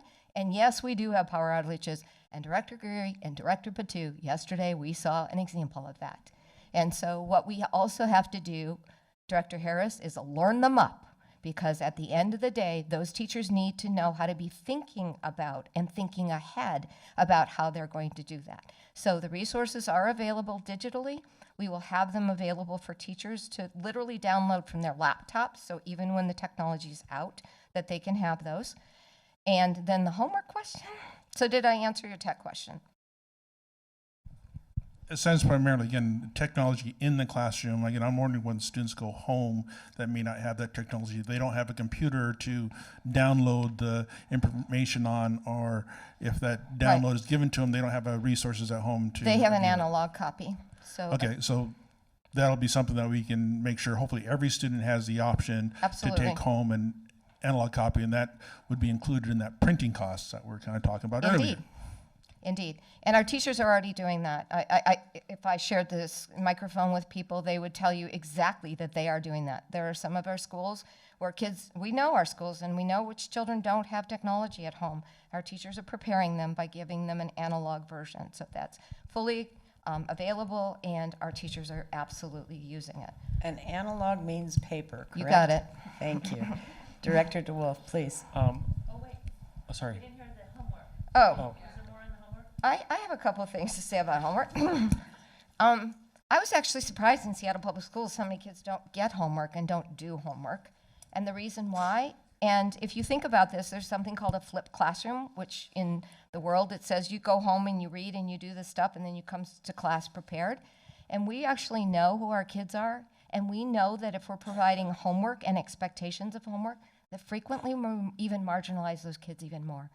So my professional colleagues have taught me that what their obligation is to look carefully at the students who are in front of them, to know which students have the opportunities and which students have the resources to do that, and then make a decision on behalf of all kids in that classroom. So I'd like to dissuade you from thinking a lot of homework actually happens. That might happen at your home, but I think our teachers are really good at discerning which children have access and which children would be marginalized if we didn't give them access. Thanks, President Harris. I think what's coming up for me is this sense of distrust we have. I mean, I imagine, I'm not in the classroom every day. Y'all are trained in that. That's your work. We want you to be part of our family to do that work. I don't think our questions are new things to our teachers. These are things that they think about every day.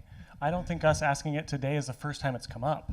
I want to be really thoughtful that the ways in which we're engaging with these questions makes it seem as though our teachers are not critical thinkers, quick on the fly, scrappy, like they've done a lot with a little, and I want to be really mindful that they have done this work over and over again, meeting and exceeding expectations without curriculum for 3 decades.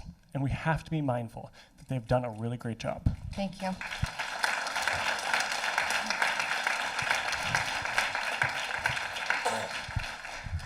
Director Burke, Director Mack.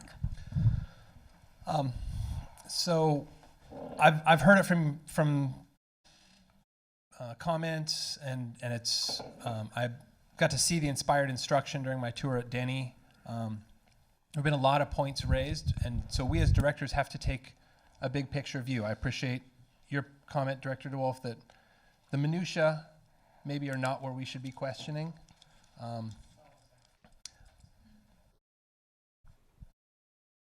Okay, the trust element.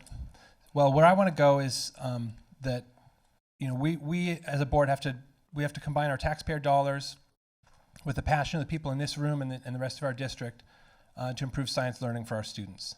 And I think that's a place where we can start from a common place. Yeah, we need to improve science learning for our students. We need to close our gaps. And that doesn't mean being influenced by blogs or emotion, but by being strategic and intentional. So I tried to apply a scientific mindset to this, and because I was having some challenge around it, and Amplify essentially as an incumbent has a bit of a higher bar. So I started, I needed some PowerPoint to talk over, so thanks for teeing up the slides. So the theory of action around this, if we provide standards-aligned instruction materials, professional development for the content and the pedagogy, and opportunities for student-centered collaboration, will eliminate opportunity gaps and raise learning for all students. So it is, the whole basis of a theory is that it is a theory until proven. So what is our proof? I think that's what the board has been asking in many cases. The reality is that the assessments, and Ms. Welch has clearly stated that the assessment landscape is not optimal for those of us that are asking those questions, or those of us that are trying to create those answers.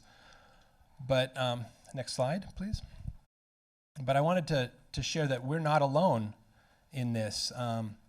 This is a quote from Amplify CEO Larry Berger from last year. "I've gone around the country being willing to do deals with school districts saying, 'Don't pay me unless I show real results.' And schools are like, 'I don't really know how to do that. Either I buy your product or I don't buy your product. I don't have a way of holding you to a performance contract.' I think if we could get that in place, lots of other things would change." And so I thought, wow, this is a guy that I could really appreciate, because this is the mindset that I'm having, is how do we, I hear the stories, I love the passion, enthusiasm. Does it deliver the results? How do we know? And so we've inquired with our research and evaluation team around that. Next slide, please. But we have a way. We have a policy that governs this. Our policy 2020 states, when the district begins a process to adopt new instructional materials pursuant to policy 2015, staff participating in the adoption process should evaluate the school level data for the subject up for adoption of all schools with the relevant grades. The purpose of the school level data evaluation is to learn how our students are doing with the materials that are currently in use, whether basic instructional materials or waiver materials. This is exactly the situation that this policy was intended to address. It should not suppress innovation. It should not block us from having waivers. It should allow us to use waivers as a tool to vet out programs in advance. So next slide, please. And so also within the waivers, the actual waiver applications from our schools, this was the commitment that I say we, the schools that applied for these waivers made. Data generated from the Washington State Science Learning Standard, Washington State Science Learning Standards Next Generation Science Assessment for grade 8 to begin spring 2018. That's last spring. Comparisons will be made between schools using the Amplify Science online platform compared to schools using our current kit-based program. Other pertinent data collection, a robust evaluation system will be implemented to assess the effectiveness of this web-based program that will include, but not be limited to, pre and post student and teacher attitudinal surveys. The SPS Science Department will also conduct focus group interviews. The University of Washington School of Education will serve as our partners in this data collection. So my feeling on this is we have waivers in place. We have a policy that governs it. We have the beginning of data collection. Our data collection as of today, even when, especially when corrected for socioeconomic and racial differences between our Amplify and non-Amplify schools, shows no statistically significant difference. I'm hearing the stories, the passion. I saw it firsthand. It feels statistically significant. Our results don't show it. And that creates a point of concern for me, like, are we missing something in our theory of action? So my belief is we have another year to show that. We have the waivers in place. We have the materials in the schools. The schools that don't have waivers also have processes in place that they're satisfied with. I've spoken with and have been spoken to by some of those educators that I also hold in super high regard. And that's what creates this sense of concern around committing to this program for the next essentially 9 years when we are several months away from another cycle of assessment data that would show either positive improvement or no statistically significant difference. Director Burke, when in a prior adoption have you required a full year's worth of instructional materials and review before you made a decision about an adoption? I also would like to remind you that in the attachments that I gave you most recently, there is a statement, number 12, from the research and evaluation regarding the 8th grade data. So you referenced the WCAS, and specifically it states that we cannot tell the first year with new standards and new testing. I am telling you that my colleagues stood and came to all of these meetings. They have made a recommendation before you. They are not willing to stall out for another year. I'm not willing to bring another committee together for another year either. I think the time is to make a decision and not stall out so that we can collect additional data. We've never done that in any other adoption that I know of. Excuse me, can we keep our tone as Yes, ma'am, elegant I will. as we are all capable of? This is not personal in any way, shape, or form. We have utmost respect for each other. Thank you. Director Geary. What is the difference in terms of the professional development that came through in terms of the waiver process versus that which we will be purchasing as part of a formal adoption? Is there a difference in that? And could you please describe that process? Because that's my concern, that through this sort of piecemeal waiver. Some schools here, we get it through a new school opening.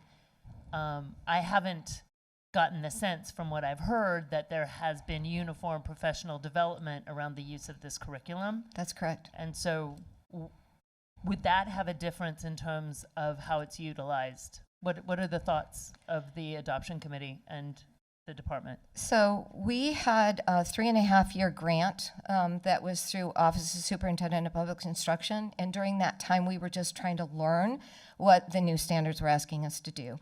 The 2013 standards were asked to do. So during that time, we actually worked with the University of Washington, Renton School District, and OSPI, and most of our teachers came to the table for those collaborations, almost everybody. Even schools that are not currently under the waiver process, we were working together to figure this out. In this past year, our grant ended last August. In this past year, I've literally scrapped together some money through our Title II budget to be able to bring some teachers to the table to do the evaluation. So it's on their backs that they actually ask their colleagues. So I can't afford to bring everybody right now. And so this adoption would allow us to bring every single teacher to the table. And if we just pilot one more year, I can't keep scrapping it together. There's just not enough money to do that. And grants are closing. I don't have any more money to do that. So the professional development, this will be what most of my colleagues will tell you, is probably the big reason we're standing here tonight. It's because we want to come together to collaborate. We want to improve instruction. We want to do the work in front of us. Superintendent, you know. Yeah, so I would say all of that, right? Professional development has to happen. We have to have a common curriculum. Where did you get the theory of action around what you put up there? This is what I've this theory of action is what I have assimilated through learning from the amazing people here, and how that has shifted from what my theory of action used to be before I started. Okay. And that's why I put it up. I didn't know if it was district adopted or just Burke adopted. No, this is Burke winging it, and I'm putting it up there for that conversation. Okay, because I do Transparency. want to bring us back to our theory of action for our strategic plan. When we focus on ensuring racial equity in our educational system, unapologetically address the needs of students of color who are furthest from educational justice, and work to undo the legacies of racism in our educational system by doing the following, one of which is delivering high-quality, standards-aligned instruction across all abilities and a continuum of services for learners. We do those things, then we will eliminate opportunity and achievement gaps, and every student will receive a high-quality, world-class education. So when we talk about theory of action and the strategic plan y'all adopted, which I'm really a proud leader to help implement and carry out, I think that's the theory of action that we should be talking about a common standards-aligned curriculum, instruction with professional development that is across continuum of services for learners. And so when we talk about piecemealing things or doing a pilot for another year, it doesn't address the full scope of what we need. And so I just wanted to ask where that came from, because I do think we have a theory of action that dictates we should be adopting a common curriculum every time we can, especially when we hear from students of color furthest from educational justice and the teachers who teach them.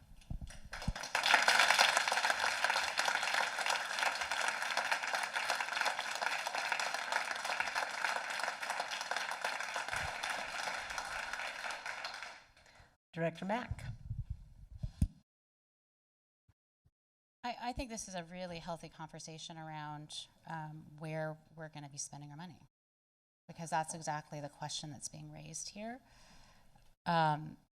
If we're going to put our money into creating high quality instruction, and that requires this level of PD, because this is a lot of money per student per year to invest in this specific curriculum as compared to other curriculums. Because I'm, wonky, I broke it out. I did the math. The bio sequence is about $8 a kid a year. Phys A is about $15. And the middle school is $18. So it's more, we are investing, if this is adopted and selected, The district is making a conscious choice to spend dollars that the state does not provide us. They don't provide these dollars. They provide limited dollars. We don't have extra dollars. This is coming out of our levy. And in our levy, there's a lot of dollars that are being competed for there. So the decision on this is we're making a strong budgetary decision that we need to provide a relatively expensive curriculum. It has all the stuff that I think it should have. So it's got kits, it's got hands-on, that all makes sense. It's standards line, it's what we want to do. And we have to we have to do a lot of professional development. So we're not just buying curriculum in order to actually implement this and do it well to reach those furthest from educational justice. What I'm understanding is that we have to spend the time and money on the PD, which is an expense, and it's a decision that we're making in this decision. Just clarifying that that's what this is. Yes, we're paying for the curriculum, we're paying for professional development that's been necessary for over 3 decades to actually deliver a high quality instruction that is common across the system. And so we are making up for all of that time as well. This district has underinvested in operations and curriculum for a long, long time. So we're now entering a place where it's going to cost money. What I will also say is a district's main purpose, the reason we exist, is teaching and learning. And we need to make sure we are paying attention to the experts, the teachers in the classroom, that we are providing them the supports that are necessary. And when we adopt a new curriculum, that yes, we are providing the professional development necessary so they can carry it out. So yes, but we are a teaching and learning organization as well. And I would just add that we are investing in our people.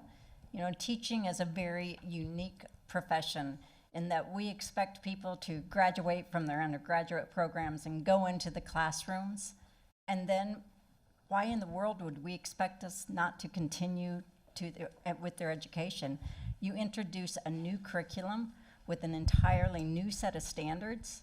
We must invest in the people who will deliver that to our students. It's our investment in our future, in this city, and in our students, and in our staff. Director Pinkham, and then Director Patu, and then Director Geary. Director Harris, may I complete the conversation with Director Mack, because I think it's important that she would understand. In order to build the high school instructional materials, we had university partners, we had grants, and we had a heck of a team that worked their tails off to put this together. It didn't come in 1 year. These people have worked since 2011, when I met little Kim Din, who was first year of her education, and she had nothing to teach nothing. And so these teachers have come together with their hearts and their souls and their brilliance to pull these instructional materials together. So we should add up what's happened in high school over those years to give you a really accurate number for high school. We can't keep doing that. If you were a medical professional, you would expect to be doing continuing medical education. The attorneys at the table know they have to do CLEs. Our teachers deserve to have ongoing professional work, and they do this with excellence. And that work costs money, and I don't think it's too much. Director Mack, one response, then Director Patu, then Director. I appreciate Director Pinkham, Ms. Director Walser. Patu, Director Geary. I appreciate that the context, because it's something that's critically important, that we support professional development of our teachers and do that. The question for me as a board director that comes into play in balancing a budget which is not funded is what else gives, and does this, when we are making this decision to spend this much money in this way, what are the other things that we are potentially foregoing? And do we have enough curriculum PD reserved for the other more critical, or not more critical, but equally critical, especially with our strategic plan centered around literacy? Do we have that PD completely fully funded? Escrowed. Are we fully funding those things? And what about the other curriculum like science, with like Spanish that we need to be doing? And also, what about the translation of these materials for our dual language programs and our English language learners? All those are additional things that aren't being asked of us now, but there is a zero sum of how much money we're provided, and then when we end up with the budget shortfall in a year or 2 years, and I'm still sitting here on this board and I have to hear from the librarians and, oh, I'm sorry, we actually can't do that PD anymore, even though we committed to it. I'm trying to understand what we're giving up, and that if this is top priority, what are the other things we're potentially not going to be funding? Kyle Kenosha, Executive Director, Curriculum Assessment Instruction. Did a little bit of math, just to answer an earlier question in terms of per student cost. If you recall, our English language arts adoption was about 5.6 million, which was materials and professional development. And that was for approximately half of our students in K through 5. If I do some simple calculations, that comes out to $224 per student. Our middle school math adoption, which cost 1.9 million over 9 years, and if you quarter our student population of 52,000, that's about 13,000. That comes to about $146,000 per student. So I believe the science curriculum, unless my calculations are off, and they could be very well be, I think $18 per student is not very much. But I would also point out that, basically Chief Jolynn Berge explained that the $5 million, which is now $5.7 million, has been an allocation that was earmarked specifically for curricula. And, she did explain that, the cost of which could be accommodated, well within those boundaries without necessarily giving up other projects as well. Quickly. This is where the math doesn't match up for me, and I appreciate that, but the math for the high school is 1 point something or other, the math for the middle school is 2 point something or other, and the math, the cost for the elementary is 7.5, and we've only reserved 5.7. In these bars right here, what's being proposed to us Come on down, CFO Berge. Is this about a different bar though? Because I think No, it's about that this cost is part of the overall budget that we're Overall committing. budgets, we have to extract them out and make sure they match and own the choices we're going to make. Just 2 reminders. We have not said that elementary is completely funded. We've said that in the bar, so I would remind us that we have not identified funding yet to pay for the rest of the elementary adoption. We know that. That doesn't mean it can't happen. I think that the process that the board used to get, as we work through our budget for the 1920 school year, we talked about 24 credits, we talked about fall enrollment, we talked about the WSS. There were several different priorities that the board worked through to identify an amount of money that we were willing to set aside for certain areas. So those decisions, that consensus was reached already. So within this amount of money, what we have said is that middle school science, it's well within the same amount roughly that we have been spending for middle school math, as well as for the K-5 ELA adoption. Over that same time period, it's about the same amount of money. So we have said that middle school science adoption is something that we can choose to afford, and that's what the board had already reached consensus on as far as setting that amount of money aside for curriculum. So it's earmarked within that amount. Director Pinkham.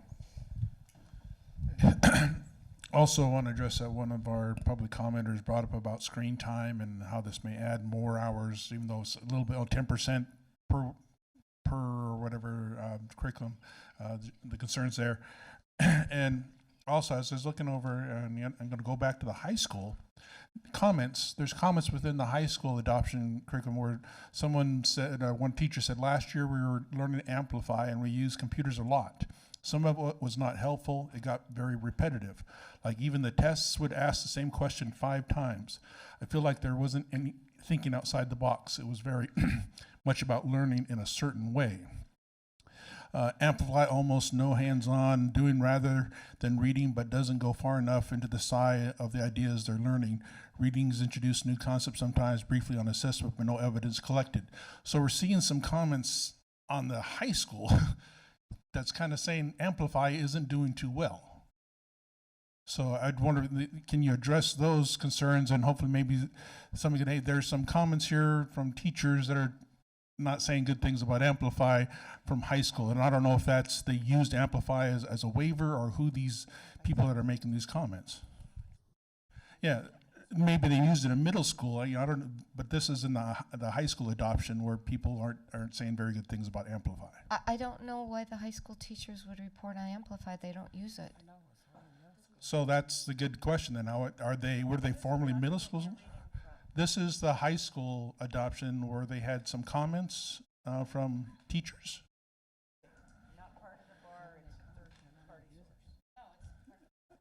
It's part of the high school bar. Okay, of the materials for the high school bar, it's on, of the PDF version, it's on page 332 of 441. If I have that correctly here.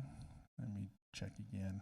Director Pinkham, what's the end size of that, please? How many reports is that, please? Well, this is just some comments that I'm seeing from, it's just a student interview teacher 4 is all that I can see. And just letting you know there are some comments that aren't too supportive of Amplify in the high school adoption curriculum. And just if we can address those concerns where someone is saying, hey, there weren't any hands-on, and that could have been, again, a student replying to that, where I've been hearing some other people here saying it's good. How do we make sure that we're getting to all our students, and then that this curriculum is going to be, I guess, I guess that's where the professional development will come in. But how long will that take, and who's going to suffer for that? Well, the children who suffer most are the children who have teachers who don't show up to the collaborations, and they don't honestly know how to implement the curriculum correctly. I'm not sure about the document you're looking at. My colleague is looking for it right now, so he'll be able to answer better with some specificity. But the reason for the professional development is to help teachers implement a very new pedagogy. This is a different way of teaching and learning, and it is not how any of us learned. And it is incumbent upon us to do the kind of professional work to help bring our teachers on board. So I need to see the data set that you're looking at.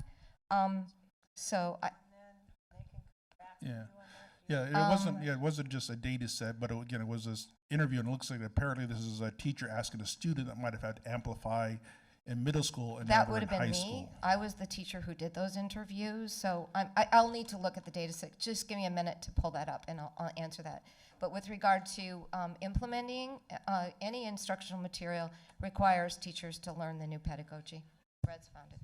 Okay, next up, Director Patu, please. I guess the follow-up on that question was the overall, just wanted to find out to see whether, how successful is this actually course within the schools up to this point? I know it's new, but what is the feedback in terms of how the kids are actually taking it? And I'm sorry, Director Patu, I was a little distracted. Could you please repeat your question? I guess what I wanted to say was, since it's a new course, yes, just wondering what the feedback is from the kids that actually are actually taking it right now. I think you've heard from a lot of kids tonight. Not every child loves it. There are kids who'd like to change things. but there are kids who definitely need to have some teacher help and guidance. And so I think what I found, and I think you have the data set inside your middle school bar where we actually interviewed all the children who were on the field test, and I was actually quite pleased. I think for the first year, I think that the kids primarily are happy. They're learning. That's what's really important. And they see themselves as being successful. And as some of my colleagues pointed out, our kids who have been furthest away from justice are the ones who are showing the greatest gains. And so, no, I don't have analytic data division of each assessment yet, but we will. And I do believe that our children deserve that. I do have, Director Patu, did I answer your question? You did, but I just wanted to do one more follow-up. Please. Okay, besides that, what is actually one thing that actually really stands out in terms of this particular curriculum within students actually looking at it and hopefully learning from it?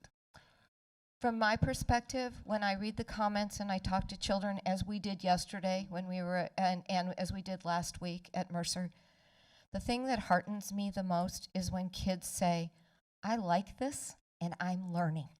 And when kids say, I'm learning, that's what I'm here for. As our superintendent said, we're teaching and learning.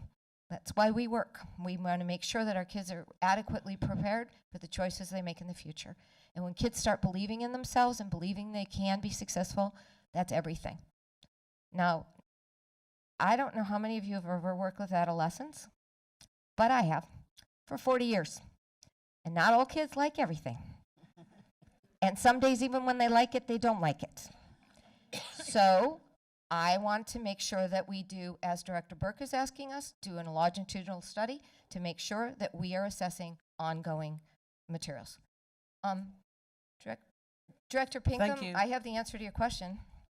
I did this interview, and I remember it now. It was actually in Josh Foley's class. Josh, sorry, Josh, my boy, sorry. This is how I know him when he came. So Josh, it was in Josh's class, and I asked him the question, did this unit help you learn science ideas? Did you like the way it was organized? How is it different or the same from other units? And so this child was reflecting as a 9th grader who loves Josh and is learning a ton in his class, said, last year we were learning Amplify and we used computers a lot. Some of it was not helpful. It got kind of repetitive, like even the tests. And so Director Pinkham, you read that? That was one student in one classroom that I interviewed. Thank you.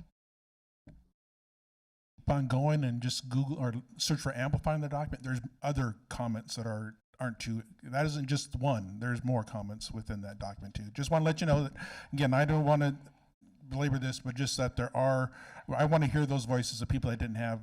I'm sure of it, and I gave you all the data. I'm not hiding anything from you. All the research, all of the interviews, everything you want to see is right here. No, I'm not saying so. I'm just saying, indeed, he has the information.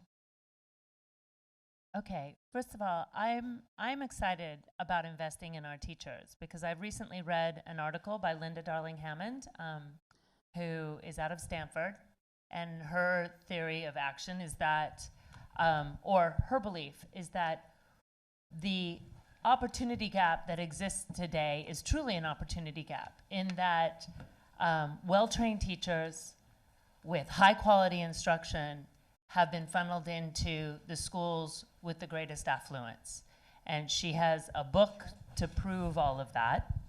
And that the one way you can close the gap is to make sure that you are providing students with good curriculum and that the teachers are well trained in delivering that curriculum. So I don't think we can continue to do the same things that we have done in the past and expect different results. We have a horrific gap. We need to invest in our teachers. So I'm happy that we are building in substantial professional development over time. 2, the cost that has not been discussed and not been quantified, but I think we know anecdotally, is what is the cost of not listening to our adoption committee? What will be the cost in terms of the goodwill that our teachers bring? Because I only anecdotally know from my fellow directors that when the adoption committee has not been respected and treated, and that respect shown through a reasonable adoption of that which they have worked on and proposed, that it has had a hugely deflating result to our district, and that the curriculum is then not implemented well. So I haven't heard about that cost. It seems like a huge cost from what everybody has told me.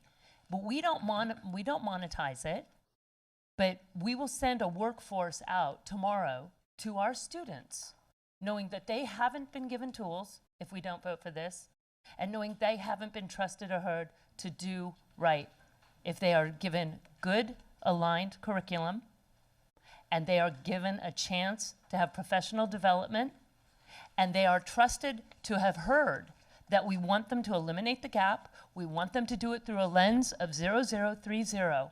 We ask them day in, day out to take on more, all for and in service to our students.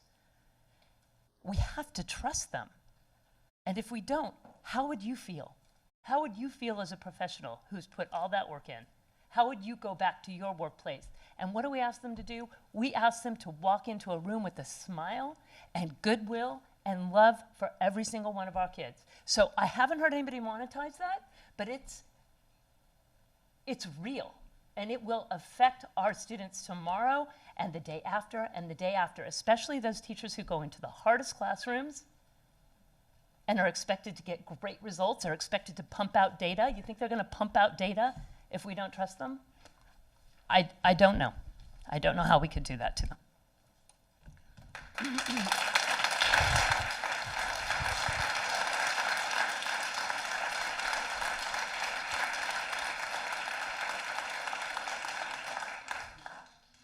Director Mack. I do agree with Director Geary that we are at a position and a point in time where trust has been broken in different ways on different sides in this district. And that is it's really hard to come back from that. The committee's done all the work that they've done. And on my side as a board director, I feel like I didn't get informed and wasn't carried along in the process, and we didn't have guiding principles, and we don't have a technology policy in place before we made a decision to go so digital. There's kind of a two-way street here on how important it is to respect each other's work and roles. And I think we're at a point in time where a lot of great work has been done. People are filling the gaps, and the passion is there, and that our teachers are our greatest asset in this district. And the question in front of us is voting to spend and adopt a specific curriculum for 9 years, long commitment, and spend a bunch of money when we are underfunded, and with a hope that this is, we believe that this is going to be helping us to close the opportunity gap. And I wanted that to be true. It's been said about things in the past too, that this is the magic bullet, this is the thing we need to do. So I'm wondering, because I feel like I am personally caught between a rock and a hard place here. I want a new science curriculum. I want aligned curriculum. I want our students furthest away from educational justice to be getting excited about science. I want this so desperately. And I have concerns that this curriculum may or may not actually be the magic bullet. Like, will we actually be getting the outcome that we're asking for? So I have maybe a radical or not radical suggestion. And I don't know if it's late. It's very late. It's late in the process for me to throw this suggestion out here. But the following of the data and the showing, like, are we actually doing what we think we're doing? Is this curriculum and the PD, once we actually implement it, is it going to do that? Is there a way to build into this board action that there is a touch point at year 4 where we evaluate and check in and say, it's working, or it's not working, and so we actually might want to reconsider whether or not we continue being committed to this specific curriculum. Is there a way to actually, because what we're doing here is we're committing to a 9-year thing, and I'm wondering if there's a way to put a point at year 4 after we've spent all the money on the PD, we've done all of the work, to do an evaluation and assessment of, is it actually working? Mr. Boy, please enlighten us, learn us up. Thank you. Ronald Boy, Director Mack, I believe that the appropriate thing that you could do here would be to make a motion to amend and add additional language to the motion indicating that at year 4, the board directs that a evaluation will be done to assess whether we continue supporting the program for the additional 5 years. Aren't we contractually bound for 9? We don't have to be. We still are. We've just budgeted for 9. We haven't contractually bound ourselves for 9. No, it's Important not until distinction. it's not until you guys approve that we can move forward with any contractual agreements. So contracts are still subject to negotiation.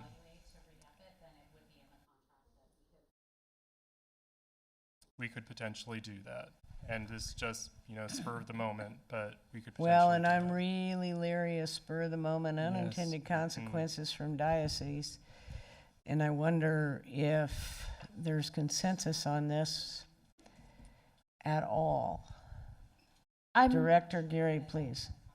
I am, I'm leery of, we know what a poor curriculum adoption history we have. So we say we're going to do that, and then what? We're going to be expecting some future board to do something based upon us saying it now? We can't even, we don't have a great history with that kind of language anyway. And I wouldn't expect any future board necessarily to, they could do the evaluation, they could get it and shrug. But more to, going back to something President Harris said before with regard to the high school, you asked for a commitment in terms of ongoing evaluation and feedback to the board. Okay. What is the difference in terms of asking for that same kind of commitment with regard to this? I'm not hearing a real difference, because at any time we should be evaluating what's happening. And at that moment, the board that exists at that moment can decide, well, we should adopt a different curriculum. But I'm not that board. And many of the people on here are not going to be that board. And I think it's... And I appreciate your laying that out. But I will push back and say that for 2 years, we've been looking for an evaluation of Honors for All. We got nothing. And if we're going to change bars, the language needs to be clear. I am very leery of unintended consequences. Director Burke. So those of you who know me know that I'm constantly trying to find some sort of path to consensus, and it may not look like that on this issue, but I have experienced personally a divided district around Amplify, around science. Mm-hmm. And that makes me sad. And I love the energy in the room, and it's the predominant energy around this science topic, but it's not all of the energy. And so my ask, I guess, to the science department and the curriculum instruction team is to find a way to bring everybody on board and create more unity around that. And I think that if we were having this conversation right now and we had evidence of student growth and closing the gap in science, would we even be having this conversation? I believe not. And I believe that that data will exist in another, the students are taking the assessment essentially now-ish. I believe we'll have that data in another 2 to 3 months. I'm not sure exactly what the turnaround time is on it. And I believe that revisiting this conversation, hearing from our adoption committee in light of that data, which either includes, wow, this is great, we should go for it, or wow, we looked at the data and we need a course correction and we're going to build it in as part of a extended instructional material, which work is being done on Policy 2015, we could get a better, more comprehensive, more folks on board middle school adoption following that. That's just where my brain is. Director Pinkham, was your question about screen time answered? And then Director DeWolf, did you have something? I Okay. think, so as the superintendent,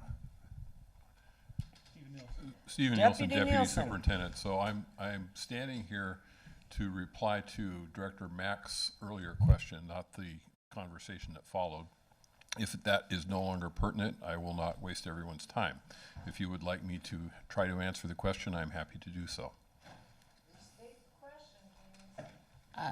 My question is my consideration that I may put a motion forward to have a touch point in the contract where we evaluate and the board looks at it again and there's an opportunity to consider whether or not to extend the adoption or to reconsider at that point, and what there may be unintended consequences there. And that's the question. Because for me, having that check-in point helps me get to a yes, where otherwise I don't know if I can. I can do it. Yeah, for your check-in. Do a check-in? Let's go for it. So the technical answer is, given the process that we have used in the negotiations that we've had throughout the whole process of following the law, you asked earlier about. The Amplify guy said he'd give it to us for free. If it didn't work, we don't pay. I saw that. That's right. So you asked earlier whether or not the process that we have followed would pass an audit. You heard from our Chief General Counsel that he believes the answer is yes. I think adding things at this point adds ambiguity and potential risk. We wouldn't know until we went back and asked Amplify, and they may say yes, they may say no. But I can say for certainty that it would modify the negotiation process that we have followed, and that includes following purchasing law of the state of Washington, and therefore there is added risk involved in doing something to that end. For me, I'm willing to take that risk. Also, just on this particular topic, I think it would be good to hear from Dr. Cashel Toner as she describes, Dr. Cashel Toner, in my opinion, as she describes what we've done with CCC. We have had research and evaluation along with this the entire way. We have feedback continually from them. So if you could describe that process, because that's the same process we'll use with this science adoption. Thanks. Hi, good evening, late evening-ish. So we had some work to do leading curriculum assessment and instruction over the last several years with regard to implementation, because we had issues with implementation in one of our previous adoptions. So when we had consensus from our adoption committee, when we had consensus from our board, then our work was to implement as intended, and that's the language we were very careful that we used with implementing our common instructional material for ELA. We also, I couldn't lead the C&I department without having some data behind. I knew you were going to ask me and say, Cashel, are the teachers teaching the thing we just spent $5 million on?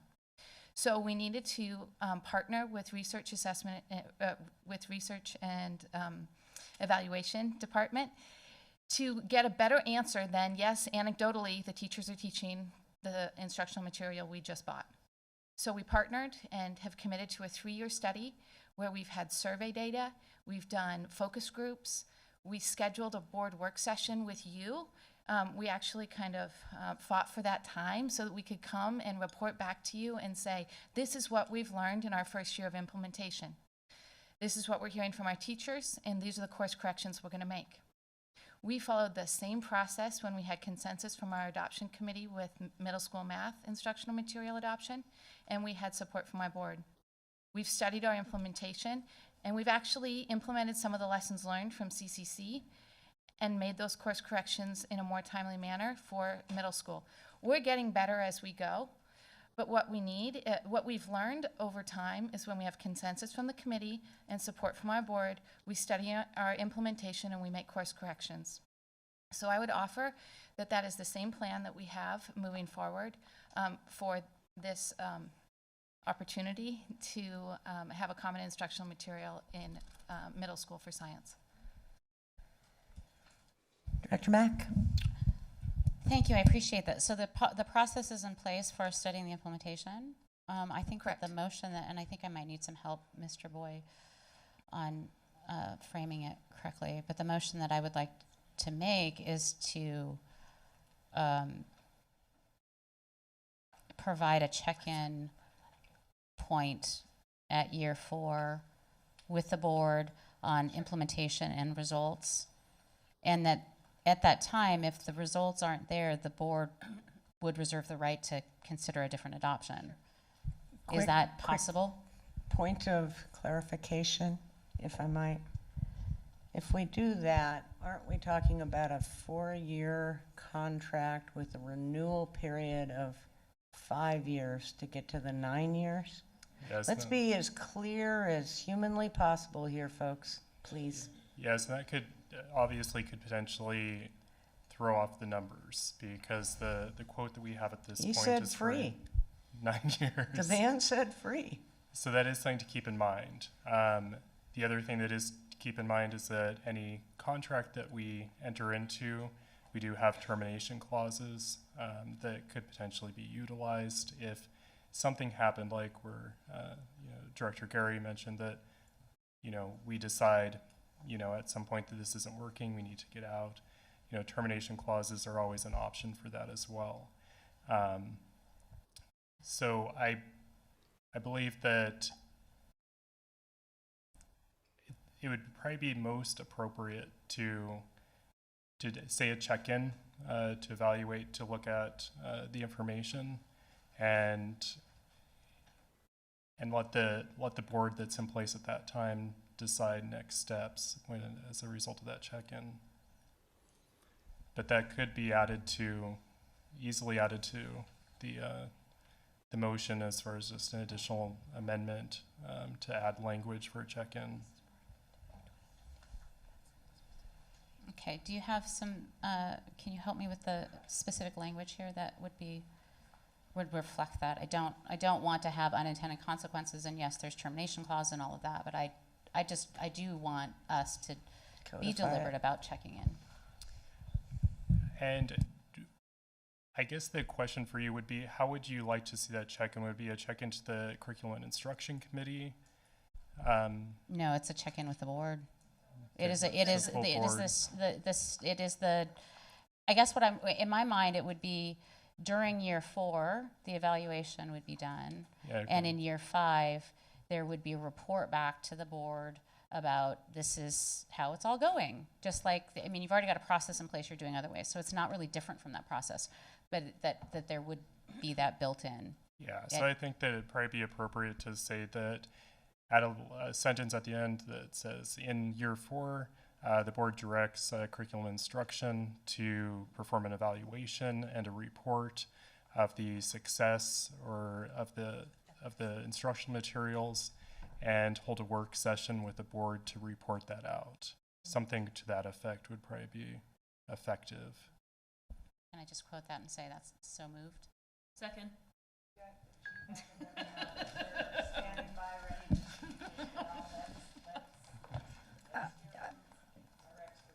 Honestly, I'm very uncomfortable with that because we've not set anything around what the check-in will be. We've not set anything around what we're going to measure. Is it just going to be on the state assessments? Is it going to be on growth? Is it going to be on something else?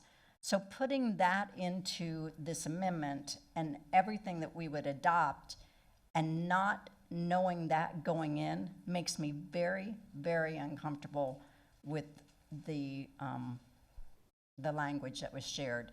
And then I would like to, in the bar, and Mary Margaret, I don't know if you have that pulled back up, but Board Policy 2015, page 2.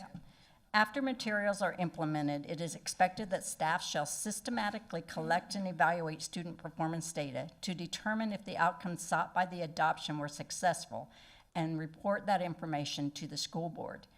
This is normal. This is what we do. You're going to get that information.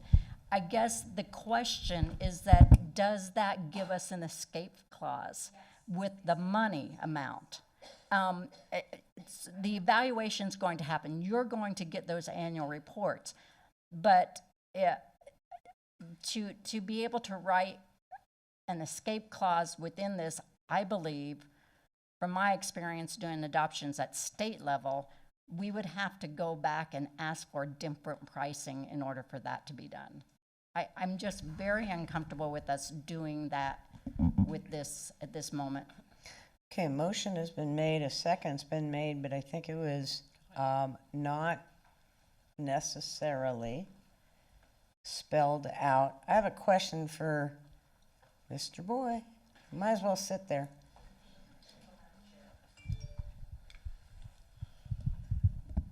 Can tell former council treat that he got out just in time. Yes. So I have a question for you. Does it make sense, hypothetically, given these concerns have been raised, which would pull people over the top to adopt said curriculum, does it make sense to put forth a motion to table till the next legislative meeting until we can determine what the financial consequences are of a 4-year contract with a 5-year renewal, whether the check-in will give us the wiggle room to leave the adoption process? I don't want to kick the can down the road, to use the phrase at all, but at the same time, I'm wondering if that's a way to save this process. Asking hypothetically, of course. Hypothetically, my legal answer would be that that would be an option that the board could do, would be to table a motion until the next meeting. However, I would presume that, just from my experience working at the district, that I know that there's a lot of things that have to fall into place on schedule in order to roll out instructional materials on time for a new school year. Considering that we are right up against June, I would imagine that our time frames would be very, very crunched. And our next board meeting is in 2 weeks, correct? Okay. Superintendent Juneau, please. If it gets Director Mack to yes, she's my fourth, and I'd love to get this done. So can we add words that say something like, the board approves this curriculum adoption for 4 years with a renewal option that must be approved by the board at that time? We could do that, and of course, But it may well change the numbers, It may change our correct? pricing, so we would need, that is a risk that we would take. I found that when we go back to these people who are getting large sums of money for us, and district staff, exacerbated, says, this is what my board demands, I've found that we've been fairly successful. And all they got to do is watch the video. Yes. Yeah, I understand. cannot, I would predict that the risk is there. I'm not thinking it's a huge risk that the prices will increase, but there is definitely a risk there. The prices It's probably going to will get this change. passed, and I wonder if that's not the way to get there from here, and I think that the same concerns would follow to the elementary. So I'm going to do it. I'm going to make a motion to table this to the next legislative meeting.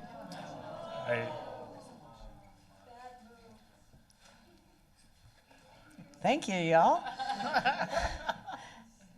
I think that it may be.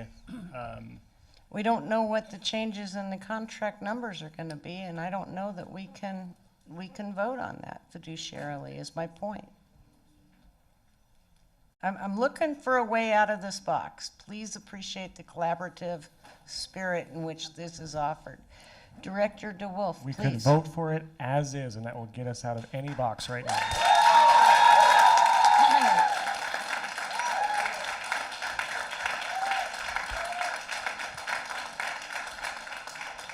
And that's your right to say so, and I I guess my- appreciate and respect that. Thank you. Director Geary, please.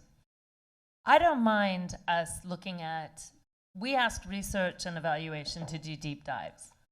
I don't mind us putting in a research and evaluation deep dive into the efficacy of our science adoption across all grades in 4 years, based upon the 4th year of results.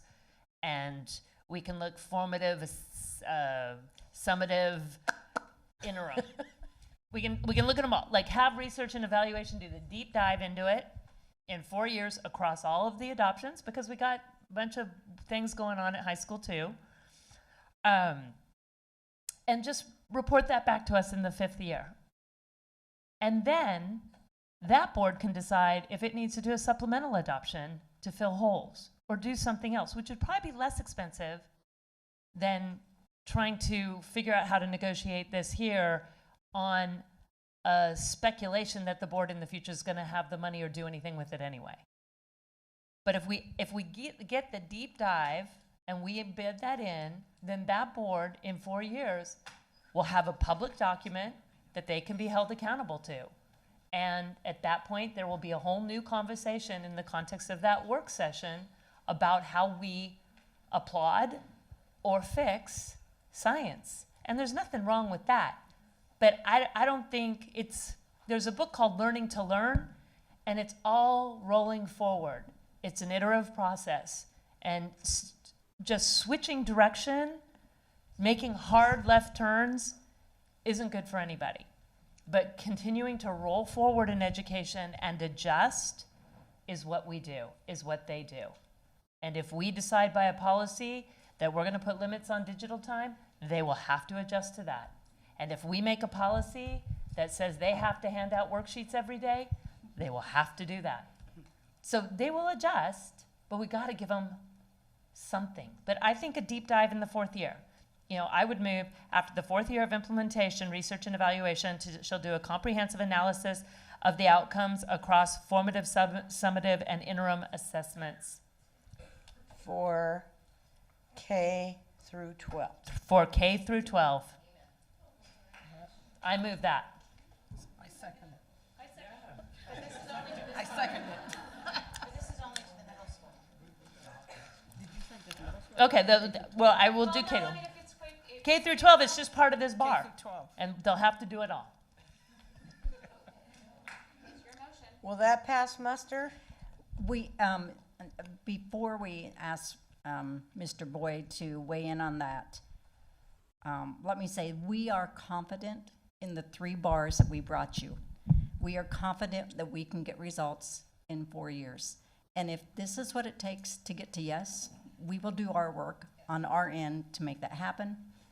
And so if it's legal, we're in. Yeah, I think this is the most legal question so far. So I think that the language that Director Geary suggested with the type of assessment or the type of, what are you calling an assessment? Okay, and we heard a second. Analysis. Comments, questions, concerns, Director Pinkham. Okay, and you mentioned before that there is policy in here to kind of do check-ins. Now, does this commit us to 4 years? What if after 1 year we see it doesn't work? Or just, does this commit us to 4 years versus our current process? We can look at it each year to see if it's doing what we're hoping it will do. We will be looking at it each year. That is it within policy 2015. So that's already established. That already will happen. Yeah, so then if we accept this motion, does that then commit us to 4 years minimum if we find out after maybe 2 years it's not doing what we thought it would do? After 3 years it's not doing what I thought it would do. Yeah, so then if we're saying the check is at 4 years, we're committing to 4 years. So what if it comes up that do you want me to answer? Zachary had his hand up, and then I'm happy to have you speak to it. Well, I guess for me, I'm just thinking, like, we are asking the Titanic to shift on a dime and not giving the thing it needs to steep and actually be in our schools. And I think even putting a year is cutting the work off at the knees. And I think it just needs to sit and steep and be in our schools and actually have professional development and be implemented, people to understand this, people to see that we are committed to this shift. Then we will see data. But I think to tag it for a year, I mean, I've been meeting with the trainer for a year, and I'm not really showing much difference, but it's going to take a while. Director Geary and then Director Pinkham. I see the rationale of the 4-year, because that will give a certain cohort of kids an opportunity to move up through some grade levels and go from elementary and maybe even all the way through middle school. And we might actually start seeing how 9th graders are coming in differently with a 4-year window. And so we can see it across all segments, across all of our schools, whereas 1 year, I think, is just probably not enough in terms of a comprehensive research and evaluation dive to get what they would call statistically reliable results that we should be making any type of decision on. I like the 4-year deep dive. I like the 4, because I think we do find in our position that time slips by and we had questions that we were hoping we were going to get answers to, and we know the data's out there somewhere, but it never is presented to us. And if it's not presented to us all at once, then we can't talk about it because we have Open Public Meetings Act. But if it is formally presented to us in a work session, then we will be forced to look at it, talk about it, and make decisions based upon it as a board. And I say us, the board. So I think that is fair, because I think we all feel like the check-ins around this really important teaching and learning stuff don't come often enough for us. Okay, Director Pinkham, Director Burke. Yeah, I wasn't saying that we would take a vote. I wasn't saying that if we don't do this amendment that we're going to abandon this after 1 year. I'm just saying, we're still going to do the check-ins after 1 year and after 2 years and after 3 years. But hopefully if something happens within those 3 years before we reach that 4th, that we're not saying we can't change, I'm not saying to stop on a dime and change course, but if we see something there is systematically wrong, that's not doing what we even thought it would, because we've had some already waivers. We seem like we should have that data already. How long, these other schools that have waivers, how have they been doing? We don't have the data. Research and evaluation told you we don't have the data. Director Burke, and then I really want to close discussion. I want to remind folks that it is 9:50 p.m. and we have not yet gotten through our action items. And we have had valuable discussion, not just this evening, but for months. Thank you. On this topic, do we have contract language from the vendor that includes any indication about a cancellation clause? Because that's essentially what we're talking about here. And I asked that question, I didn't get an answer. Would address this entire conversation. We would be using our general terms and conditions, and so those would always have a termination clause that's generous to the district. I guess as far as the annual license fees and how the termination clause would impact the payment of those. If it's fully front-loaded, then that's not necessarily beneficial to the district. If it's something which we're paying annually for the licenses that we incur, then having the cancellation clause would seem like it would address this entire conversation. Yeah, it's annual CFO or payments. Deputy, can you help us with this, please?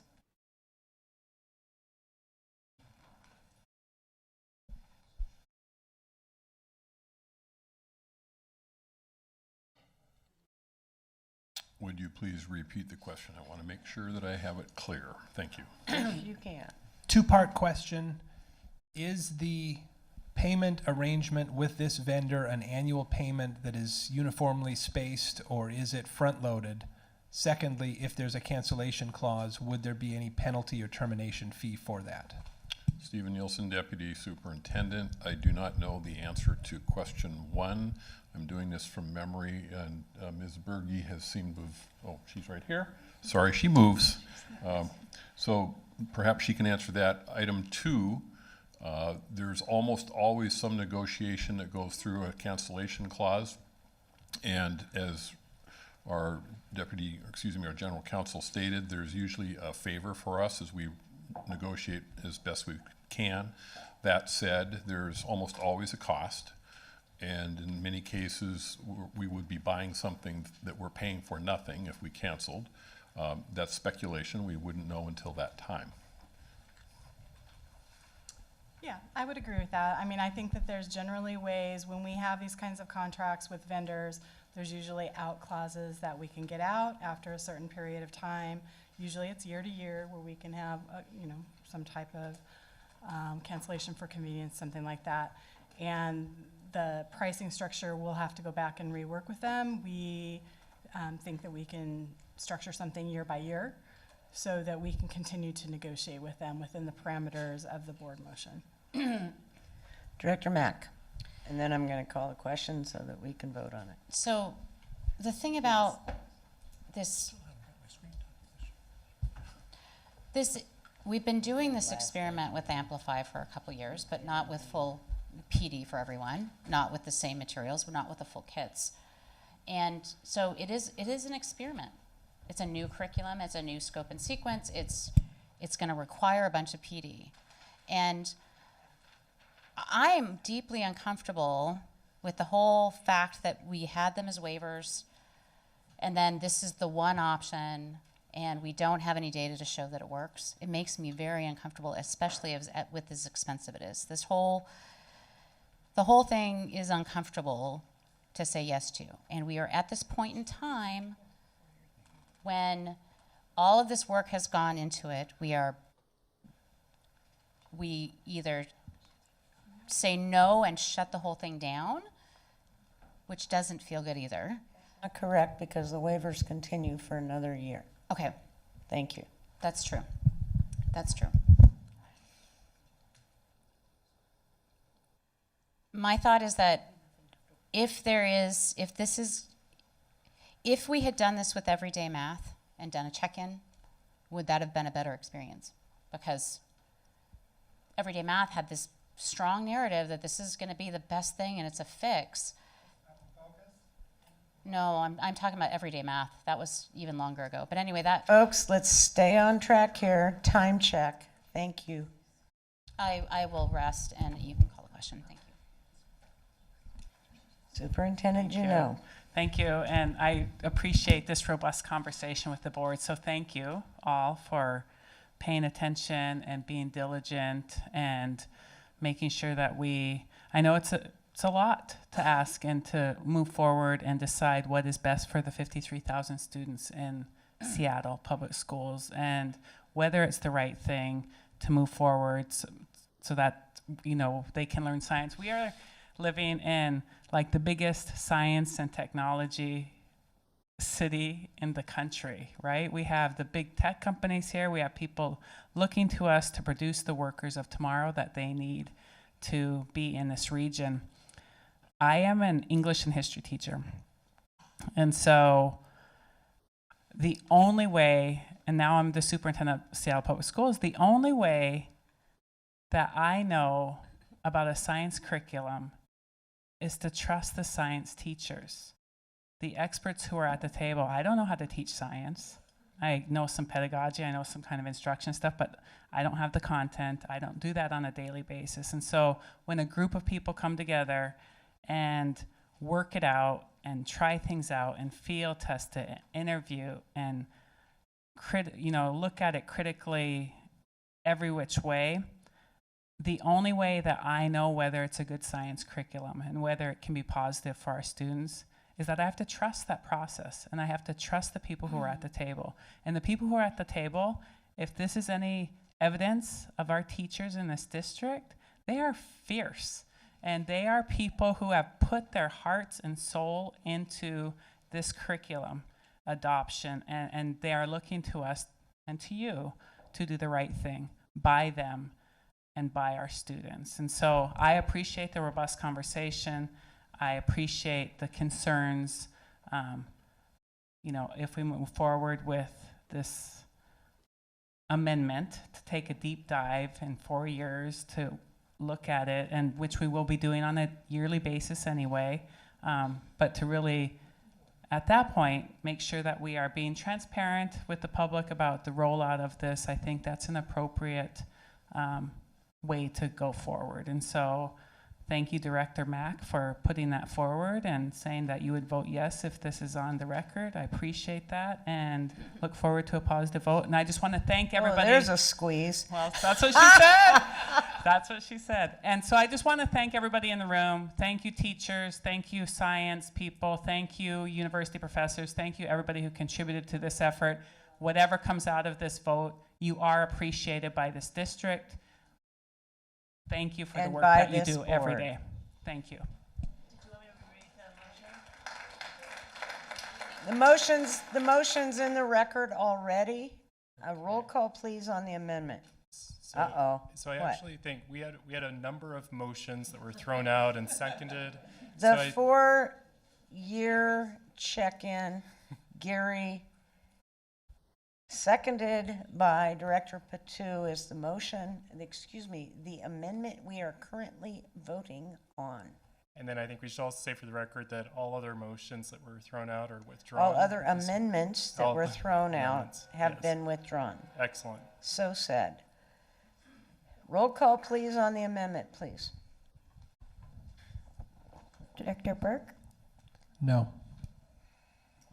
Director DeWolf, Absolutely. Director Geary, Yes. Director Mack, Director Patu, Yes. Director Pinkham, No. Director Harris. Aye. This motion has passed with, this amendment has passed with a vote of 5-2. Now we vote on the main motion as amended. Roll call, please. Director Burke, No. Director DeWolf, Absolutely. Director Geary, Yes. Director Mack,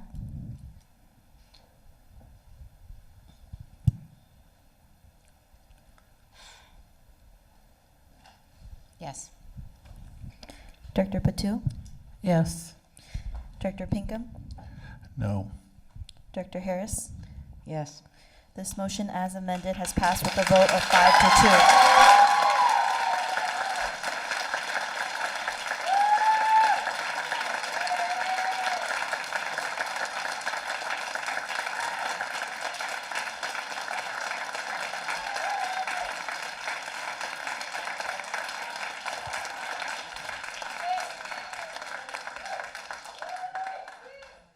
Okay. Action item number 3, elementary school science instructional materials adoption. This came before CNI, April 23rd and 30th for. Motion, please.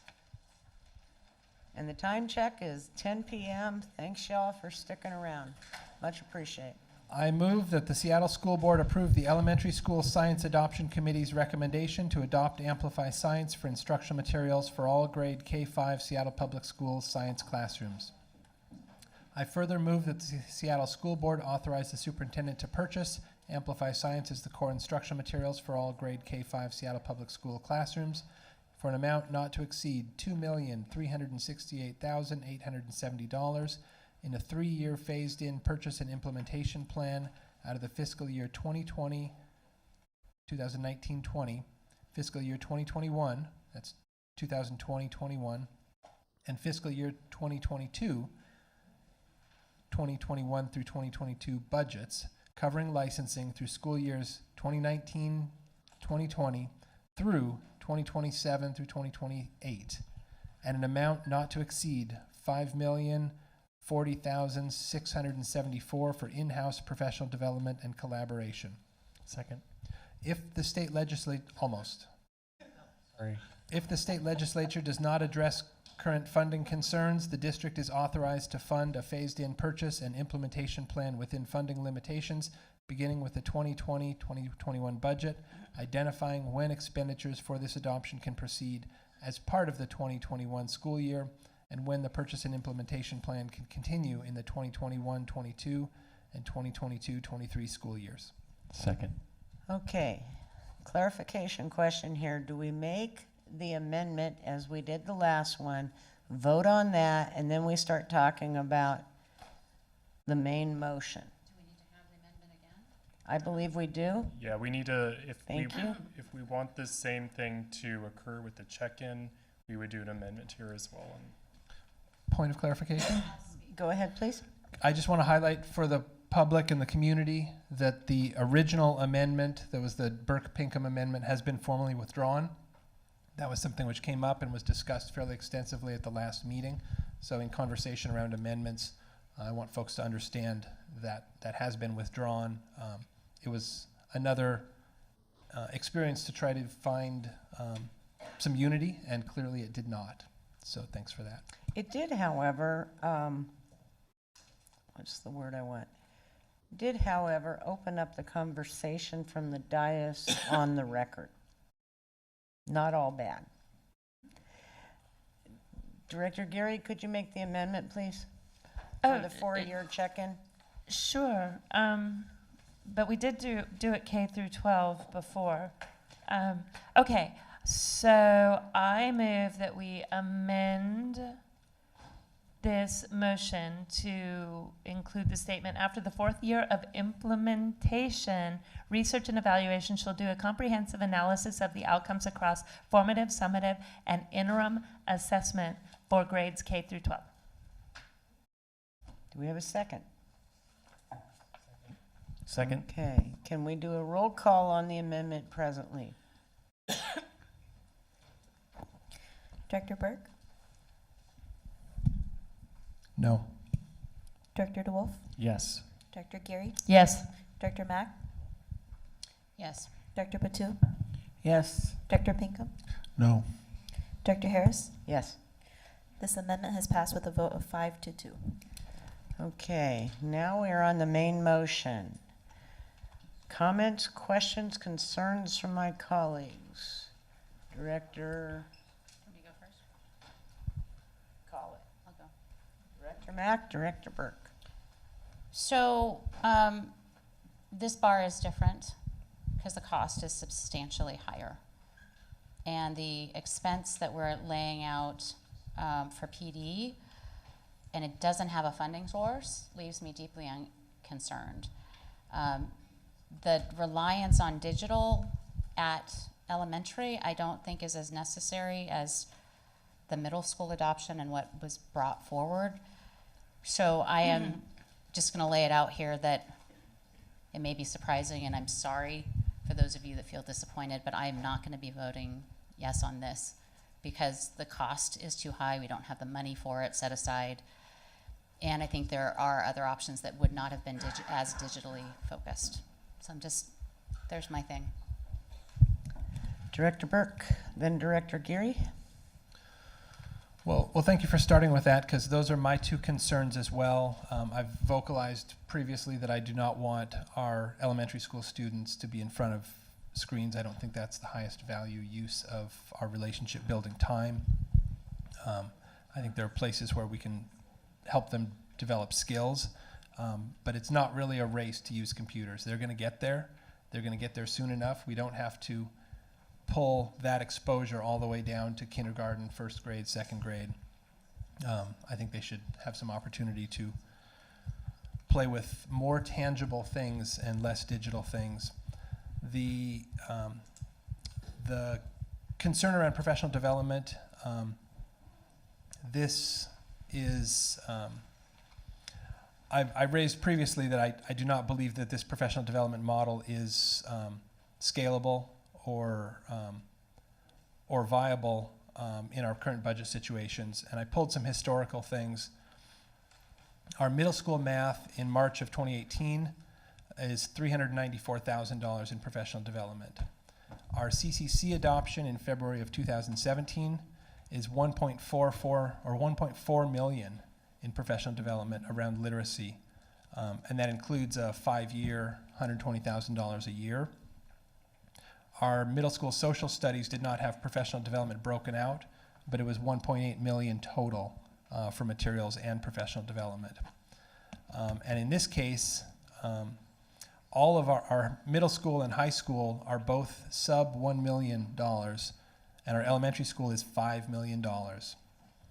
And when I look at our priorities around instructional materials and I think of the great work that's being done around ethnic studies, and I think about the Since Time Immemorial instructional materials curriculum that we as a board have been adamantly asking for adoption and professional development.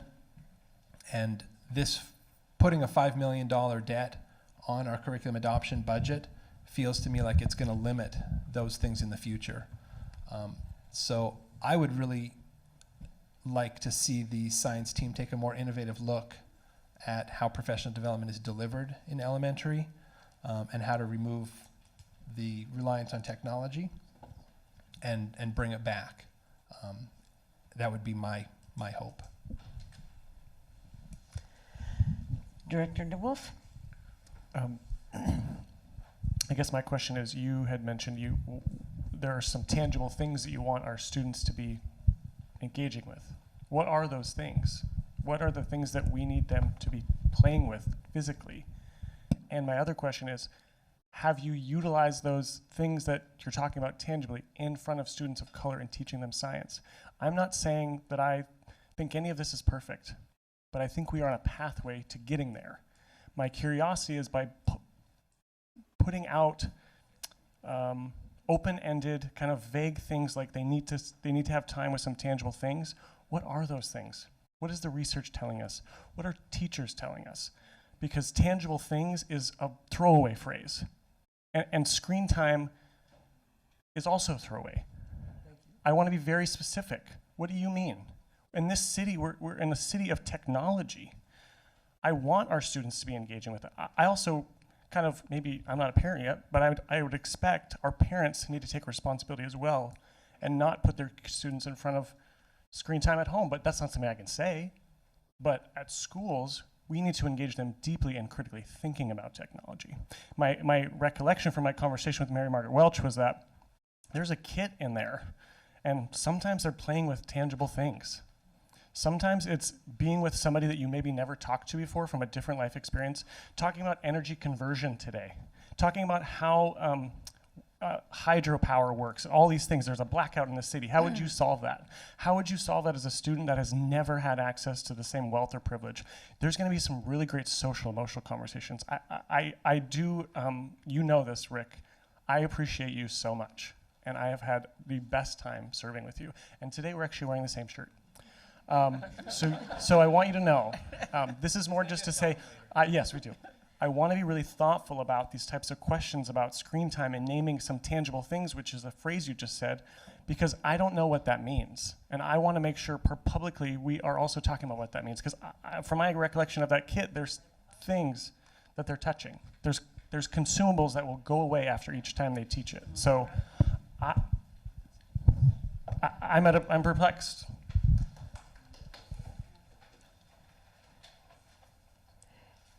Director DeWolf, we don't have overriding principles about the use of technology, online learning, blended learning, reverse learning. And one of the times that this board has been the most successful is when we have established guiding principles. I want to go back to the levies and the levy ask. And when we were in a bit, we realized that we needed a course correction, and we doubled the points for race and equity. I'm really proud of that. There were other people saying you screwed up. No, I'm really proud of that, because there's a whole lot of good stuff on this board to talk about where we're going in the future. And I feel sometimes like we're cart before the horse here. Those are really profound conversations. And you pointed out, what does that mean? And I don't know that we know what that means. Point of clarification. Director Geary, please. I thought the screen time was K through 12 none and 3 through 5 no more than 10 minutes a class in pairs. That's what I thought the screen time was in Amplify, as I recall it being told to us before. But maybe I'm wrong. That's correct, Director Geary. So that's what screen time is. So we know none in K1 and it's 10% in, and it's only with partners under the supervision of a teacher. Is that embedded in the bar? Yes, I know it's in one of your Okay, attachments. well, and I appreciate the attachments, but something that Director Geary said earlier today that really resonates, and we're making a record here, okay? And she says, you know, if we decide we need to do X, Y, and Z, we pass a resolution and they have to do X, Y, and Z. So is there a problem with putting those standards in the bar? No, there's no problem at all, because that's exactly the accuracy of the program. John Other Kroll. comments, questions, concerns? John Kroll, Chief Information Officer, if I could have a word.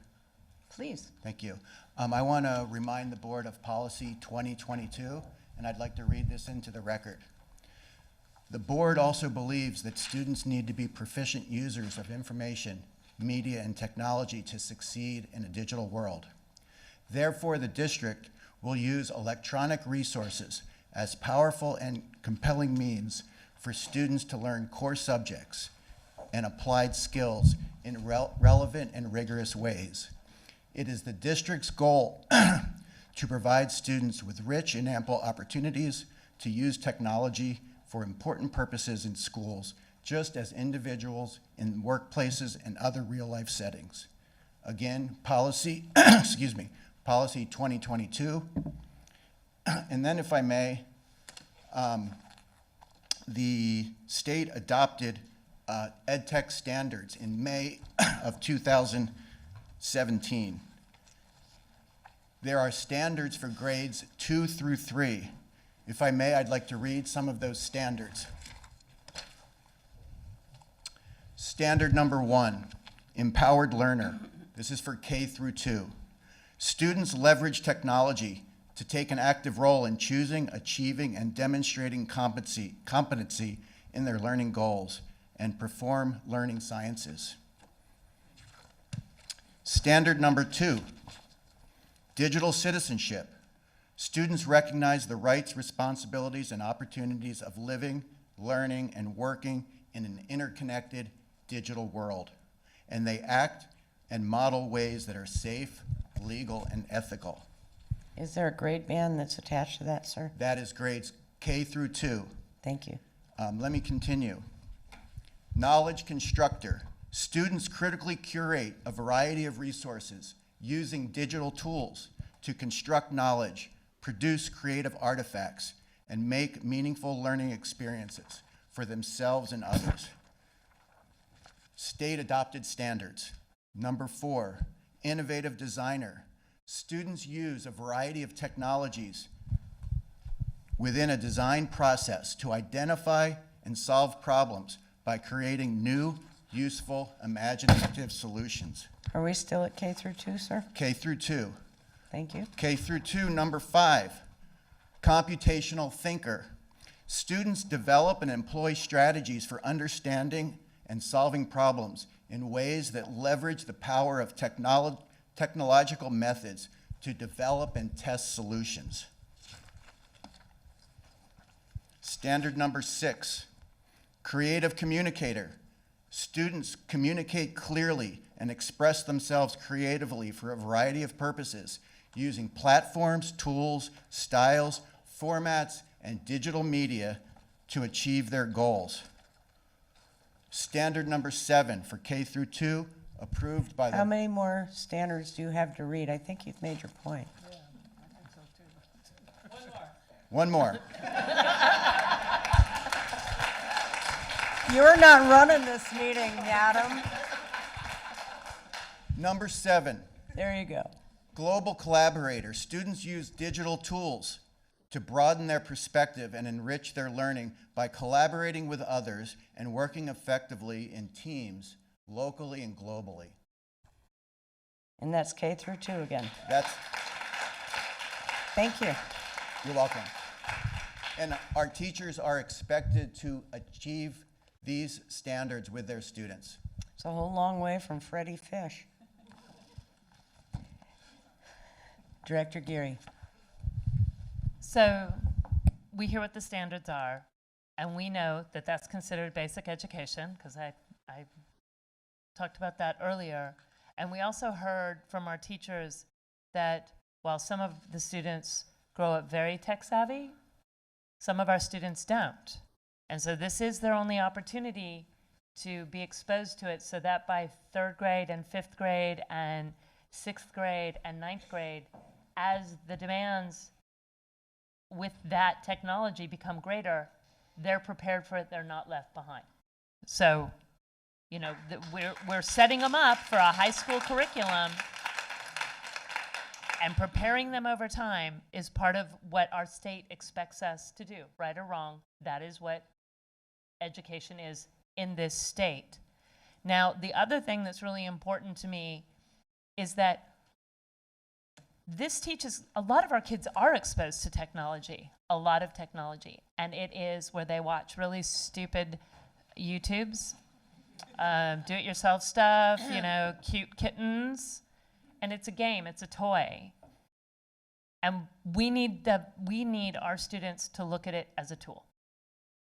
And that education has to start before they just see it as a toy. And our schools are the ones that can teach them that this is a tool. And again, if we give our teachers instruction, I was in middle school classes where the kids spent almost no time in front of the computers. There was one where they just sat around talking to each other, and another one where they spent very little time, and the teacher was talking to them and getting them to talk. It's up to us to train our teachers well to use this as a tool. But if we don't do it right, then yeah, when the technology finally shows up, the kids don't know how to use it, the teachers haven't had the opportunity to prep them up for it, and they're already behind the 8 ball. And we've said that we're going to assess them in 4 years, but we're not going to really make a great platform for them if we don't do the educational standards, because that's what they're going to be tested on, and that's what our state is going to test them on. Other comments, questions, concerns? Director Pinkham. Can you hopefully somebody elaborate on this $5 million in-house professional development? Who's providing it, and is the training coming from Amplify, or we using our current staff or something to do the training? That would be me. So I will provide the professional. $5 million? I'm really, I made $2 million already on some other project I was on. So, but essentially, please withdraw that from the record. Sorry, it's late. Indeed, the professional development that's in-house is actually for elementary. Right now it's Christine Bonita. Part of the bar will also provide us with more opportunities to bring in some instructional science specialists to help with that PD. And that's my work, not this. That's what I want to do. I want to work with teachers. I want to help them improve their practice. I want to help them inspire kids. I want every single child to love science. I want our kids to be able to be in an ecosystem where they can make great decisions because they're armed with the equipment of science to help them do things that the adults in this world aren't doing right now.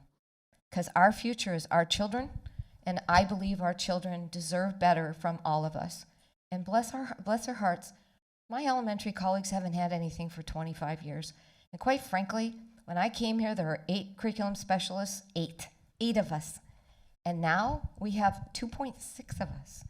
And let me ping off of that, if I might, please. Thank you. Leslie. It is late. I don't mean to cut you off. I have extreme respect, but we're getting a little off course here. Question. We're going to phase this in, correct? Okay. Are we putting the money into escrow? Because CFO Berge tells me that we're headed for even worse times a year from now. So we can pass all the resolutions we want, but if we're making promises our wallets can't capture, are we prioritizing lower socioeconomic schools, et cetera, et cetera? Help me understand worst case scenario here and best case scenario, given that our friends in the legislature still don't, fund nurses, counselors, social workers, McCleary, blah, blah, blah.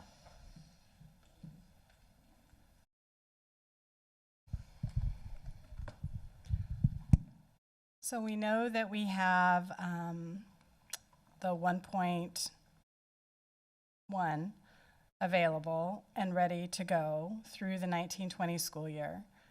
We don't know yet what the 2021 school year will hold. So what we are looking for in this bar, I think, is an approval of the curriculum, obviously, and saying, you know, this is the curriculum that will be provided. What happens in those out years in 2021 and what we can afford to do and how we can afford to phase that in is yet to be determined. And that's what we've been trying to be really upfront about we know that we have money to start the So how are we process. prioritizing it? How are we reaching the children furthest away from educational justice? Do you want to talk about which schools? And that will be part of what the board will get to work with as we start the development for the 2021 budget. It's how are we going to prioritize, or what are we going to prioritize? And Mary Margaret. And will I talk about understand that you live your life by numbers, and I understand that you're better than a computer on numbers. But frankly, balancing budgets, thumbs up, thumbs down, consensus is, I think everybody shares the frustration here when we have weighted staffing standards, when we don't move wait lists, et cetera, et cetera, et cetera. And please appreciate that our communities and our taxpayers are coming at us 24/7. And we have to have some answers for them on that. So how are we going to prioritize it? And how are we not going to make promises that our wallets can't cash? That's what the bar lays out, is that we are promising to do a first phase implementation with selected schools, and Mary Margaret can talk about which schools those are. We are not promising anything until the board reaches some decision about the 2021 school year and after that. There's not a financial commitment that is being made at this point in time. Are we then going to do one-year contracts and roll them over for renewal and expansion? Help me understand the process here. I want to be really pragmatic. Yeah, please. I think that the board has some choices. The board could say tonight, no, we're going to commit to doing the whole thing, and you're going to roll the whole thing, and you're going to figure it out. That's one option that can happen to the process. We can work through the 2021 school year, and we can decide that we're going to pay for the rest in those out years. We can do year to year. There's other options that we can explore. We haven't, that's further conversation that we need to have in work sessions as far as how we want to roll that out. But it really is up to the board whether or not, if they want to prioritize the $7 million, that can happen tonight. What we've said is we've identified the first 1.1 million that gets us through 1920, and the rest is a work in progress. The board has been committed to wanting to set some money aside every single year for curriculum adoption. So, not be more proud of that yeah, agree. On this board. Right. Director Burke. So as I read the motion, a yes vote essentially approves purchase authority or expenditure authority of nominally $7.3 million. True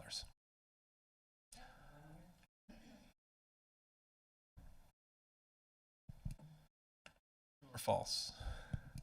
As I read the motion, what you're approving is the curriculum would be Amplify for elementary schools, and that you're approving the curriculum up to the dollar amount, but not the entire $7 million. That part of the rest of the expenditure would not yet be approved in this motion.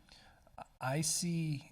I could be wrong. It approves an amount not to exceed $5,040,674 in the motion, which looks to me like approval of expenditure for that $5 million, and that is what I'm really uncomfortable with.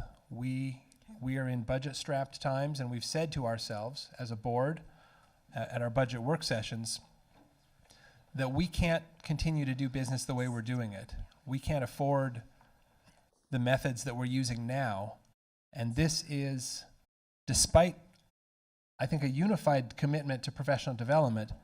This is the most expensive professional development investment on any adoption in recent history that I can see. And that doesn't feel like something that's sustainable. And so that's why my request is to come up with a different model, to be creative and say, well, you know, is it something that we can do through some other methodology that gets that number down? Because I just don't see how we can invest that and continue to do our other things, our Spanish, there's talk about other subjects that need adoptions, and I'll mention again, since time immemorial and ethnic studies, both of which I think we've made a very vigorous and vocal, whatever, commitment. Lots of V's. Yeah, thank you. Yeah, Getting those are planned for and funded through 1920. We know that those are promises that have been made. So those dollars have, since time immemorial, for ethnic studies, and there's some world language money as well. That is all in the $5.7 million plan to get us through 1920. So those items have been addressed through the 1920 school year as well. Is ethnic studies funded to the tune of $5 million in professional development? I think What it's is funded STI funded for? Yep, I need to get my other spreadsheet for that. This is what makes me uncomfortable. So, in the current budget illustration, it's funded at $100,000 as a separate line item. That's actually twice as much as was allocated this year. Well, all that means is you can't fall off the floor. I mean, I'm sorry, but just because it's twice of less than doesn't make it okay, does it? It's within the capacity that the Native Education Department identified in terms of what they could do. Okay, And that, happy to accept. yes, and they've increased that capacity, what they want to accomplish, as compared to this year. Thank you for the clarification, much appreciated. Director Burke, I also need to remind you that the difference in the amount of money is there are 1,400 elementary school teachers. And as Dr. DeBacker did the math several meetings ago, that's less than $400 per teacher. But you're phasing it in, so not all of them are going to get their PD at the same time. Is that fair? That's correct. So how it goes is this. The year one goes to year one. The year two is year one, year two. The year three is year one, year two, year three. The year four is year 2, 3. Year 5 is 3. You explained it before, and I thank you for that. Director Mack. Can I respond to that? You may respond to that, Director Burke. The point of comparison that I'm using is, as the most relevant, is the CCC adoption. In our strategic plan, we're making a commitment to literacy, and especially literacy for our third grade African American boys as readers. And yet, we have $120,000 per year for up to 5 years allocated in that bar. So And I believe your superintendent said she was going to go out and get private money for most of that.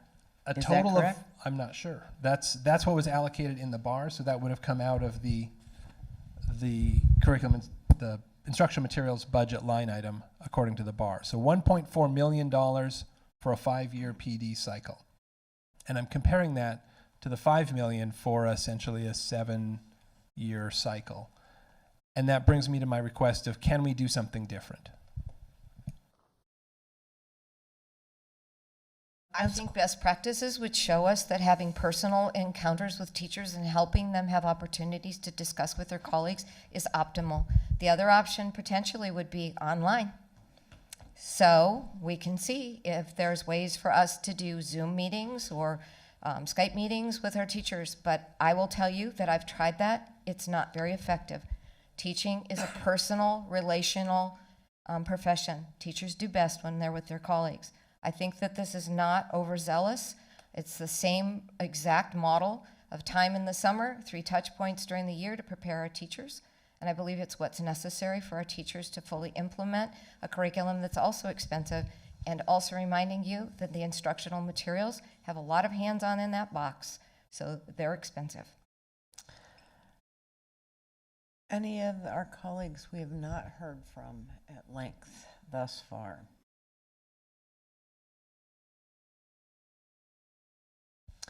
Seeing none, roll call, please. And this is the motion as amended. Director Burke, No. Director DeWolf, Yes. Director Geary, Yes. Director Mack, No.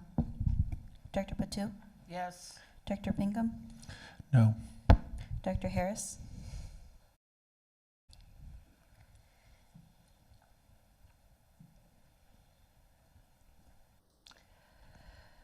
Yes. This motion has passed with a vote of 4 to 3.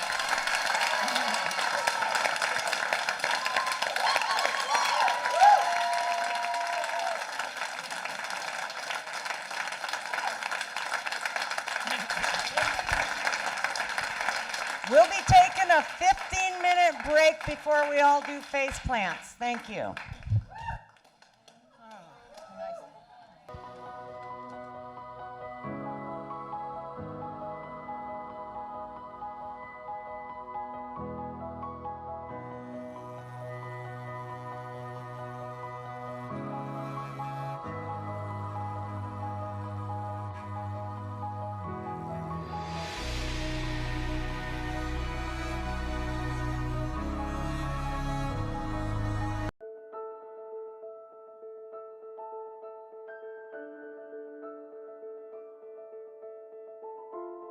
Department of Enterprise Services in the amount not to exceed $575,000 for the purchase of replacement fleet vehicles that are not eligible to be purchased through the capital fund in fiscal year 1920, except as needed for summer 2019 maintenance, in the form of the attached list or equivalent vehicles depending on pricing and availability when the final purchase order is processed, with any minor additions, deletions, and modifications deemed necessary by the superintendent, and to take any necessary actions to implement the purchase.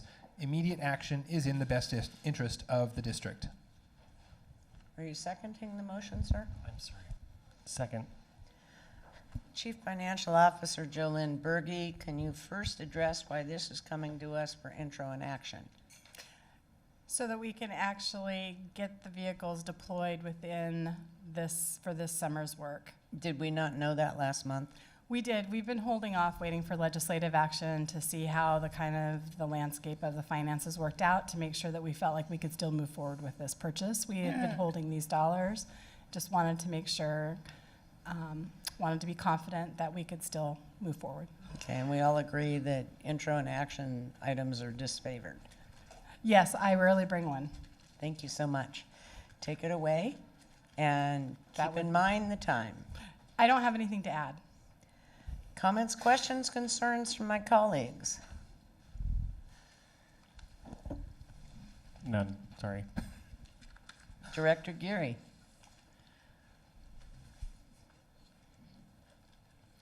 Were the, no.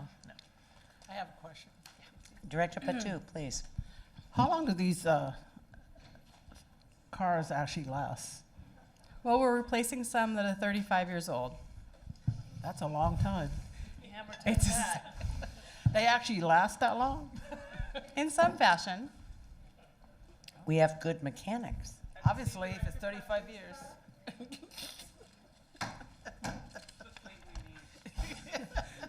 We're thrifty. We try to get the most out of them, but comes a time when we have to retire some of the fleet. This is the time. Director Burke. We're all going to be. Never mind. So 35 years, that's old enough to put collector plates on them. So that could reduce some of our licensing costs. No, don't need to comment on that. What do we do with the surplus?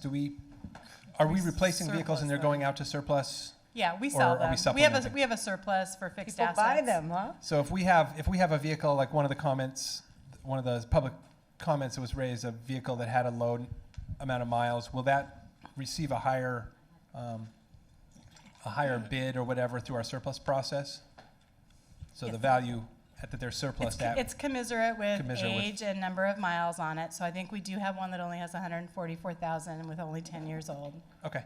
Only. And that's at the Thanks. way low end, right? Okay.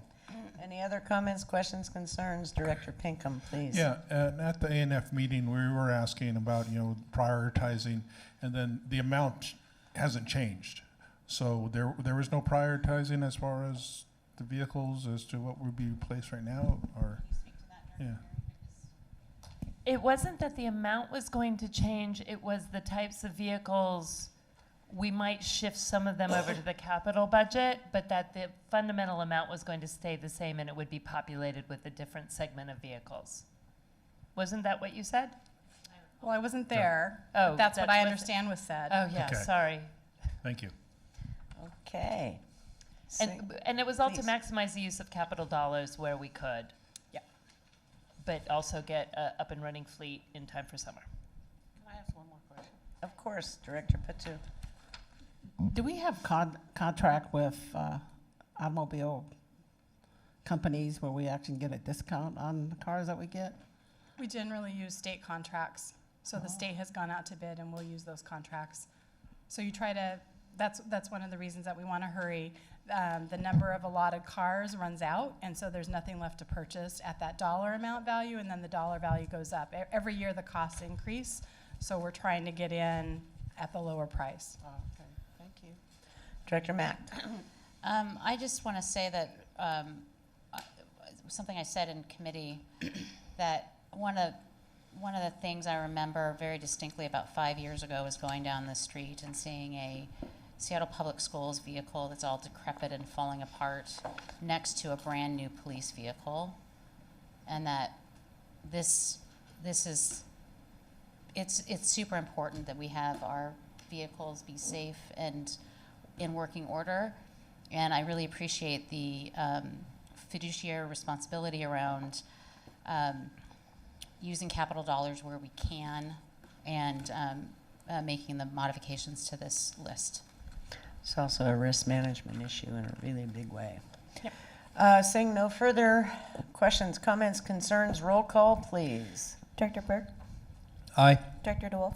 Aye. Director Geary? Aye. Director Mack? Aye. Director Patu? Aye. Director Pinkham? Aye. Director Harris? Aye. This motion is passed unanimously. Number 5, BEX 4, approval of budget transfer and award construction contract P5127, bid B03973 to Slate Construction, Inc. for the Sandpoint and Laurelhurst Seismic Improvement Project. This came before Ops May 16-4. Motion, please. I move that the school board, 1, approve the transfer in the amount of $595,376 from the BEX 4 program contingency to the Sandpoint and Laurelhurst Seismic Improvement Project budget, and 2, authorize the superintendent to execute construction contract P5127 for the project with State Construction Incorporated in the amount of $1,577,480, including alternate number 1 plus Washington State sales tax with any minor additions, deletions, and modifications deemed necessary by the superintendent, and to take any necessary actions to implement the contract. Immediate action is in the best interest of the district. Take it away. Oh, excuse me, Mr. Second. Second. Take it away, COO. So these are 2 seismic retrofit projects like we've done many, many times, bracing, construction of shear walls that help with lateral movement of buildings, and reconstructing certain finishes and walls to make these 2 schools more prepared for an earthquake. We're asking for introduction and action because we had some delays in the bid process, and we'd like to get this project started 2 weeks earlier to give the contractors the appropriate window during the summer. Questions, comments, concerns? If you're against earthquake protection, you're in the wrong place. Seeing none, roll call, please. Director Burke? Aye. Director DeWolf? Aye. Director Geary? Aye. Director Mack? Aye. Director Patu? Aye. Director Pinkham? Aye. Director Harris? Aye. This motion is passed unanimously. Okay, we're in introduction items, D, and we have 28 of them. I would like to speak with Acting Chief Counsel, please. Is it necessary under the statutes for us to read every one of these intro items, or can we do like the legislature does, read the title, read which committee it came through, read the first word and the last word, and move on to discussion? You know, our objective is to make sure that what we're doing here is easily understood by the public. So long as we're doing it in a way that the public can follow and understand, I think in correlation with the agenda being posted, we would be okay. Okay, unless someone strongly objects to this, that's what I'm going to do.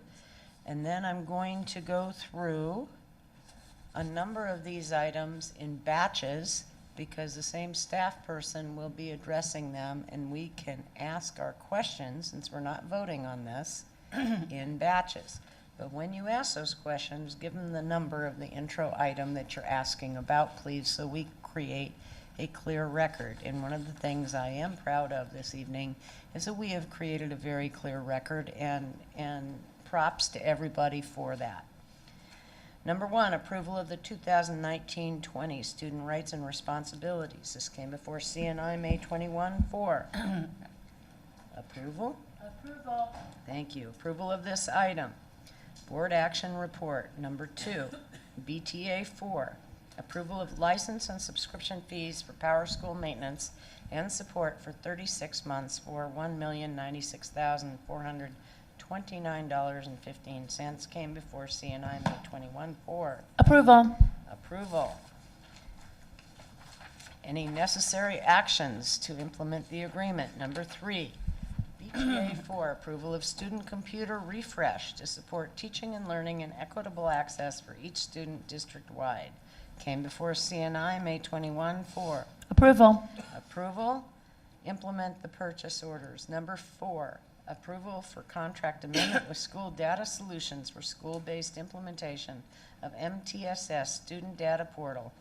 In parens, request for proposal 09615, CNI May 21-4. Approval. Approval. Implement the contract amendment. Okay, so we've got 1 through 4 on the dais here. We've got folks ready to respond to your questions. Comments, questions, concerns, please.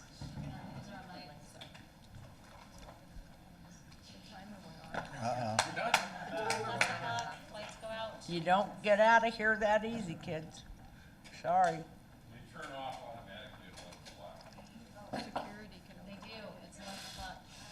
Okay, we can do business. Is this working? Yeah. Folks, if you have questions, comments, concerns, now's the time to ask them. And number your agenda item. Director Geary, please. I wanted to thank, so these came through committee and we had discussion. There's Power School and School Data Solutions were both up. And one of the things that we asked that I see has happened is underneath the purpose is including more description so that people who read it can distinguish the different functionalities, because I know we get a lot of software fatigue in terms of what does what talks to what.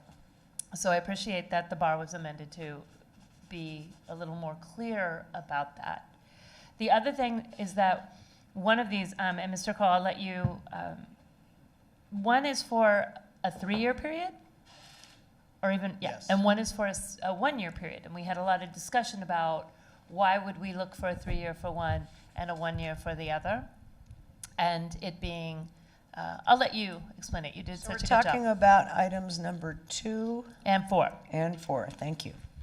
Okay, Power School, we've been using it since 2012, and we decided we want to make a long-term commitment to Power School, and in doing so, we also garnered a savings of $25,000, plus not having our annual 3% increase. For School Data Solutions, homeroom solution, since it's still only in its 3rd year, we're taking it as a year-by-year basis, and we're going to be evaluating that annually. Other comments, questions, concerns, items 1 through 4? I had one question, one response to Director Pinkham. Rightly so, he wanted me to double check the numbers on the Power School proposal because it was Which is item number 2. Item number 2, it was lower than our actual enrollment, and I checked with the company. Since we're doing a renewal, we kept it at the number, and we are within the allowable number of students, so the number is right and the price is right. Director Pinkham and then Director Mack. Yeah, my question is on number 1, students' rights and responsibilities. I had brought up one issue about cultural competency and cultural responsiveness, and we were asking to add those footnotes, and it doesn't look like it has been updated, at least what I can see online. What you can see online, correct, is not, because that had gotten sent. I have updated it since then with the correct RCWs and the WEC numbers as well, and I can resubmit that. And will that be called out when it comes in for action? I can do that. Thank you. Director Mack. One question on the student rights and responsibilities. Are there substantial changes to this from last year? There are substantial changes, but driven by legislation. Legislation was passed in 2016, and we received rulemaking from OSPI at the end of last summer, and so we spent this year updating everything. We have been, though, implementing quite a few things because we knew what was coming from 2016 forward, so a lot of the practices aren't changing. We just clarified a lot of the language for families. Thank you. I have another. Are we on? Go ahead. Is number 3 also on our? It is. Okay. This is actually a big ticket item, and I think that there was poster boards and things brought to share with us tonight to explain this portion of the plan for purchasing computers. This is the one-to-one laptop at high school, correct? Yes, and it's actually K through 12 plan. Okay. I would love to have more of a presentation around this plan. Take it away. All right. With acknowledgement Can I ask at a the question? lateness of the hour, and Director Patu. I just want clarification. Did you say this is for all K through 12? K through 12, yes. So is there a difference in terms of when it's implemented according to grade level, or is it the same level as when you implement it? The rollout will be next year for all grade levels, starting with high school right in the fall. And then it goes down to elementary after? Yes. So And go ahead. how long will that be before, I mean, you're starting from high school, so how long is it going to take before it actually gets to the elementary level? We'll get it all done next school year, as soon as possible. All in 1 year? Oh, yes. Oh, okay. Yeah, because most of it is a matter of ordering and delivering. Thank you. You're welcome. And your attachments, in lieu of a presentation, because we don't want, could I have the remote? I don't. So in your attachments for this bar, one thing I remember in December of 2017, one thing Director Mack that you asked for was a full inventory, and we provided this inventory, which shows the inequity across all of our schools. And then also in your attachment is the school by school rollout, so you can see the amount of money for each school. And this is really an equity issue, because when you look at that map, which I think I've got right behind me, you can see, if you can barely see, but if you look at your attachments, you Can't see through. You want to put it in front of the podium, please? Thank you.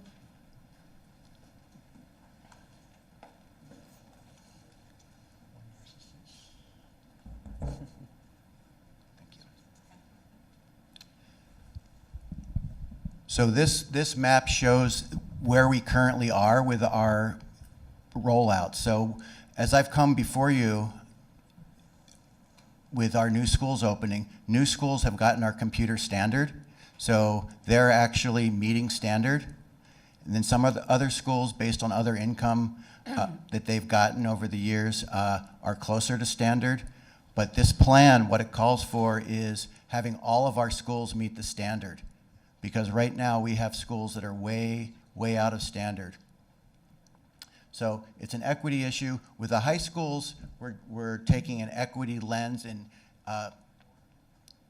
Director, sorry, I'm a little tired. Director Patu, we're actually going to be doing accelerated rollout at Rainier Beach, at Franklin, at Seattle World School, and Chief Sealth. International school. International school, yes. So that's our equity lens for that. I went over the policy. I just wanted to make sure that you knew we're really making sure that the value of the teacher is known. This is not just a computer rollout without a plan.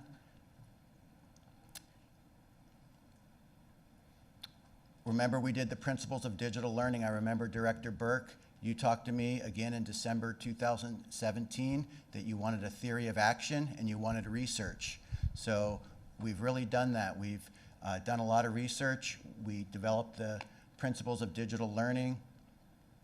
As you might remember, I mentioned the Washington State EdTech standards in a previous board item. 2 hours ago. Yeah. So basically, here's the plan. Again, really quickly, K through 8, we just get all the schools at the standard, which is a cart per classroom. The number of computers in the cart are based on this class size. So Director Burke, at K2, it's just 12 devices in the class in a cart. Definitely not doing a one-to-one program. Again, I want to emphasize the value of the teacher. We're going to make sure that they have professional development and that they understand how to use the technology correctly. Is the professional development included in this $12 million? Where are you getting that money? The professional development is built into other money. So what does that mean, please? There's other funds that we're doing to train our teachers. We have existing funds. We're rolling out something new next year called our our ET. I may have mentioned this to you before, Education Technologist. Every school will have 1 to 2 people at their school that is paid a stipend to be the point of contact. And then we have our already decided our instructional technologists. We have 8 of those, which will be doing focused professional development. Can you beef up where that PD is coming from? Because I think that you heard in the last 3 hours, the PD is an issue of great concern to us, as well as making promises that our wallets can't keep. Definitely, and when we were doing our engagement, professional development was one of the key things, especially at our most needy schools. Okay, any questions, comments, concerns? And then let's move on. Director Burke. Starting with the ET, whatever the I forget what. Education technologist. Education technologist. We thought ET was kind of clever. Right.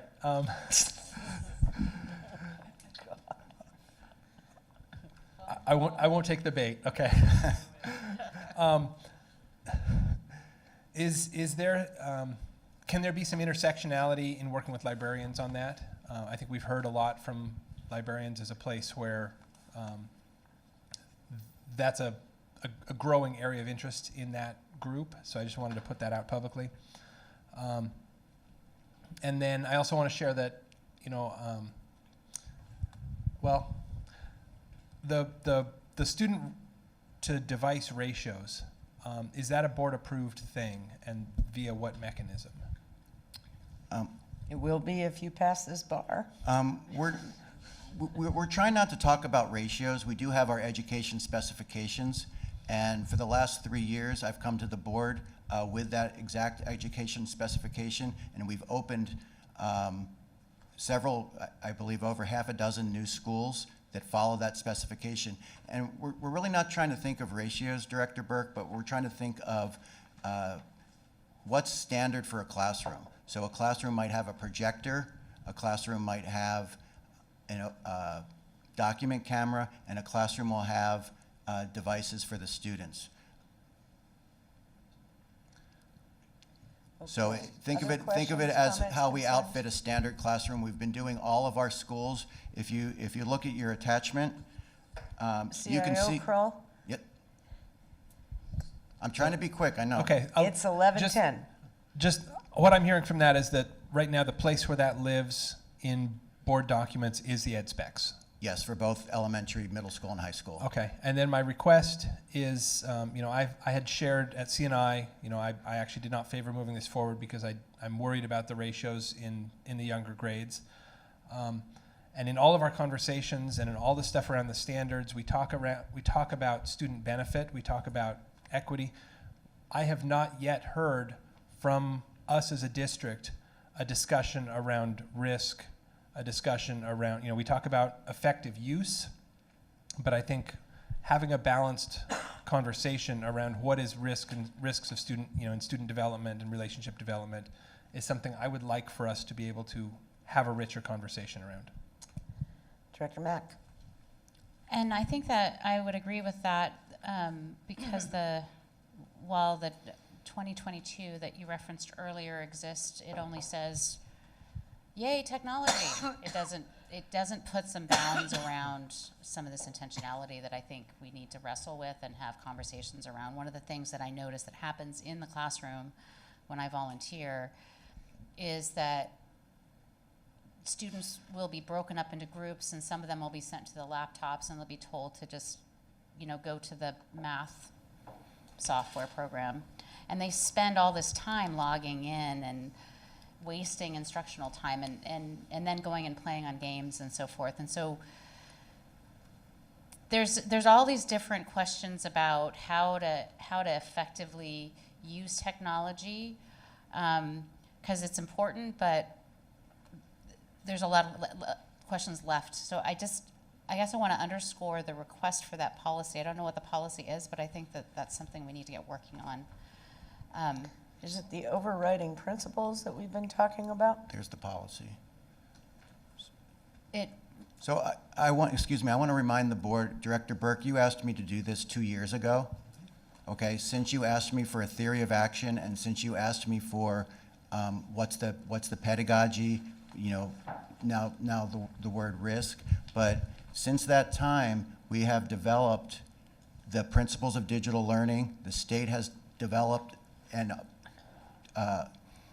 adopted the standards, and we've been moving forward with training our teachers. In December of 2017, I met with the board for what we called then phase 1 of this, and you asked me to have a plan, to have a theory of action. I've done that. Director Mack, you asked me to have an inventory. I've done that. Director Harris, you asked me to have transparency. I've started an ITAC committee. We've done all this work, and it's now time to go forward. This map shows the inequities that we have. We've opened up all of our new schools meeting the standard. We have schools, there's a bunch of schools here that are getting 0 computers because they have gotten them. But we have other schools, especially some of our most needy students, have not gotten computers. At that same meeting in December of 2017, Director Patu, you asked me, we only rolled out 80 carts at that meeting, 80 to do pilots, to test out the theory of action.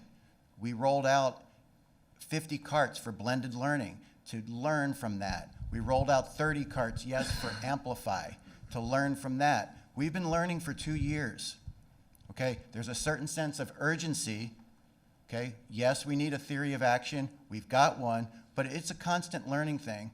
And I'll just end with trusting the teachers.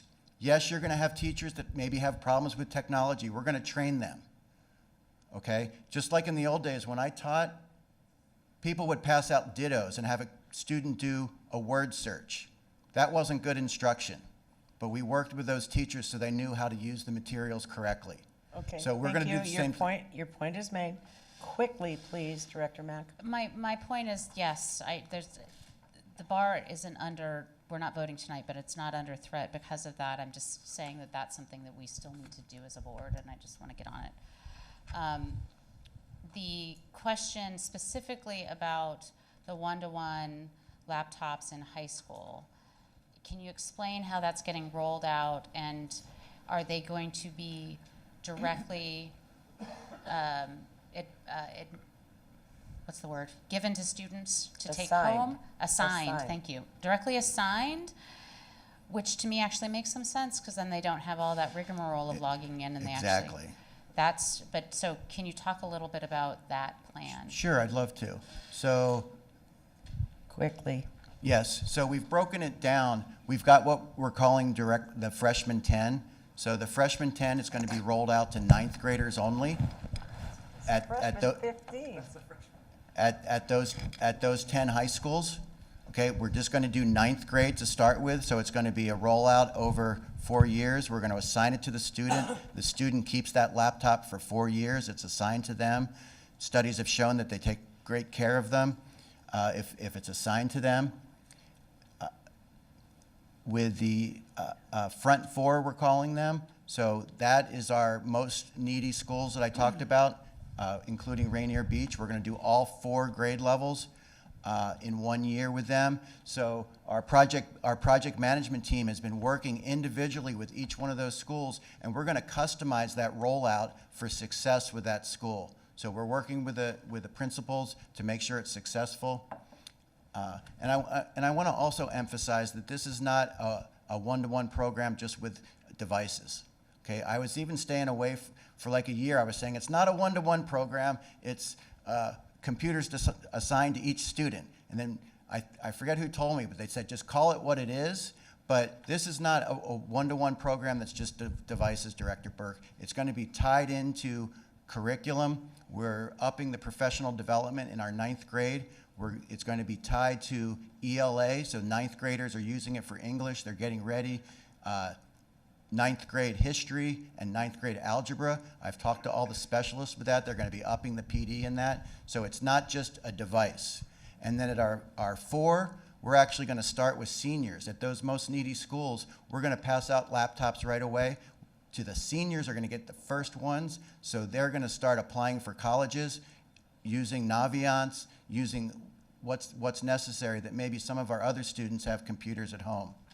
And I want to also mention, and I mentioned this to the committee, is we're going to have, I'm on a roll, we're going to have... And I'm going to cut you off in a moment. We're going to have hotspots to make sure that those families that don't have internet, because we found out there are thousands of families. We did a survey with the city of Seattle. There's thousands of families that not only don't have computers, they don't have internet at home. So John, I think we get that. Okay. And I want to say to you, unlike your predecessor, I hugely appreciate your transparency. I hugely appreciate your making yourself available so that we can back and forth and brainstorm.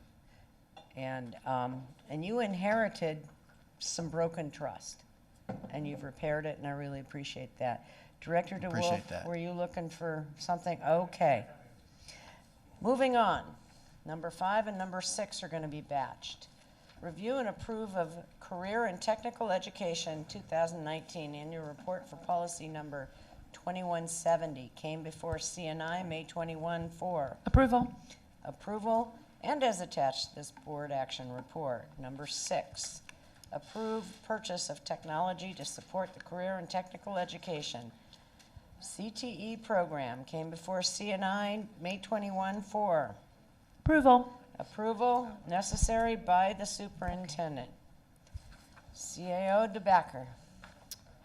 Thank you, President Harris and Board of Directors. The 2 items that you have in front of you are both around career and technical education. The first one is the annual report. So like many annual reports that you have seen, it looks back at what we've accomplished, and then it also looks forward at what we want to do. What we're excited about with this annual report is that what we see in all of the other connections of other things around career and tech ed. For example, in the recently passed levy in FEP, we have the Promise program, so that comes into it. When we see what's happened in the recently passed state budget with the Governor's Career Connect Washington initiative, that connects to what we're doing. When we see what happened with House Bill 1599 with having a career and tech ed pathway as an option to high school graduation, that connects. When we look at our own strategic plan, when you look at the 5th goal underneath the first priority, it's all about having a different pathway. So what we're excited about is that it seems like career and tech ed, not only in Seattle Public Schools, but all in our region, has really been elevated, and we're at the front end of that. So we're excited about what we have in front of us. Since bringing this to CNI, we have added a page about the CTE pathways, because there was a question as to, in the different schools, what were the exact pathways that were available. So we have put that in, and we have also added some language as to what the career-connected coordinators actually do in the schools. So that's the first one. The second one is for purchase of technology in our career and tech ed programs. Most of them, or many of them, have a technology base to them, and we simply can't teach those pathways without the technology. So you'll see on there, it's really replacement of equipment in certain areas. With that, I stand for questions. Comments, concerns? Director Pinkham, Director Burke. Yeah, thank you.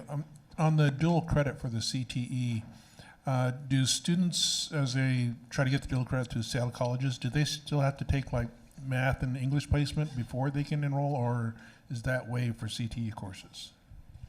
I am unsure of that. I will have to get back with you on that. I'm going to leave it at that. Thank you. Director Burke. I want to appreciate all the work around this, both the CTE plan and the technology element. One of the things that came up in committee conversation, because when this bar had come around before, was a request to highlight things that were non-computer hardware purchases, just to recognize for the board and the public that this is not just about buying laptops.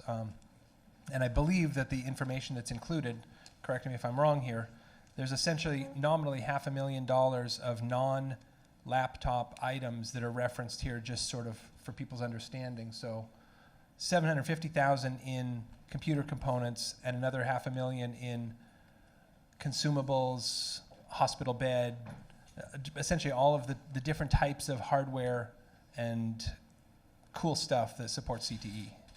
Yes, we did add that, and you're correct. So thank you. And thank goodness Caleb Perkins is watching from home at this hour, and he has answered your question, Director Pinkham. Dual credit. Yeah, hi, Caleb. Dual credit, no, they don't have to take placement test for CTE courses. Thank you, Dr. Perkins. Oh, he's just sucking up to us now. Okay, number 7, Head Start, 2019-20. Grant application for preschool came before A&F May 24. Yeah.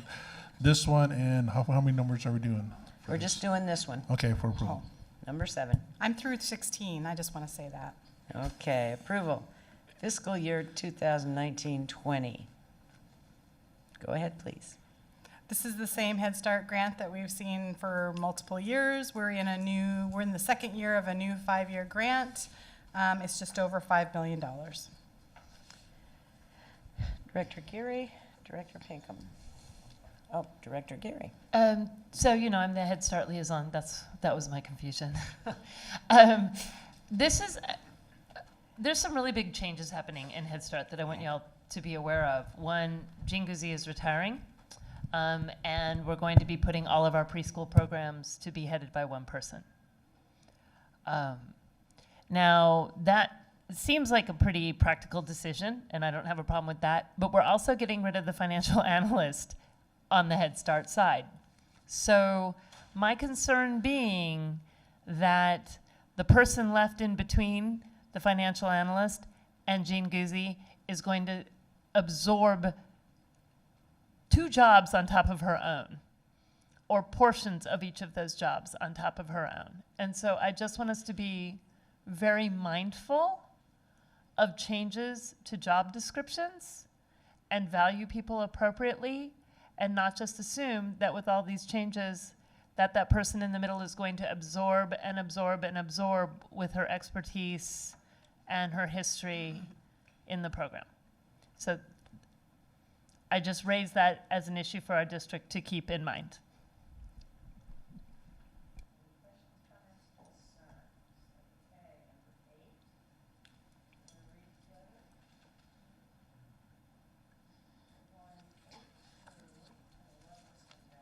$15.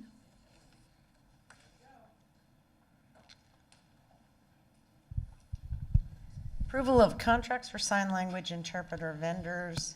Request for RFQ 11641 ANF, May 24. Approval. Approval. Deemed necessary by the superintendent. Number 9, approval of contracts for specially designed instruction, tutoring services, and other compensatory education services, RFQ 02758, that will exceed $250,000, ANF. Approval. May 20. Thank you. Approval, implement these contracts. 10, contract approval, no yawning. Contract approval for early support for infant and toddlers, birth to 3 intervention service providers. ANF, May 24. Consideration. Approval to implement the contracts. Number 11, University of Washington Experimental Education Unit, the EEU, interagency agreement to provide educational services to special ed students ages 3 through 6. ANF, May 24. Approval. Approval totaling $1,483,463. Number 12, New England Center for Children contract, ANF, May 24. And this one and all the way through 15, approval. Perfect, thank you. Approval, implement the contract. 13, approval of contracts for therapeutic day treatment service providers, RFQ 07695. Approval, implement these contracts. 14, approval of agreement with Seattle Children's Medical Center, I believe it should say, for hospital-based educational services. Approval, implement the agreements. Number 15, private schools, plural, proportional share services, RFQ 03969, provider, Spring Academy. Approval, implement the contracts. Take it away. Questions, comments, concerns from 8 to 15. Director Patu, you're up. Can you tell me a little bit about what this private school proportional share services? Yes, this is the requirement for students who are served in private schools. We have to allocate part of our federal IDEA allocation to provide services to them. This is one that we do each and every year. Do we have to do that for charter schools? Charter schools are they're not private schools in that way. They're not considered a private school in that way. They're providing their own IDEA services directly, and they receive a direct allocation. Sure they do. Okay, Director DeWolf and Director Burke. My question is on number 8. And maybe this wouldn't be something we knew off the top of our head here, but I'm curious about particularly our students who are using interpreters, and if those sign language interpreter vendors are reflective of the students that they're serving. I guess I know what I'm trying to ask, but often we talk about making sure that the folks that are in front of our kids reflect. Is it back a at them, they're diverse from the community. workforce? Yes, I mean, how do we? It's actually difficult to hire and contract for a I workforce think in a it's really whoever big we way. can get workforce. We beg ugly. There you go. Director Burke. I recall from days past on CNI that occasionally sometimes there would be some contention around some of these services. Given our current kind of community feedback, Is there any points of contention, dissatisfaction, heightened awareness that we should And they'd be think of coming that out as of a the board? woodwork at us if there was. We brought that up at committee, and we were told by Ms. Mills that there wasn't any concern because it was when the law around restraint and isolation went into effect, and so I asked if we'd received any complaints about that from these providers, and I was told no. And it's a fairly vociferous, appropriately so, community if they do have issues. You would know. Okay, we're at 16. McGilvra, parent, excuse me. Go ahead and flag it. That's perfect. Director Mack. What number? Number 10, and I was trying to remember why we put it up for consideration instead of approval. You had questions about the projection for the number of students, but birth to 2 is really just a flow through us. We're not really going to be in that business. This is the last year that we're even flowing the money through the district. Right, and I think the other question, because my note here was that it question mark King County agreement for pass-through. Is the contract, because we were not expecting to be extending this, is the contract needing to be extended as well, or the agreement needing to be extended because it was supposed to have ended last year? So I'm wondering, my question was just administratively, can you confirm for me that we have the appropriate agreements still in place, or it extended or whatever, because that is a pass-through of funds from the county. Trish Campbell, the director in special ed, can answer it now, or we can wait and do it at. Are you asking like specifically around like Boyer and the groups? She wants to know if we have another contract with the county that administers these. I was under the understanding that there was, or used to be, and maybe I'm wrong here, but I thought there was a board-approved agreement between the county and us that would come through here previously, and not just the approval of the funds here. So I'm wondering about that and whether or not that's expired, or if that's still in place, or. We'll get back to you. Is that are you talking about the King County levy program where, okay, No, just checking. no, this is the birth, this is the birth at 3 Friday memo, pass-through and. paragraph perhaps? Yeah. Thank you. Okay, now we're at 16.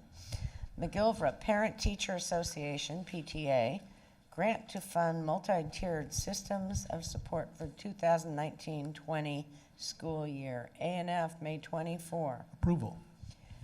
Approval, 2019-20 school year. This is a PTA grant. They have been giving PTA grants to this school for a number of years for staffing. This year it exceeds the $250,000, so we're bringing it to the board for acceptance if that's what the board would choose to do. It is used for academic interventions, elementary counselor, and part of a office support staff. Director DeWolf. Thanks, President Harris. I'm curious, particularly from the committee, how you got to the point where it was came forward for approval. I know we had a conversation about this at our executive committee with SCA folks, just about one of the difficult parts of this work in which parent organizations are paying for staff. We didn't necessarily come to any conclusion at that exec committee meeting, but we did just kind of circle around the conversation that that's a place where I think there's just not clarity. It's, yeah. So I'm just curious how we got to approval. Okay, I would remind us that this is 11:35, and we've been trying to have this conversation for at least 15 years in this district. Okay, so. And well, you've got time. Let me, because I was there. So Please. it came for approval. Maria Bruder came, Principal Bruder, and this is something that they have been doing. They've never been told that there's a policy that prevents them from doing it. That is work that we need to do, I believe, so yes. Or we can turn it down. Or we can turn it down, but that would be a shock to them. McGilvra is a small school. They do have students in need. They're using their hard-earned PTA or hard-donated PTA money to actually address some of the needs within the school. which is nice. Yeah, they're doing the work with the money, and that's why it came for approval, because we haven't come up with a clear statement on what's going to be approved and what's not going to be approved. They're also a school that ends up with a wait list, so they don't actually get to, and kids are turned away. They actively market to get more kids in so that they'll have a higher head count, but those kids are turned away so that they don't actually get to have that income into their school to support the people necessary to do the work. So those were all the considerations that were discussed. If I Director Burke, then Director Mack. Just confirming, the staffing levels that are in this bar, are those consistent with what they've done in prior years? Yes. Thank you. Director Mack. I would just add on to that the bar and the information when they brought it forward was very clear that these additional staff are intervention and focused on MTSS and serving the students in need in the school, and they're not getting funding from other sources. So we have other schools, and we had this other long conversation, and it's useful to look at the big sheet that came, where you can see that we have other levy funds that go into other schools that do that same kind of work, or we're filling the gaps in other schools through other ways. And this is not like one parent supporting just their student. It is an organization supporting the entire school and focusing it on MTSS. And I think that approach is aligned with our strategic plan. Director DeWolf, Director Pinkham. And I don't disagree with any of that. I know all that is true. And I know it behooves us to be really thoughtful about this really difficult subject. And so. Director Pinkham. And one of the public comments were concerned about the amount of money for like one FTE. Does this include benefits as well? So I just want to make sure that's part of the record. This isn't just a total take-home salary, also includes benefits that would go with it. Is that true? Correct. Okay, pushback from the board in the past was, I believe, directly responsible for John Stanford International School in McDonald for not accepting upwards of 500, as much as 750,000. Those two principals got together and said, we need to change our model. Now, different schools, immersion programs, etc., but I'm having a really difficult time balancing our budget on the backs of PTSAs and telling places like Concord and Rocks Hill and Rainier Beach and other places. And if we continue to perpetuate these habits, I wonder. Now, the fact that we haven't pushed back or explained to the McGillivray principal and or their PTA that there may be significant issues with that is distressing to me, because I don't want to blindside anybody, but I also don't want to keep perpetuating the inequity throughout the district. Director Geary. I completely agree with you, and I do like the PTSA's new resolution around PTAs not giving to individual staff, but giving to the nonprofits that could serve the kids who are in greatest need. And that would be potentially something that could be expanded. That's a new resolution that can be put out throughout the district, so that PTAs can start thinking of different ways that they can get the people in to support their kids whose job it is to do that support work without actually hiring individuals. But as you said, I think we need to set up the structures that we can redirect people to, so that we can continue to invite people to support our kids in any way they want to, because people want to, and they're willing to actually be taxed in order to do this work. And our state has told them no. And so if they're willing to support our kids financially, then we need to figure out better means to do that. But could not agree with you a more. work in progress, but it is urgent. So let's keep it going. over $3.9 million of PTSA funds that we take in as a district? Probably something close to 4 million. I'd have to check on the exact Okay, number. I thought don't know it off the top of my head. 3.9 a year or so ago. Okay, thank you. Okay, 17 and 18 are batched together. 17, recommendation to renew the fluid milk products, miscellaneous dairy products, and juice products bid B02845. Came before Ops May 16th for Approval. approval. 2 years of the contract. Number 18, recommendations to renew fresh produce bid B02844, Ops May 16th for approval. I gotta say it, Duck Delivery of Washington. I had to add that in. It's just such a great name. 2 years of the contract. Take it away, COO Podesta, please. These exercise our options for the second 2 year of our dairy, juice, and produce contracts. They are our standard contracts as part of our USDA menu, and they've been serving us well in the first year, and so we would recommend just renewing this and be done with it. Director Mack, quickly. Director DeWolf, quickly. And the new schools were added to the list, correct? Yes, and there'll be other additions. That's administratively maintained. Director DeWolf, Director Burke. Is there any funding that is tied to us having to have milk in our schools? It is a USDA requirement, and yes. So we would lose funding if we didn't accept milk? Yes. Wow. And your concern is vegan, lactose intolerant, what? I am not a fan of the milk lobby, and I have a frustration that they are continuing to put milk in our schools.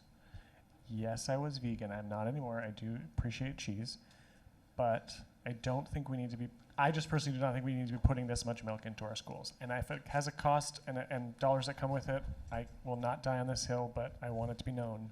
I do not approve of being forced to have milk in our schools. Thank you. Director Burke. A voluntary question. Can we get chocolate milk in the board office? Because then I'd feel like a young kid again. Moving on, number 19. I'll leave that to the board. City of Seattle Project Service Contract Offices, Superintendent of Public Instruction, United States Department of Agriculture, OSPI/USDA Summer Food Service Program, Ops May 16th for approval. Take any necessary actions to implement the contract. This is a contract with the City of Seattle as a fiscal agent for this federal summer nutrition program. They contract with our nutrition services program to produce the food. They make sack lunches that are distributed in schools, community centers, parks around the city. Seeing no questions, comments, concerns, we are batching 20 through 25. Here we go. BTA and BEX resolution number 2018-19-18, signatures of authorized district personnel for state aid programs. Ops May 16. Approval, they're all approval. Okay, Oh, approval. there's a consideration doc, sorry. Which one is it? Number 23. Okay, thank you. Approval. WAC 392-344-120, number 21, BTA 4. Approval of 2 actions related to the Webster School Modernization and Addition project. Approval. K5073 with BN Builders for an amount not to exceed $26,240,507. 22, BEX 4, Daniel Bagley, Elementary School Modernization and Additions. Approval of GC/CM guaranteed maximum price total contract cost. Approval, approved by the board. Previously approved by the board. Number 23, BEX 5 award contract K5110, bid B02964 to Shukart Corporation for the Cascade Parent Partnership Program at North Queen Anne School Roof Replacement Project. Ops May 16th for Consideration. approval. Implement the contract. Number 24, BEX 5. Award construction contract K5109 to Wayne's Roofing, Inc. for the Van Ness Elementary School at the African American Academy Roof Replacement Project. Approval. Actions to implement the contract 25 and last. BTA 3, award construction contract K5111 to Wayne's Roofing, Inc. for the Olympic View Elementary School Select Roof Repair and Replacement Project. Approval, implement the contract. Okay, take your best shot, folks, and here's a time check. It is 11:45, and please know that if you have questions online, it is your responsibility as a board member to seek out those answers. And if you suck up time in the action items, we're going to get you. Director Geary. I'm looking at 23 and 24, the two roofing. And in the past, on these big ticket items, I've asked that there be some information about the last time that expense was made. So all I It's a could very find. consistent request. Yeah, and so on the North Queen Anne School, the only other date I say is 1914. I'm assuming that there has been a roof replacement since then. And then more interestingly, and it indicates that the Van Assault Elementary School was redone in 2001. And so we're spending $5,500,000 for a new roof on a building. On a new building. On a new building. On a relatively new building. There was a design and construction flaw. This is kind of the perfect storm that did the metal decking, which is kind of the middle layer of a roof, is corroded in many, many parts on this roof. There was a design flaw that did not allow moisture to escape the roof system, and the metal decking is corroded. We found this out the hard way when a maintenance worker stepped through the roof last summer. And How much did that cost us? I think everybody was fine. Good. But then we inspected the roof and saw the level of interior damage. And then to complicate things, the internal building systems, the HVAC and the lighting are attached to the metal decking that's inside the roof. So we have to dismantle the interior of the building to replace the metal decking, which is worn out and completely rusted. So this, we have new building codes. We have envelope consultants now. We have taken steps so this kind of thing would not happen in a new building. But this is definitely replacing a mistake.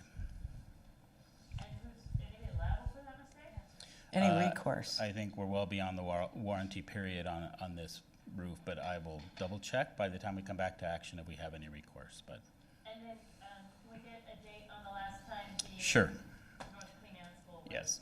And just as a matter of course on those really big No. replacing HVAC, replacing the roof, when we're looking at multi-million-dollar expenditures, it'd be nice to get some history so we can have a conversation. No, I understand. I'll check to see. I may have some And records. Fred, you're walking into it, but this is a standing request, and it's frustrating to have to beg for it. Sure. No, I can appreciate that. I have some of that information in my notes. I'm not going to prolong this any longer. We will adjust the bar, but those are the same questions I ask. So I'm Other not surprised. questions, comments, concerns? Director Pinkham. Just on the Webster contract, what's What number? what number is this? 21. Thank you. Thank you. Making a The increased record. costs, now from 23.9 million to 26.2.